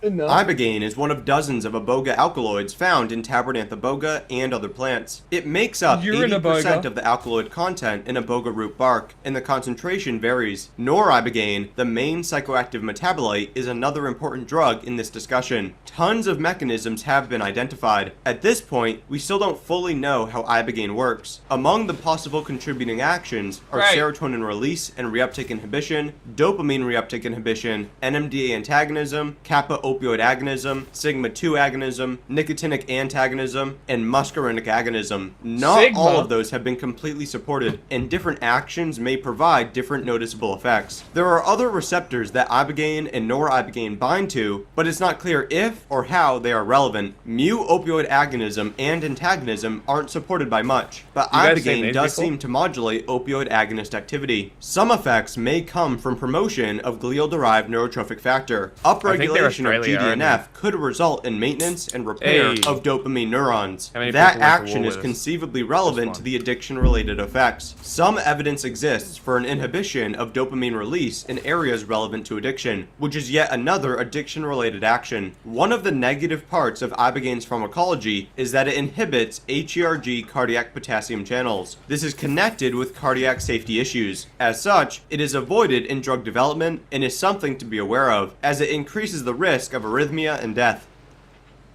Because there are a few ways ibogaine is used, different dosing schemes need to be discussed. When taken for opioid dependence, 15 to 25 milligrams per kilogram is common, which is 900 to 1500 milligrams for a 130-pound person. If you're taking it for psychedelic or therapy purposes, 8 to 12 milligrams per kilogram is used. That comes out to 500 to 700 milligrams. Smaller amounts are taken for stimulation, euphoria, and Getting out of appetite range. reduction. Those effects are achieved with under 50 milligrams per targeting day. you. People will occasionally use the drug daily at between 20 and a couple hundred milligrams. The most common dosing range appears to be 20 to 50 milligrams per day. Daily dosing may be used to enhance the impact of an earlier ibogaine experience. The dosing is more complicated when using iboga or an extract. Iboga root bark varies in potency from 1 to 7% alkaloids and is often 2 to 4% ibogaine. A total alkaloid extract tends to contain 15 to 20% alkaloids, meaning the dose is 3 to 6 grams for psychedelic purposes. Iboga and similar plants have been used for centuries. We don't actually know how long it's been used, but use was first recorded during the 1800s in the Gabon, Cameroon, and Congo region. Its stimulant actions were well recorded during the 1800s, but we know the hallucinogenic effects were also employed. Depending on the group, ibogaine is taken in animist, ancestor worship, and syncretic Christian belief systems. People believe it can show them the reality of life after death and help them maintain contact with their ancestors and cultural identity. In some practices, the initiates are truly viewed as having been reborn following ceremonial practices that last days or weeks. Origin stories claim it was first taken by boars, monkeys, and other animals. Pygmies then became interested in the plant and spread its use. The first published description of iboga appeared in 1864 based on a sample sent by Griffon du Bellay, a surgeon, from Gabon to France. It was described as follows: in small quantities, it is an aphrodisiac and a stimulant of the nervous system. Warriors and hunters use it constantly to keep themselves awake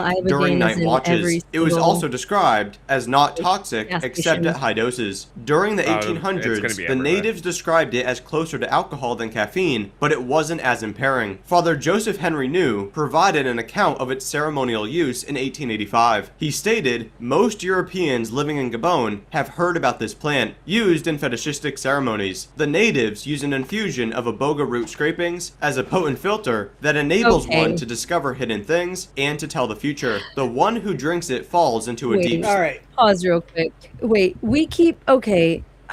Look. How much of this is actually about getting people off drugs? And how much of this is actually about... That was just a guy reading a fact sheet, you know? No, I know. But it makes me wonder, though. Like, how long until little pills are in every gas station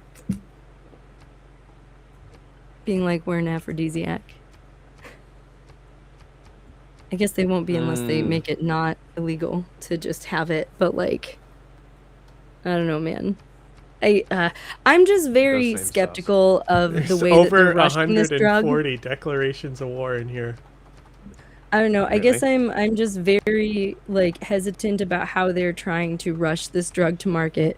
It's not that I don't think that there's value here, and not even just for drug addiction. Like there is value in aphrodisiacs. Like there is value in that, but like also, I don't know. I just don't trust the Trump administration rushing things to market, especially with claims that, like, sure, for some people it might stop addiction right after one session, but like, again, I feel like under this administration something like that is a real easy way to then blame a person if it doesn't work.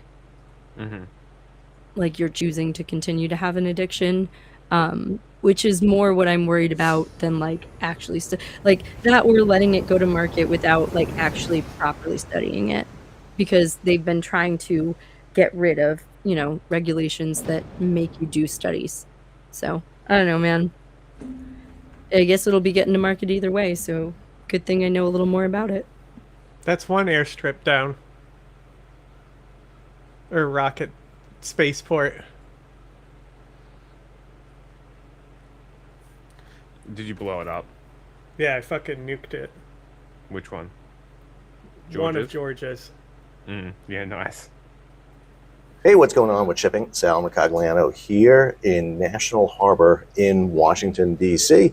at the Navy League's Sea Air Space Expo. So it is April 22nd, and we have a lot going on in the Strait of Hormuz and out in the northern Arabian Sea. So we're going to do a blockade update. We're changing from Strait of Hormuz update to a blockade update. Specifically this morning, 3 Mediterranean shipping companies, MSCs, container ships, ran the strait coming out.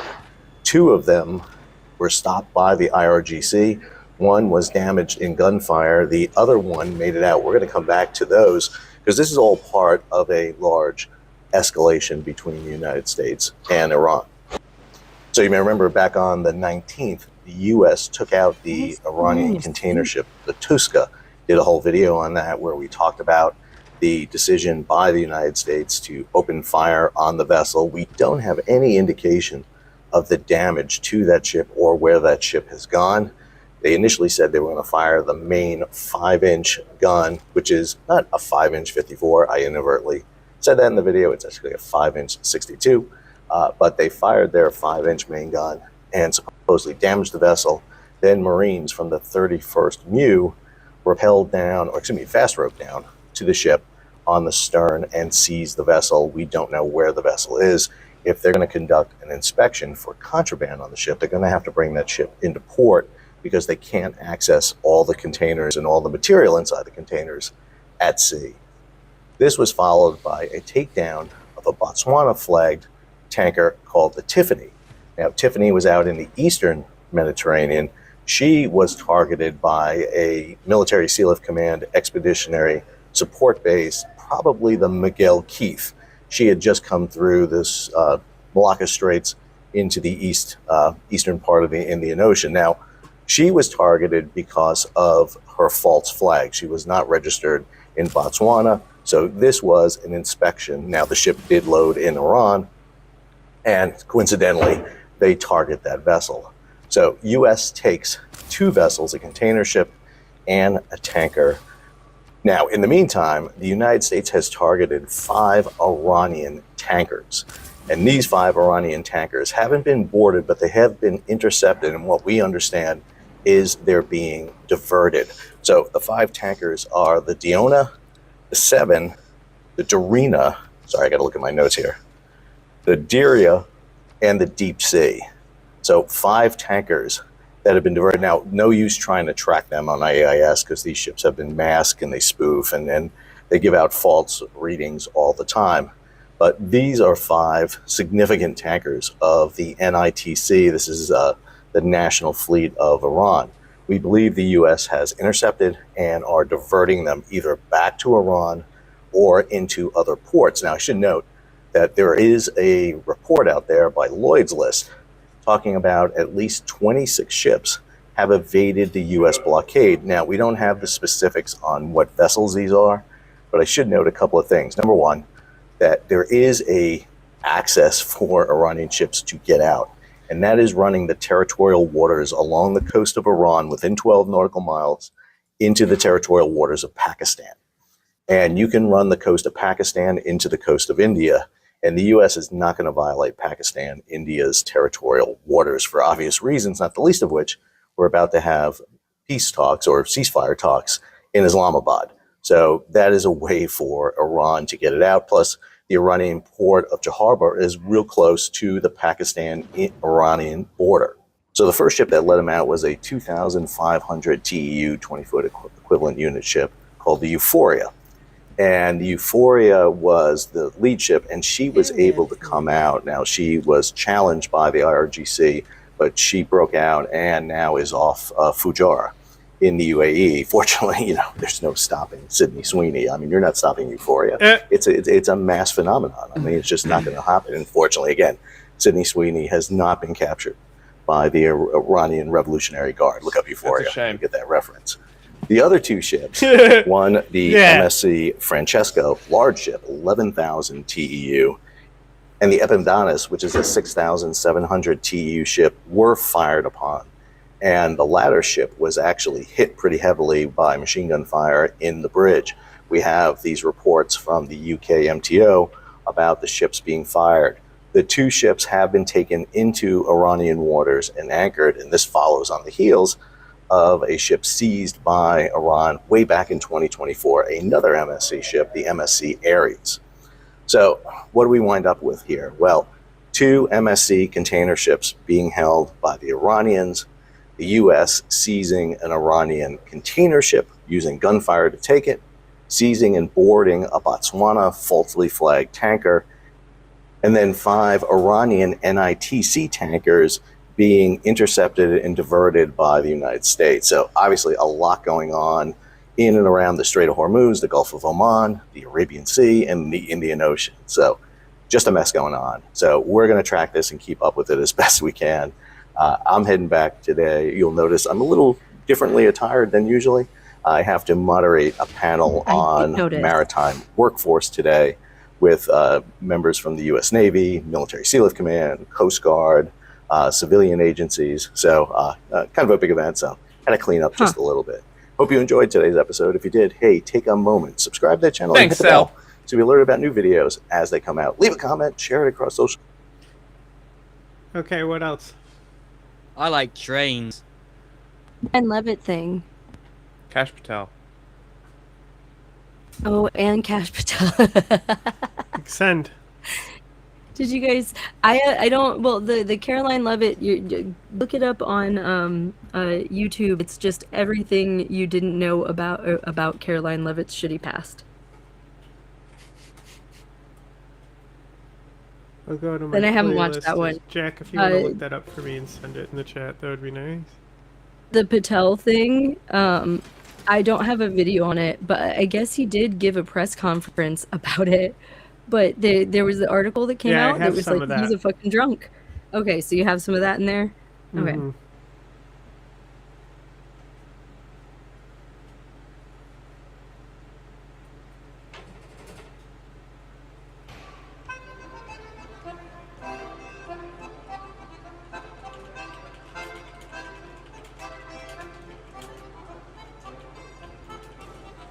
Can you do that?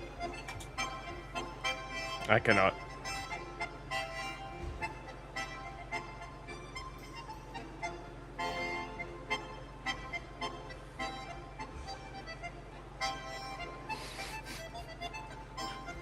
Told you that was a good video.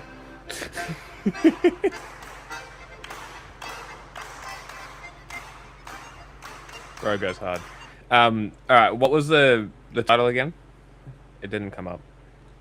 Caroline Levitt, everything you didn't know about her shitty past. I think it is. 1 minute, let me pull it up again. Caroline Levitt, everything you didn't know about her shitty past, except shitty has a little star where the I is.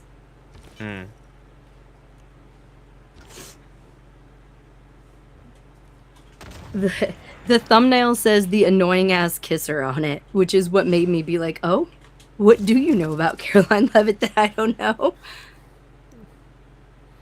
Okay. Oh, interesting. I do got another. This video is super important right here. There you go. Come on, mate. 40 minutes. Fix it. Jack, fix it. Too What are you large. talking about? The screen. Flip me. Thank you.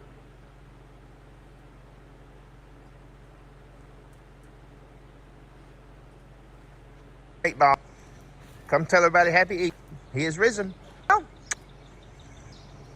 Come on, Meatball. Oh, there's the nut chained up. Come on, Peanut. Get over here, Peanut. Well, honey, you're going to hurt him. Hey, get over here. Who you barking at? Get him. Get him, Barky. Barky Jackson.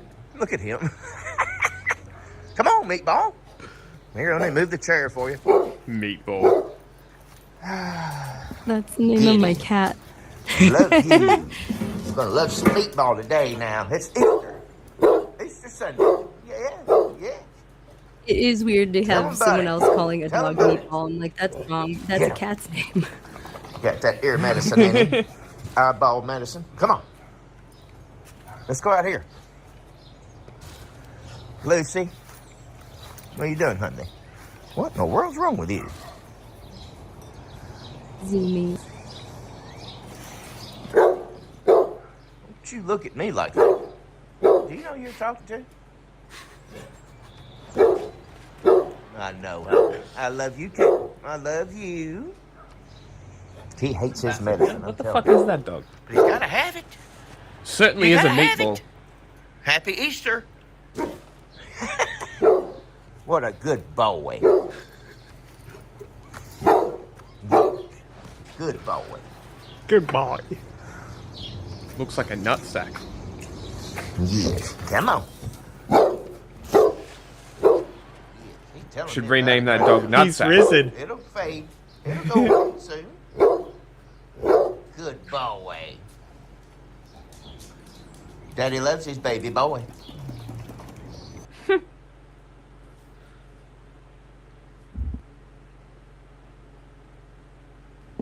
I opened up TikTok. Oh, gross. Someone's sharing a video of like their yard and it has a bunch of snow in it and they're like, up north and they're like, look, 2 moose like bedded down here last night. And like there's 2 big spots in the snow where the moose were, but as they get closer you can see like there's this big ring of red around where they were, but like it's not like they bled out. But like the snow is red, and then the person explains that it's because they have a bunch of here's another fleas and Levitt lie. ticks And she repeatedly and bragged. it's gross and creepy. Oh, okay. Hang on, I me can't never hear. get- Things are playing in my ear. Don't ever I'm get trying to close set to things a up. moose. That's gross. Well, yeah, don't do that Okay. anyway. Those things are Well, yeah, fucking don't do that massive. anyway. But like, oh, gross. Don't let your dogs like bark at them either, because like, holy shit, they'll get fleas or ticks. Like, I don't know. There's just there's like a red ring around the spot, both spots where these moose were crazy. sleeping. That's so creepy. Gross. Animals do be gross. Animals do be gross. I forget how gross wild animals are sometimes. That wannabe Disney princess in me is like, I just want to make friends with them and cuddle. And then I see something like that. I'm like, no, gross. Must remind This is yourself. why- Disgusting remind- creature. Well, same with like, like with raccoons or possums, not even just stuff that'll kill me like bears and moose, right? Like, I mean, not that they're much safer to pick up. Possums would probably be the safest, but like that doesn't mean they don't have things on them. That's Oh, possum will fuck you up. I guess they're less likely to have ticks. No, possums won't fuck you up. They'll pretend to be dead. I mean, they might bite you in a last resort if you're causing them pain. Maybe your possums. Our possums are the superior. Well, those are. possum. Oh, so sorry. She should be saying it by its proper name, opossum. The Completely opossum. different animal. The opossum. The opossum. poser. That's why it's called an opossum. It's a different animal. Oh, I'm sorry. We just call so them possums. they can't really bite because they don't have like a lot of jaw strength. No, they don't. They don't. They do. They're so sad. I love possums because they're just kind of weird, sad, inbred looking motherfuckers. Like They are. They really are. They can crunch through bones and stuff. But Yeah. like it's like how gators, it's their jaw strength when it shuts. Yeah. You know? Yeah. Like they have strength in their jaw, but it's like doesn't have a lot of muscle that can snap it shut. Yep. Like, yeah, no, but no, possums probably won't bite you. I want the city. Not like a raccoon if you grabbed it. Oh yeah, raccoon will fuck you up. Yeah, raccoon will fuck you up like nothing else. Although I was seeing things about them apparently domesticating themselves in certain spots, like becoming No. more friendly No. to No. get food and lies. become closer to humans. I don't know. Like, It's kind of interesting. those That's raccoon written propaganda. That is raccoon written propaganda.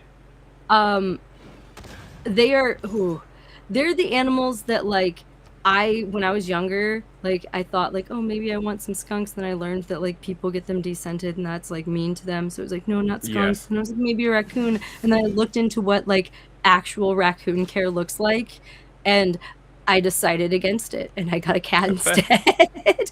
Fair enough. William Osmond did this hilarious video where basically like it was getting time where his wife wanted to have a family and stuff. So he's like, so he rented a raccoon for the day to show that he's not ready to be a father. Oh my god. That is the best way to show someone that they're not ready for a 2-year-old. Like, Exactly. A raccoon. Yeah, they get into fucking everything. They're bratty. They will bite you if they don't like you. Just like a toddler. Just like a fucking toddler, and they will shit on everything. They will chew on everything. They will raccoons are not. And here's the thing: we didn't even domesticate or keep raccoons for their pelts. If we want their pelts, we will go trap them, because it is dangerous to keep a raccoon in captivity that you are not super fucking nice to. Even if you're super fucking nice to them, they can be dangerous in captivity.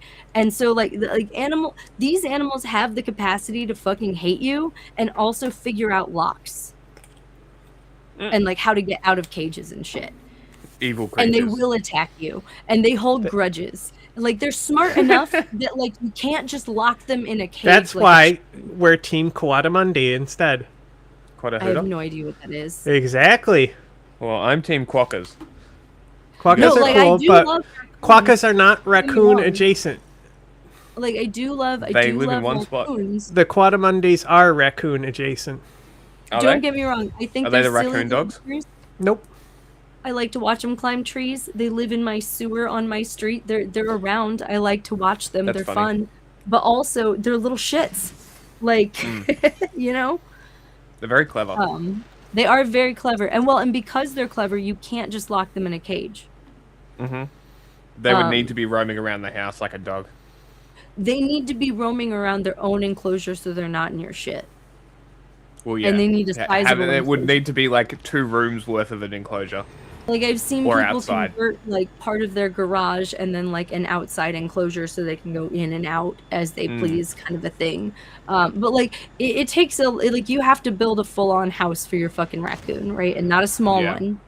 It has to have indoor and outdoor, and it has to have stimulating stuff, and it has to have all of that. And that's a lot. That's a lot to keep a smart animal that might hate you and spend all of its day trying to figure out how to get out and attack you. Yes. We didn't, when it came to animals, we were more there's some of them that we would trap instead of, we don't keep beavers, we don't keep raccoons, but we don't keep beavers because it's harder to keep an environment that they would stay alive in.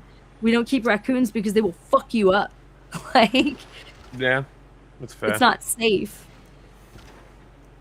Oh my god, that reminds me. We don't really have any cool have you animals seen the like raccoon of the video of the raccoon where when his owners get pulled over and taken out of the car, he hands the police 2 meth pipes? Yes. The raccoon does. Classic video. Have you seen that? No, I haven't. It was from over in Ohio. The cop is losing it because he's he's trying to smoke the meth pipe. And then he hands and then they take the one away, so the raccoon's oh, okay, and just digs around and pulls out a second one. That's awesome. Gets That's his owners so funny. arrested. There was a whole thing where all of Ohio was worried about that raccoon. They were if you fucking put that raccoon down, it wasn't that raccoon's fault. He even gave you the meth pipes. He cooperated. So apparently they found the raccoon a nice home. So the raccoon is doing okay. And no longer do. Apparently they did not give the raccoon meth. They did test the raccoon for meth. And if they gave the raccoon meth, we can't have a meth addicted raccoon running around. But they That did would be not insane. actually. Yeah, that would be insane. Have you seen squirrels smoking vapes? No, but that's funny as fuck. Yeah, nicotine addicted squirrels are a thing in New York. Yeah, I've been talking about this. Not here. Squirrel I vapes. haven't. In cities where they're close to, because they smell good, right? Smells like a foot. Mm-hmm.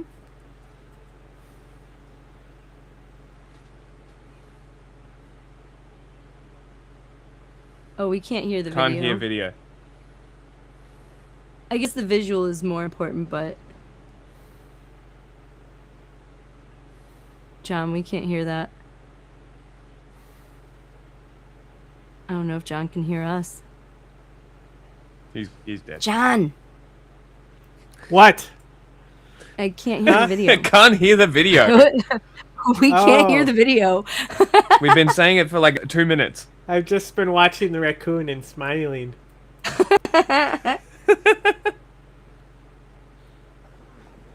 That's evidence now. Oh, I don't want now? him. Doing today. I'm Officer Brandon Springfield How about now? Yeah, we can hear it. Township Police Department. Okay, stop it, Josh. How are you? So the reason I stopped you is you are suspended with a warrant for your arrest. I am? So do me a favor, turn off the car, put the keys up on the dash, detain you for that warrant, and because you are suspended actively. Oh. Hey. What? Come here. Hello? The raccoon has her meth pipe. As what? Oh my god. Her meth pipe. He's playing with the meth pipe right now. No, don't reach for it. That's evidence now. No, don't reach for it. Well, that's why I'm gonna do it. Hey, buddy. You were not. You were going to let that It's okay. Okay, you're on Arlington. He'll be here in 2 minutes. I'm right across from my office. Is that what that A few minutes? Yeah. Okay. This is what she's smoking meth in. Okay. The raccoon's playing with her meth pipe. All right. Oh, there's no way. He's trying to smoke it. All right. Thanks. There's no way. All right, enough fun games. Again. You got to find one. Huh? Oh. Yeah, he's on his way here. Keep an eye. She was trying to take the meth pipe out of the car. Just keep an eye on her real quick. She was not trying to take it out of the car. She was trying to take it from the raccoon while you were about to watch that raccoon take meth. I mean, look, he couldn't do his job through the laughter. You got your tooth out. You want a milk bone? Where's that sound coming Who wants the milk bone first? You can do it. Counter surf. you have the wrong... Come on, can you counter surf? Can't hear. Can't see. happening? What's Can't see. happening? Oh no, dog and a milk bone? Yeah.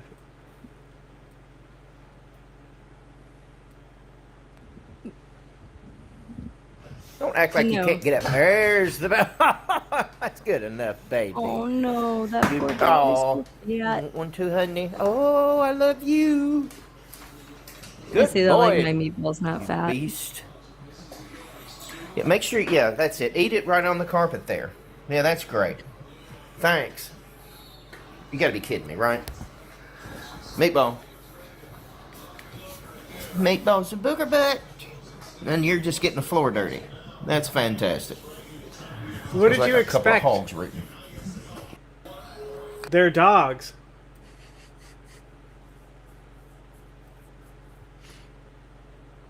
Parents worked their way up from nothing and got no handouts ever. Except that wasn't the truth. You see, her parents gladly accepted a handout from the federal government during COVID. The company received $250,635 in 2 Paycheck Protection Program loans in February and April 2020. Huh? Oh, I thought, okay, sorry. I was like, oh, I didn't realize that this had started. Sorry, Yeah, I'm I'll like start it over. locking back in. Sorry, because I actually want to Now listen here's to this another one. Levitt lie. During the campaign, she repeatedly bragged that her parents worked their way up from nothing and got no handouts ever. Except that wasn't the truth. You see, Mine. her parents gladly accepted a handout from the federal government during COVID. The company received $250,635 in 2 Paycheck Protection Program loans in February and April 2020. Well, you know what we say on this guy? It's not socialism if it helps white people. Welcome to another episode of This Guy, the show where we spotlight one guy making America worse and explain why they suck. I'm Erin Ryan, host of Crooked Media's Hysteria podcast. And I'm Crooked. Alyssa Mastromonaco, the other host of Crooked Media's Hysteria podcast. Alyssa, have you ever seen the movie Election?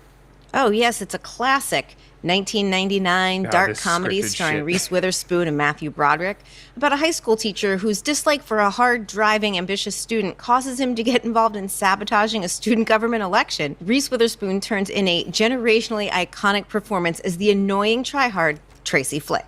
Well, Alyssa, it occurred to me while I was researching this episode's subject that MAGA has its own Tracy Flick. It's Caroline Leavitt. Yes, ma'am. Who went from failing to become the youngest member of Congress ever to succeeding in becoming the youngest White House press secretary ever. Wow, the parallels are uncanny, down to the way she holds her face. I know, now you can't unsee it. So let's be fair to Tracy Flick here. Flick seems to at least have some original thoughts of her own. And all of Leavitt's thoughts and opinions are copy-pasted from the addled brain of Donald Trump and have been since she was a teenager, as you'll see. On one hand, you have to respect the hustle. Apparently, Leavitt has got the work ethic of a border collie on cocaine. But that sort of work ethic driven by ambition for ambition's sake is a recipe for, at the very least, a deeply obnoxious person. At most, the political equivalent of the scary cop Terminator. So let's get into the life and times of the 28-year-old White House press sec. You know she doesn't have any actual friends. Caroline Leavitt. Yeah.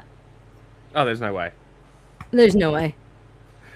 She is completely. Like, could you imagine her like trying to bring up any kind of like in a long-term friendship? Eventually, you got to have conversations about something that annoys you or like whatever. Could you imagine trying to bring up any kind of a problem or conflict with Caroline Leavitt?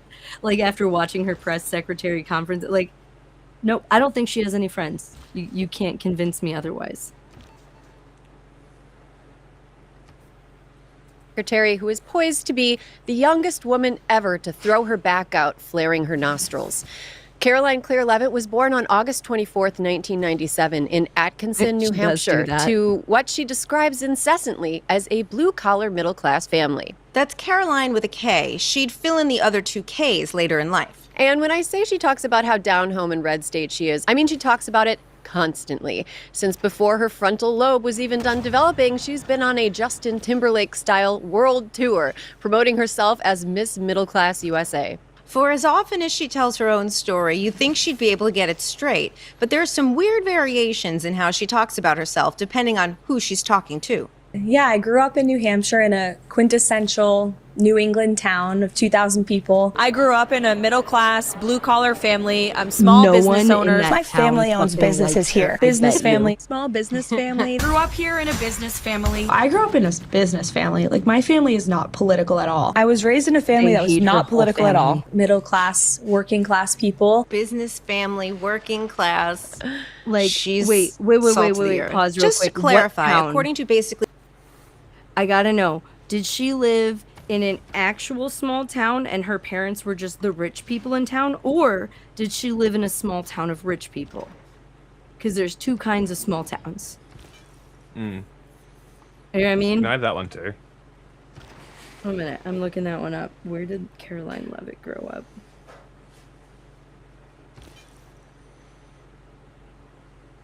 John. What? Just move one of your blokes off one of the tiles so my infantry can come in. I want to have that city too. Ah, it's already dead. Great. Atkinson. I've never heard of that.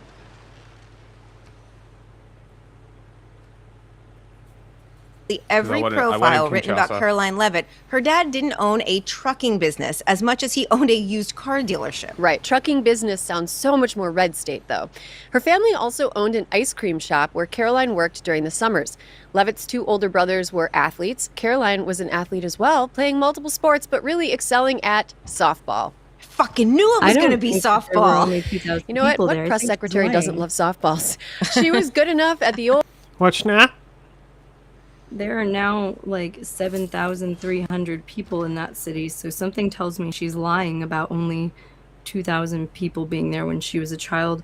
It's 93% white, 3% Asian, 2% black, and then, you know, tiny amounts of some other things. Let's see. Looking for the demographic where it tells me how much everyone makes. Income per capita. Okay, but what's the rest of the state like? Ooh. Wow, that's a really high household income. Old underhanded heave-ho that she earned an athletic scholarship to play D2 college softball at St. Anselm's College, a Catholic school in Manchester, New Hampshire. She was okay at softball in college. Okay, but not great. Oh yeah, she no, her started in parents were the 36 rich games people her in freshman town. year and was Wait, I think 1 minute. So it's saying that like in that town per capita the income is around $75,000 a person, around $146,000 a home for income. But 1 minute. The state per capita, it is 82 to 86 annually with a lower with about $100,000 per house income. So that's weird because the per capita income, okay, that means that rich people live there, because the per capita income is like $10,000 lower than the state, but the per household income is $50,000 higher, which means that rich people work and their wives don't. Pretty sure this is a rich town. Or they might just be the rich people in it. Sorry, I'm like looking at demographics, trying to figure out more about this city. You can hit play again. Sorry, I'm like looking into her hometown now. even named Conference Freshman of the Week once. But after that, her softball career kind of fizzled out. Her heart wasn't in it. Her heart was in aggrieved whining about how mean people are to conservatives on college campuses. Like many college conservatives, she found her perfect outlet for her complaints in her school paper, where she proved to be a pretty shitty writer. But don't take my word for it. This is from an August 31st, 2016 Levitt byline. Quote, "The liberal media, it is debatedly the most appalling factor of the entire election cycle, besides Hillary Clinton somehow dodging an indictment, of course. Liberals themselves will never admit it, but any rational and open-minded individual can see the ever-present bias that engulfs the media day in and day out. Major news stations such as CNN, ABC, and MSNBC might as well come out and endorse Hillary Clinton." End quote. Wow, a budding Susan Sontag. She also wrote a column claiming that Donald Trump's Muslim ban wasn't actually a Muslim ban. So she's been a whiny and kind of dumb-sounding Trump copy-paster since before she was old enough to buy lottery tickets. And this should be a lesson for all kids with dreams out there. If you're really good at sounding stupid, follow your stupidity to the dumbass stars. According to a Politico profile, Levitt's first national TV appearance happened in 2015 when she went on a Pancakes and Politics town hall hosted by Matt Lauer. This is pre-Me Too Matt Lauer, when he was still flying high hosting the Today Show. On that fateful... Say something? Oh, I just said pancakes and politics. But wait, is it just me? Sorry, is it just me? Or does this feel almost like over-scripted? Like they're not delivering Oh their my god, lines it's so very well? annoying. Crooked Because is I'm always not like enjoying this. this. No, it's always like The this. And I main don't pod know Johns are how they're so okay at doing it. I don't know how Like- they're so popular when they're scripted like this. It's fucking awful. Like, well, it's not even the script. They're not reading the script very well. Like, It's like not it's doing a first read. inflections. They're not even like Yeah. pretending to have a conversation. Exactly. It's supposed to be a back and forth Like conversation if you script. watch our news things that we do every now and again, because I'm lazy and forget and don't write and get busy, and this is all excuses for my procrastination, but when we actually do them, I will script the news, and then we have dot points that we hit in the discussion, and Well, but it doesn't sound it's- scripted. My problem Crazy, isn't right? necessarily that they have a script. It's that if you're going to have a script, you have to act it. Like, you know, like you have to act. And they're not acting, they're just like deadpan reading. And like John said, it's written like it's a conversation back and forth, but they're just waiting for their line. Like, it's just weird. I don't think it's even written like a conversation. I'm saying it's supposed to be. I don't even think it's written well, you know? I don't Also, think- the fact I'm gonna- she's like you know what? matching with like the bat or whatever's in the background there is kind of bothering me. She is kind of fading It's into funny. the background. Fucking dressed up like the Hamburglar. I also want to say, you started it twice. It felt like it started in the middle. Nope, that's Like, just how it was. That's just how it starts. And then, like, it just, none of this feels right. I don't like this. I don't know how much more of this I can watch, if I'm being real. Well, with you. I do have a super special thing for us to watch. That's an hour long. Okay, well, I'm okay with turning this off if you are, because I'm struggling to actually listen to what they're saying. I have found myself tuning out 3 times now, and we've only been watching for a few minutes. Like, it's not going to hold my attention if you don't put any inflection in it. I'm pretty sure it's written like they're supposed to be having a conversation, and they're just bad at It's what it this. sounds like. Who bankrolls Crooked? The Democratic Party? Yeah. Is it the same Pod Johns thing? Same Yeah. guys? Yeah, John Lovett. Yeah, okay. It literally is a government thing. Yeah. Okay.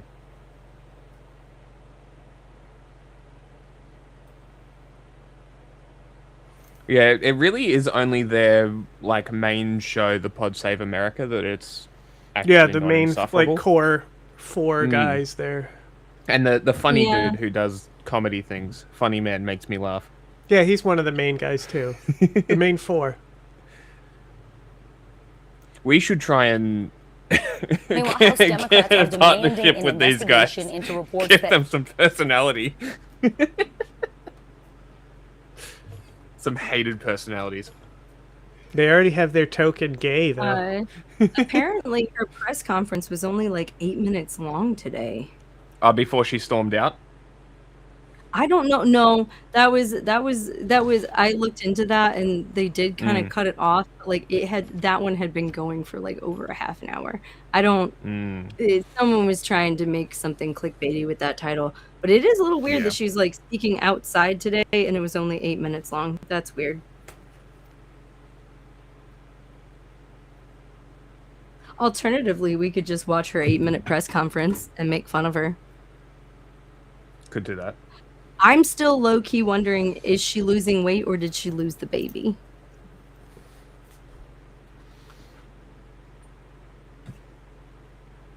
Vampire baby. That FBI Director Kash Patel is abusing alcohol on the job. The move comes after claims in The Atlantic alleging that Patel is concerning his colleagues with episodes of excessive drinking, erratic behavior, even she's very unexplained pregnant absences. still. Patel is now suing the magazine for defamation and I got very like defensive when questioned about the report during a news conference yesterday. And no, she's very pregnant still.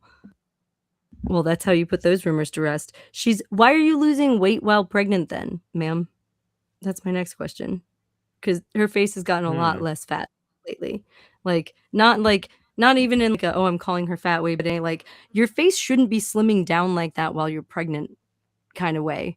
And she was like hiding herself behind the podium and like not letting people see her stomach for a while. So we were like, are you just hiding your stomach? Or are you like not pregnant anymore because you're losing weight in your face? Like people got a little concerned. Like I started saying it like 3 weeks before anyone else was saying it. And I guess she put those rumors to rest today. She's still very pregnant. I guess maybe that's why they had their outside press conference. Never mind. Okay, you can keep going with the thing. Jack, I need to nuke Georgia. Meanwhile, House That's Democrats Russia's are show. demanding an investigation Oh, wait, into do we reports have that the, FBI Director Kash SPL Patel thing on the is list? abusing alcohol on the job. SBO would what? The SPLC lawsuit? Against? Who? No. The government is bringing a lawsuit. Why is there a paired against- channel? Huh? I just told you that we're gonna watch something that's an hour long. Oh, okay. The government is bringing a lawsuit against the SPLC, and so I'm gonna be real with you. I got sent the documents today. I haven't read through them, nor have I watched Kash Patel's press conference about it because they immediately did this right after his drinking thing to like cover it up. But what they're claiming is, and I believe them. I'm sure that like to a degree this is true. They're claiming, so they're making a couple claims. Again, I'm gonna have to read them to be 100% sure about like what they're saying is illegal here. But they paid over $3 million over the course of like a decade or two to like people in extremist organizations for information. That part I believe. That's how you get information from those people. Yeah. Right. Intel gathering, human intelligence. Like, and for like lawsuits and things. But here's they're also claiming that they had a series of like banks in the Cayman Islands to make it look like the money was not coming from them. Sure, I'm not sure about the legality of that or whatnot. Again, I'm not a lawyer, haven't actually read all the paperwork. But here's the part that's been interesting to me. I watch white supremacist channels on Telegram, and they've all been putting up polls and things being like, who do you think the fucking rats are? Who did SPLC pay? Who gave them information? Can't wait for fucking discovery. I think I sent you a screenshot of one of the polls where I was like, look at them. They're fucking eating themselves, right? Yeah, no, I didn't. And we were like I didn't messaging look each at it other, yet. like log on to Telegram and vote for this person kind of shit. To help spread You could rumors really, amongst if you had enough people in those chats, you could really fuck with those polls and really foment some bullshit within those fucking pages. We think we know who it is, or at least who one or two of them are. But we would love them to eat alive people that we know it's not. That would be quite funny. So yeah, we went and voted in their polls. Anyway, Vote in the poll? Shared some old screenshots out of context that might have made people look a certain way. I don't know, man. Anyway, because it was around, all of this was around the Unite the Right thing. Back in 2017, and who they paid for money, because there was that huge case that came out of it, right? Like, this was a huge federal case where like it fucked up a lot of white supremacist networks, and it was because they paid $3 million for information and then used it in court. Damn. Yeah, but the way that they're framing it, and there are reasons this makes me so mad. The way that they're framing it is they paid extremist groups $3 million, which yes and no, they paid individuals, right? But there's also the issue of our government's out here saying this. You know how much fucking money they have given extremists? Oh, so much. Far more than $3 million. And I'm talking about specifically Probably homegrown in America, not even overseas. You know how many times it's been a scandal that like one of their leaders is on the FBI's payroll, and then they tried to be like, no guys, I've been giving them like no information or bad information or like information they're just on people we massive don't like, dope. and then taking their money. How do you think we got this compound? Like out in like that's specifically an example from Minnesota in like the late 80s. But like that has happened over and over and over again. 09A 764 funded by them. Like Incredible. Temple of Blood, all of those, specifically the online nonsense, literally straight up funded Sutter. Like just crazy shit. So like they have pumped millions and millions and millions of dollars, specifically the FBI, Kash Patel. Like I can bring up instances, and the number, there have also been times because we identify people and dox them, right? So there have been a couple times that when we dox someone, it turned out they're a fucking Fed. And then it's like, hey, that's the Fed who like was organizing these fucking rallies. You're telling me that there's a fucking Fed organizing rallies? How much is he getting paid? And sometimes it does come out how much they're getting paid in discovery in court cases, but you have to be paying really close attention and sometimes get documents that are not available to the public, which also takes knowing people. So like I don't know. All I'm saying is like this discovery is going to be very interesting, but also I think it will be very enlightening to a lot of people about how all of this actually works. Yes. Because all people see is the SPLC has a lawsuit. Well, yeah, but you think that the information, that the like access to those chats, access to like for sure these people are in this group doing this and that, like access to that information, you think that that was handed over freely? Oh yeah, there's no way. And like the these fact people, that because there's also probably a lot of people who want to get out of these groups And who will here's the probably thing. take the money. And here's the thing: the government's pissed now. The fascist Mm. government is pissed because they, unlike the government who fucking unmasks witnesses all the time, apparently tried to be very sure that any money that they were sending to these people for this information was well hidden and not traced back to them to keep those people safe.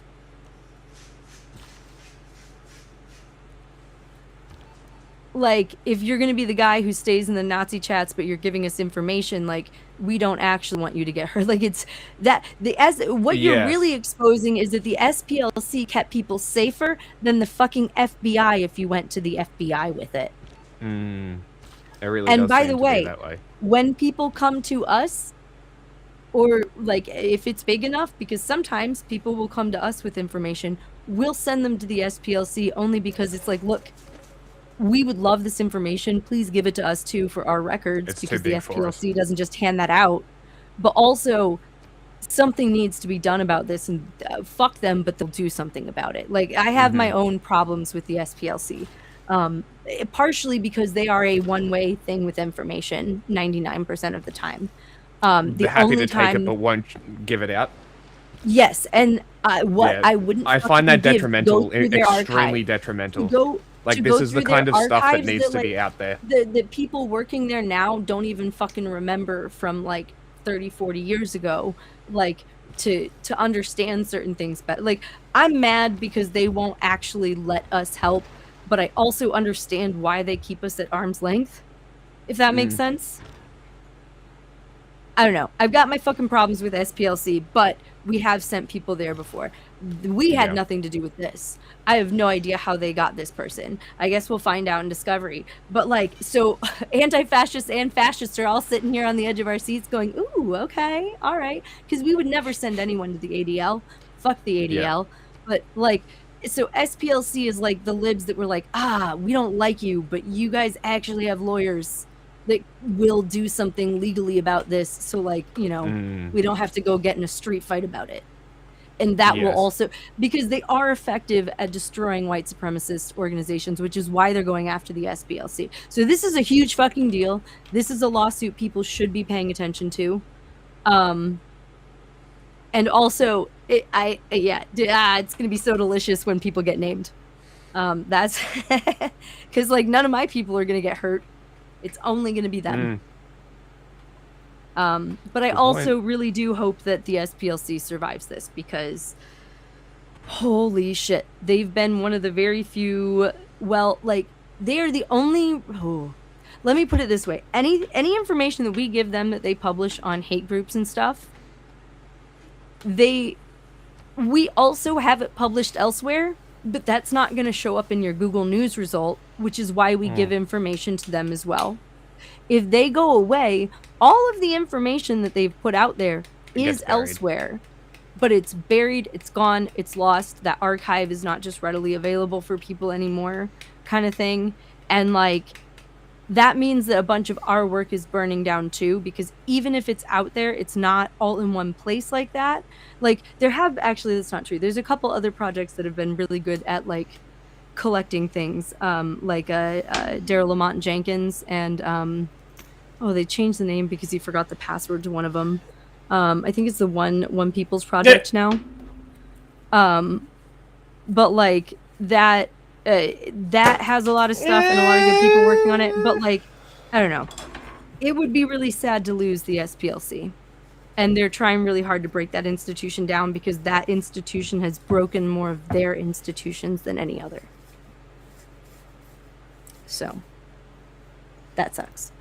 It was after claims in The Atlantic alleging that Patel is concerning his colleagues with episodes of excessive drinking, erratic behavior, even unexplained absences. Patel is now suing the magazine for defamation, and he got very defensive when questioned about the report during the news conference yesterday. Take a listen. I looked at the filing that he filed. I looked at his filing, and his filing is literally him rewriting the article about him, but going, "That's not true. Hey guys, that's not true." Another sentence from the article, "That's also not true." Like, he just rewrote the article, interjecting in between sentences, going, "That's not true, guys." It was kind of silly to read, actually. That I never listen to the fake news mafia. And as when they get louder, it just means I'm doing my job. Well, Patel also denied an incident described in the article. What a He jackass. allegedly thought he was fired after struggling to log into an internal computer system earlier this month. NBC News Capitol Hill correspondent Melanie Zanoni Bro forgot his joins us now. password, thought he Melanie, got the fired. incidents described in the article, Yep. I mean, were pretty profound. I know Hilarious. the Democrats are demanding certain things from Patel. I mean, they want certain assurances. Will they be able to move forward with their investigation? Well, to be clear, Democrats are in the minority, so they don't actually have any power to force Patel to submit any documents or answer their questions.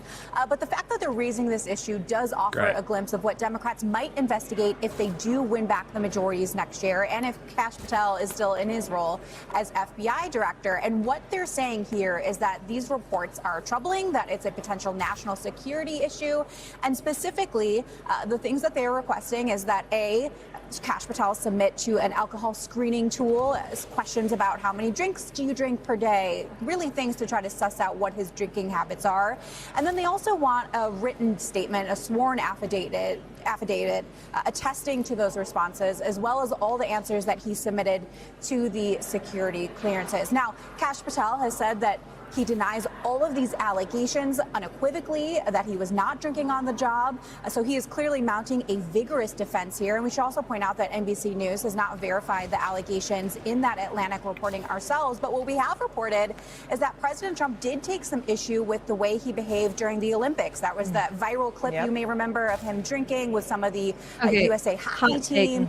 So But clearly Trump was not Aziz happy with that. Ansari can come back if he makes fun of Patel. Ooh. Okay. Hot take. Like, I know he He got can canceled, leave but he can come back. Andrew he can come back Thingo. if Wait, he different guy. satirizes Aziz? Patel really What did he get fucking cancelled hard. for? Oh, this guy. Yes, wasn't it I don't know a if- harassment thing? I don't know exactly No. what it was, but it wasn't like It was- assault. It wasn't. It was coercion. It was being like weird and saying weird It was things. being I weird. think. Nope. It was being coercive when someone came over and making them feel like they had to go down on him. Published a detailed account accusing him of sexual misconduct during a 2017 date. The incident sparked massive debate around sexual assault, consent, and Me Too. It was not Date enthusiastic to dinner, consent, and returning it to was. It was not Manhattan informed apartment. consent. No, it was not enthusiastic or informed consent, and it was I don't think the issue was not informed. I think the issue was it was not enthusiastic or and it was slightly coerced, right? Like she Yeah, it felt says like she had Grace to kind alleged of that during the encounter, he pressured her into sexual activity, ignoring both verbal and non-verbal cues of Yeah. uncomfortability.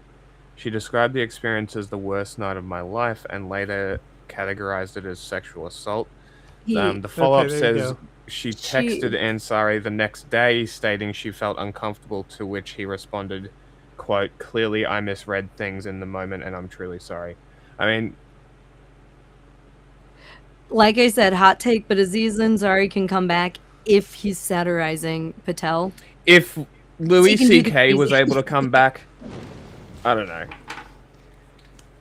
Do you think Look- Louis C.K.'s was worse? Yes. Oh yeah, definitely. Yeah. He came back. And things like consent is a spectrum, right? And violations of consent is a spectrum as well. I don't think that it was the same as, what Louis C.K. did or what other people have done. I'm not saying it's okay. I also don't know this fucking dude. I don't know if he does this regularly. I don't know if he learned his fucking lesson. I don't know. But I will say I would laugh at a fucking 2-minute bit of him pretending to be Kash Patel. That is what I'm saying. Pretty sure that because he's also he played, because look, Kash Patel is like Aziz Ansari's character in The Office, but fucking evil. It's like his evil Parks twin. and Rec. Or Parks and Yeah, Rec. There Parks we go. and Rec. Not The Office. Yeah, his character in Parks and Rec, but it's his evil twin. So I feel like he could. I'm just saying. I'm pretty sure I'd laugh at a skit that he was in if he was making fun of Kash Patel. I could agree with that. Because he can also, when he's pretending, when Aziz Ansari is acting and got the crazy eyes while he's acting, he doesn't have crazy eyes. He has the same eyes, the same kind of crazy eyes that Kash Patel just fucking has. So I think that he could do the I think it's because he could get the eyes. That's my reasoning. I've seen him do the weird eyes in his character, in Parks and Rec. So I'm just saying, I think that he could pull off a good Saturday Night Live version of Kash Patel.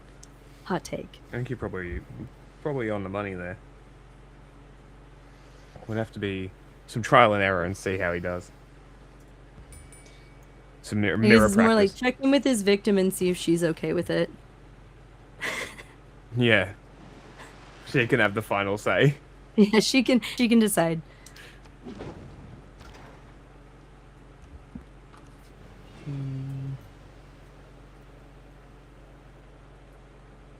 So far, though, his job appears to be safe.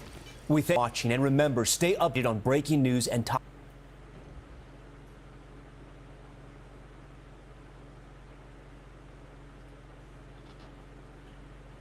Okay.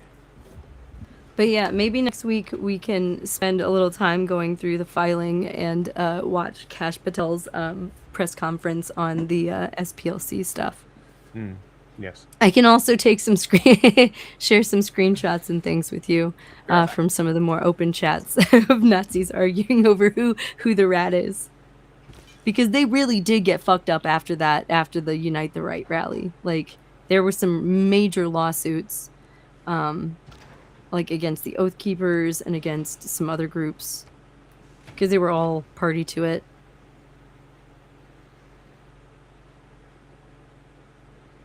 But no, there was a whole...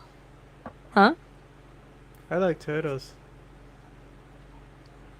I think in my text messages someone sent me the list of organizations that they had funded. Yeah, over the course of 10 years, the Ku Klux Klan, United Klans of America, Unite the Right, National Alliance, National Socialist Movement, Aryan Nations affiliated Sadistic Souls Motorcycle Club, National Socialist Party of America, so the American Nazi Party, and the American Front. So that's a nice little... I am actually surprised that they had someone in the Sadistic Souls giving them information. That was the most shocking to me. And that's what I'm most interested in. That's why I'm I don't think, this is why I'm yeah, people are putting up polls about who's the rat.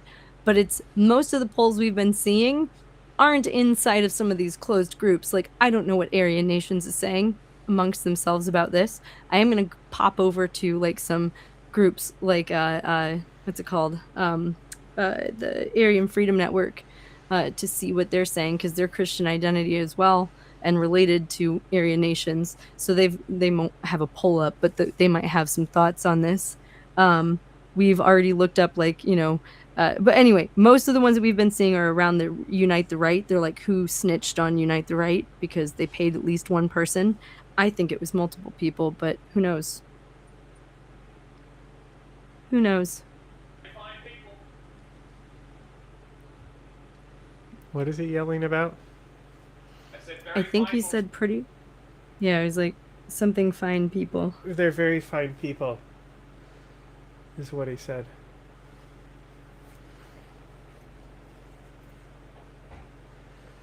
On both sides. Yeah, like one of the, I think the poll that I sent you is the who's the Unite the Right snitch. Like, is it Heimbach? Is it Cantwell? Is it Andrew Anglin, Richard Spencer, Mike Enoch, Jason Kessler, or another guy who's unknown / not as relevant at the time? Was there? Was I one see of the polls. you added your vote. Why did you add your vote to that one? That wasn't my screenshot. That was Oh. my friend's screenshot that was telling me about it. And That's he, I was like, it's funny because he sent the poll without the answers first.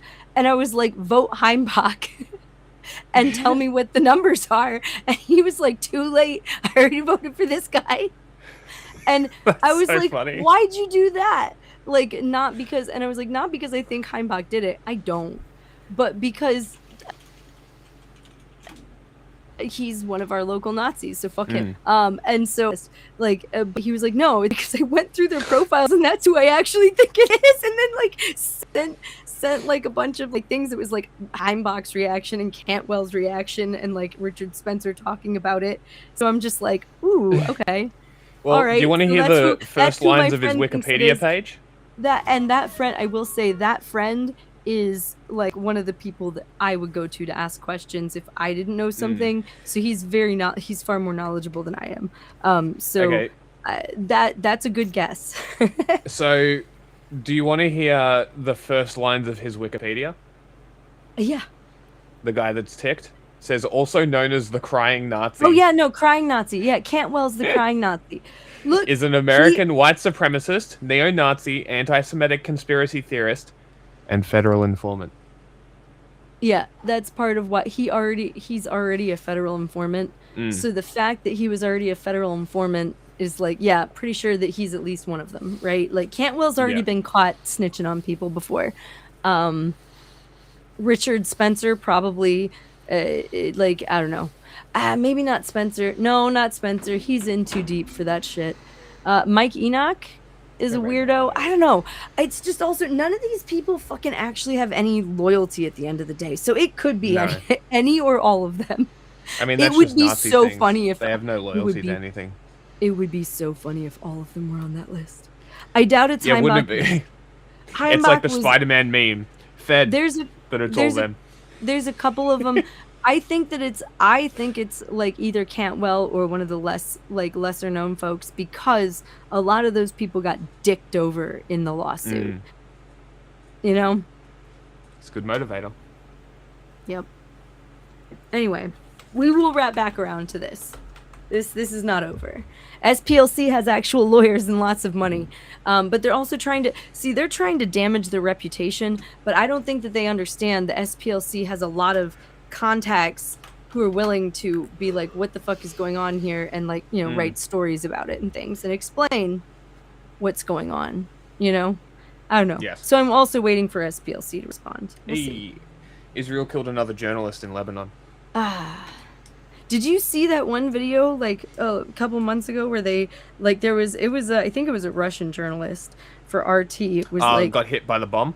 He missed? almost it almost got him. He like had shrapnel. Crazy. It is pretty crazy. It's really upsetting. It is. I will admit we did chuckle because it was RT, but ultimately it's not a good thing. Yeah.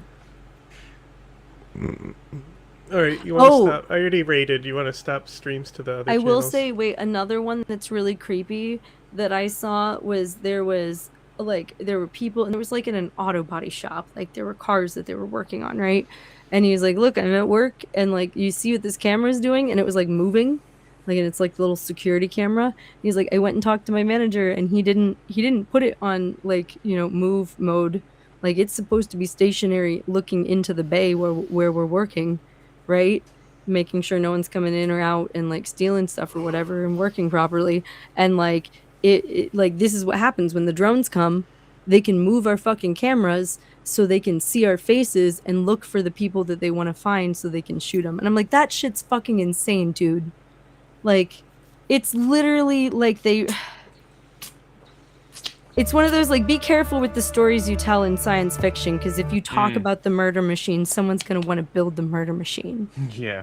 You know? Roko's basilisk. Stop playing. Stop playing. Said, stop playing. So what are we watching? Do you want to explain it before we watch it? Masters of Horror. I need you to stop streaming to the other channels because it keeps playing on its own. I'm shutting Wait, down I'm now. gonna go get a drink really quick. 1 second.